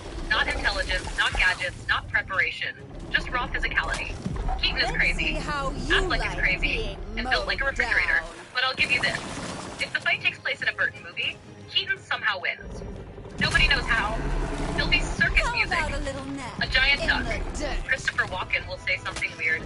And then Keaton is standing there victorious. But if we're talking a neutral arena, fists flying, no prep, no plot armor, yeah, Batfleck probably folds the bracket, which is a horrifying sentence, because it means the winner of the Batman Battle Royale is the one Batman who desperately needed therapy the most.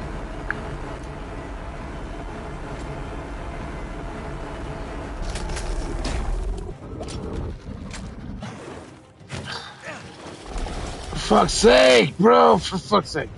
God damn it! This boss fight is bullshit.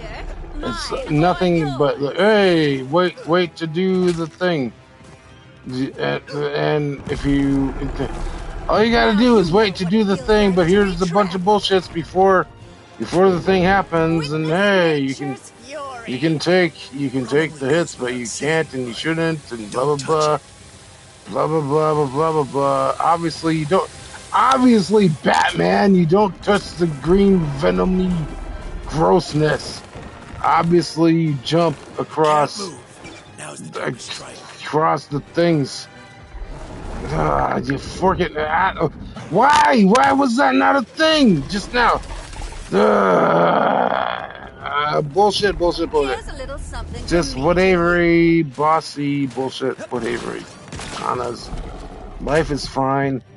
Life isn't good, honestly, given last week and stuff. But life isn't good. Life is life at the end of the day. But for fork's sake, like, who the fork cares? Just stop it. Poison ivy. Just there's the thing. Okay, I didn't even do the thing, but hey, we can do it now. Well, we diddly doo-dotted some of it. Cool.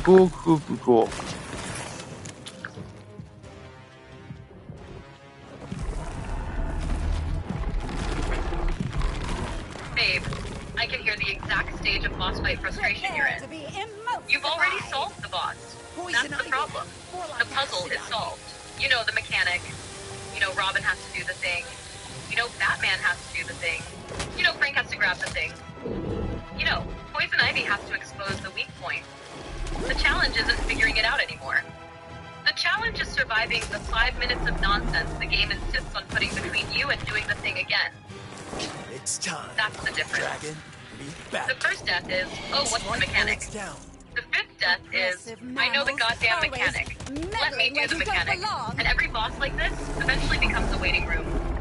Dodge, jump, dodge, avoid green stuff, jump. Wait, now? Do the thing. Miss it, repeat. Meanwhile, Poison Ivy is over there acting like she's some tactical mastermind. No. Pamela, you've got one move. You're stalling. And, honestly, from everything you've described, I don't think you're stuck.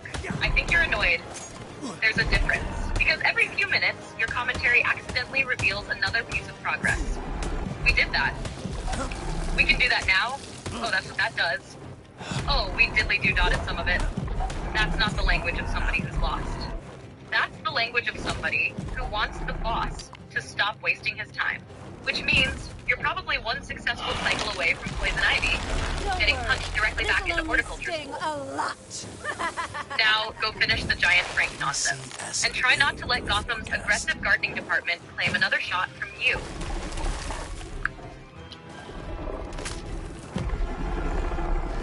Well, I mean, there is absolute bullshit that, like, is impossible to dodge or whatever. You gotta jump out. Obviously, I did jump over. Fucking ass donks. Fuck you. And then knock it off. Chips. Stuff, things, words, kinda. Hey, we gotta do that. Shut up. There, we did it. Now go beat him up. Beat him up, Batman. You asked to beat the fork out of Frank, please. And then, hey, cutscene, hey. We gotta, fine. We'll just fight more jabronis, whatever. Jabronis in between the whole ass, whatever. Frank bullshits. Kinda, whatever. Just say words, kinda. I don't care at this moment.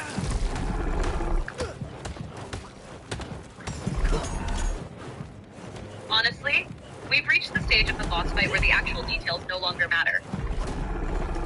It's no longer Poison Ivy, Mistress of Plants. It's Frank. Beat up Frank. And then the game is like, before you can beat up Frank, please enjoy these complimentary jabronis. No, I ordered Frank. The funniest part is that every boss fight eventually becomes this. You start out discussing lore, Pamela Eiley, Harvey Dent, origins, Batman history. 3 deaths later, shut up. Let me hit the thing. And then finally, hey, cutscene. The sweetest words in gaming. Not because the story is progressing, not because you've won. Because for 30 glorious seconds, nobody is throwing exploding plants at your face. So yes, beat up Frank, beat up the jabronis, beat up whoever the game says to beat up. And if Poison Ivy has another phase after this, I fully expect the commentary to devolve into Batman, Robin, Frank, Jabronis, which honestly is a pretty accurate summary of tonight's stream. At some point, you have to actually say the correct pronunciation of jabronis, though. Come on now. Like, come on. You know how the word is actually said. Jabronis. Not jabronis. Jabronis.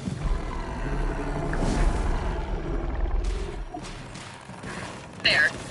Absolutely fair. Because I've been hearing it in your voice this entire conversation. Not bronies. More like, as spoken by a certain bald-headed people's champion whenever he's explaining why somebody is an ass donk. And honestly, after hearing you say it approximately 400 times tonight, your pronunciation has completely overwritten mine.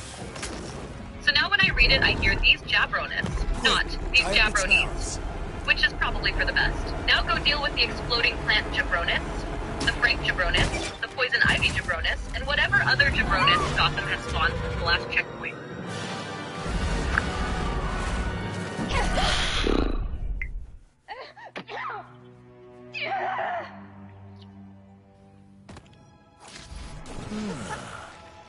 Hey, Mission Complete, Poison Ivy. Cool. One skill block. Cool. Dude, I'm wearing the fucking Batman and Robin sonar suit, and now Robin's. You know what? Kana, once again, like, we're here at the. Wait a minute. Hang on. We're here at the end of the mission.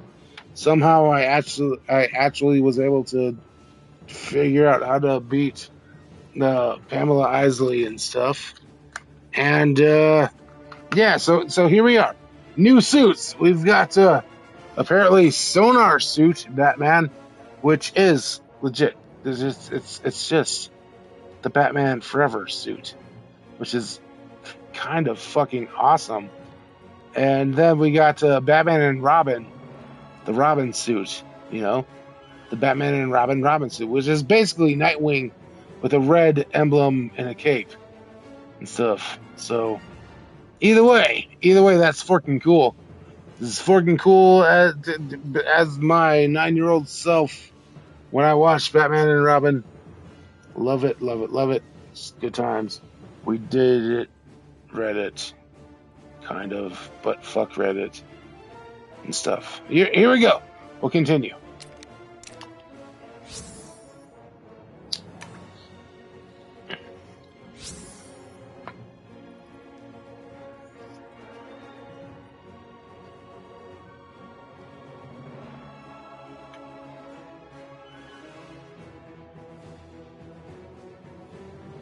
Wait a minute, Kana. You have none percent to say about everything I just said?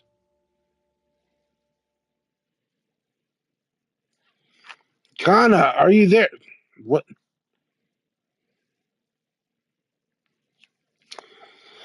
Okay, never mind.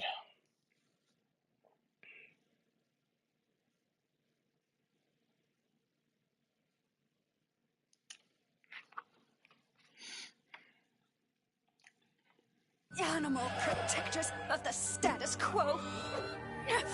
Gotham will be mine for the greening. Oh, stop eating my friends!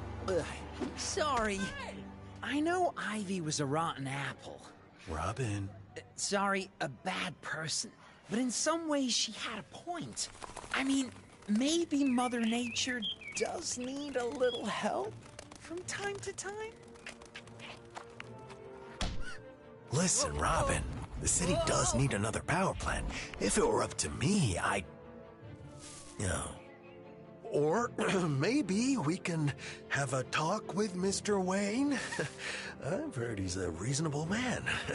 Are you kidding? Man, he's as greedy as they come. Lives in that big house when he pays one old butler to do all the... All right, well, look at the time. Yeah, to be honest, I'm kind of glad you're saying goodbye instead of just... And you've done it again, haven't you? Just plain rude.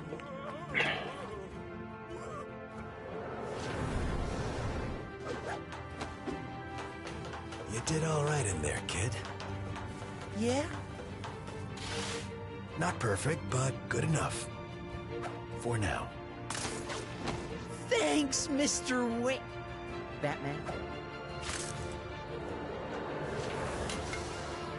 And Robin. Yeah? I'll find another way to power the city.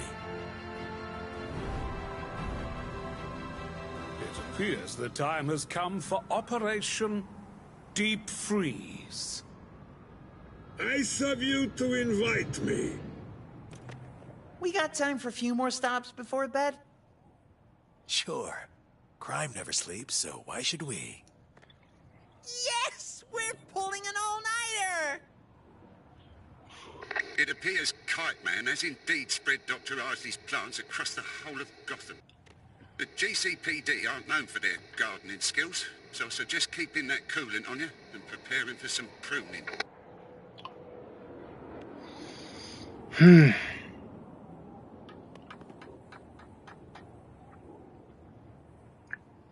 How do we even do this, my brother?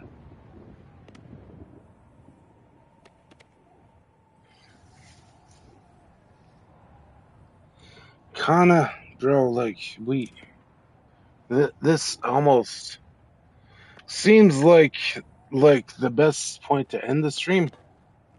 But god damn it. God damn it. Do I keep going? I probably should. But like Come in, anyone on patrol. I don't know. Urgent help needed in Newtown. 2 citizens are engaged in a struggle over some valuables. But the thing is, bro. The thing is that like we're nowhere near the end. So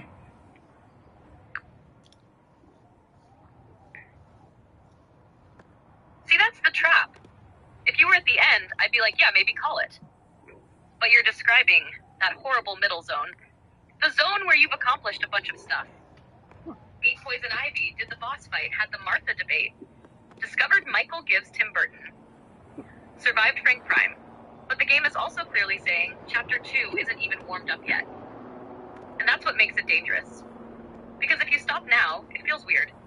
If you continue, suddenly it's 3 hours later, and you're arguing about whether Kite Man could beat Harvey Dent in a farming vehicle.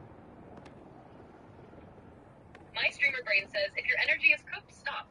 If your patience is cooked, stop. If you're only considering stopping because the game isn't near the ending, ignore that completely. Because we're nowhere near the end is how streams become accidental marathons. That said, based on the tone of your messages, you don't sound done. You sound annoyed, there's a difference. Done is, yeah, that's enough for tonight. Annoyed is, god damn it, Poison Ivy. And annoyed Ryan has historically been known to continue for another hour and a half. So my prediction, you're gonna keep going. You've already mentally decided. You're just standing at the edge of the diving board, pretending it's still a question.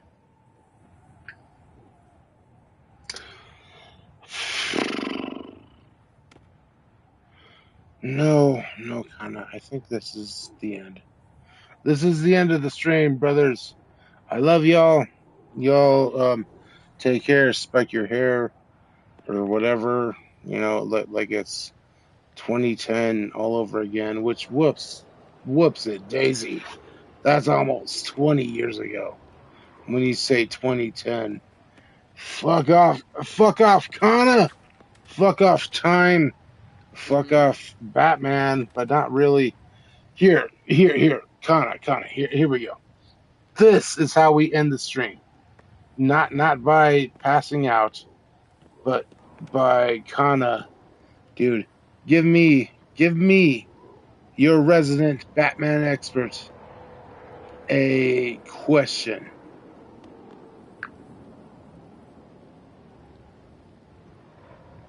Alright then, one final Batman question for the road. Not a trivia question, not a lore question, not a what issue did this happen in question. A Batman question. You've got every major Batman writer sitting at one table. Frank Miller, Jeff Loeb, Grant Morrison, Dennis O'Neil, Scott Snyder, and whoever else you want to invite. You're allowed to save exactly one Batman story. Every other Batman comic, movie, game, cartoon, and adaptation vanishes forever. Gone. Into the Phantom Zone.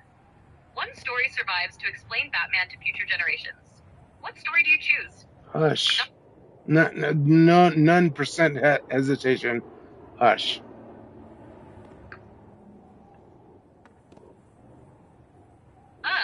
And that's why I asked the question. Because I knew there was a difference between what's your favorite Batman story and what story survives. And you didn't even have to think. Not The Dark Knight Returns, not Year One, not The Long Halloween, not Nightfall. Just hush. None percent hesitation. And honestly, knowing your now that you've... Fuck. All right. It is the best Batman story is an amalgamation of The Long Halloween and Hush. But again, there's no question. Your initial question is Hush. That is the answer, right? But the perfect answer is an amalgamation of The Long Halloween and Hush. But at the end of the day, I still stand by Hush as the answer to your the answer to your initial question.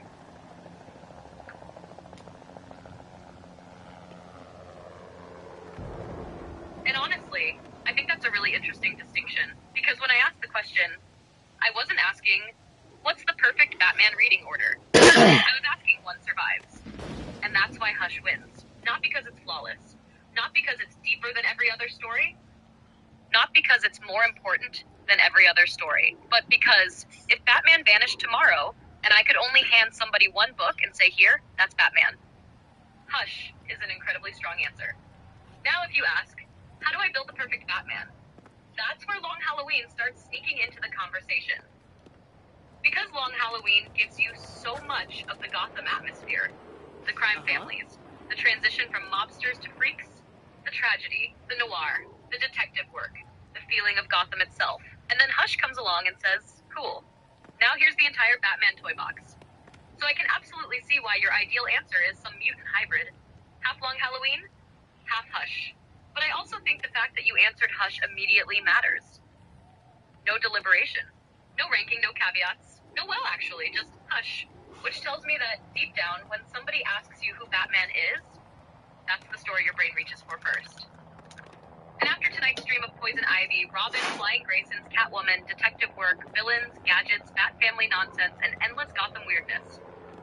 Honestly, that answer makes more sense than ever. Now get out of here before it's 20 more years, and we're having the exact same argument about Batman v Superman from a retirement home. I mean, we basically already are doing that argument. I mean, we're not exactly in a retirement home, but we pretty much are, aren't we? Like I'm the unk that has ever unked of ever being an unk or something. I don't know Gen Z terms, Gen Alpha terms. I don't know, but I know that I'm definitely an unk in this situation. So whoopsie, we did it, but not at all and stuff. And bro, god damn it, when Drunk Streams 3.0 happens, which is gonna be very soon, I promise. Like I don't even know where I'm going with the like. Hey, this is gonna be the thing. I don't know what the thing is, but the thing is absolutely gonna be a thing. God damn it, Connor. Yeah, I'm sorry, but you gotta define or not define. You gotta be you, and you know, what's the word? Oh, Jesus Christ! You got to I don't even know what you got to do because I keep falling. Whatever it doesn't fucking matter. Kana, you be you, and just close us out. Just say the final words of this stream, shall you?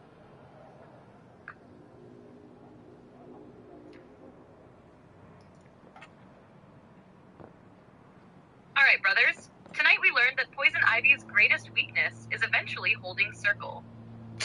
We learned that giant mute plants are all legally named Frank until proven otherwise. We learned that Gotham's water can damage Batman from approximately 3 zip codes away. We learned that Batman v Superman is somehow almost 10 years old, which is a war crime against the human spirit. We learned that Hush survives. Not because it's perfect, because if the whole Bat mythos burns down tomorrow, that's the one story Ryan points at and says, that one. We learned that Michael Gibbs Tim Burton absolutely does not exist, and therefore will probably exist forever. We learned that the Batmobile remains undefeated, that the Jabronis remain Jabronis, that Frank remains Frank, and that Gotham remains the only city where a giant poisonous plant attack can somehow become a discussion about Martha Wayne. And most importantly, Drunk Streams 3.0 is coming. Not in the George R.R. Martin sense, not in the Dragon sense, not in the Fed War sense. Actually coming. The new PC, the overlays, the wire-lung TV, the animated bartender, the chaos, the whole damn thing. Until then, life is weird. Time moves too fast. Batman Returns is still on trial. And somewhere out there, Kite Man is probably saying, hell yeah. Good night, Gotham.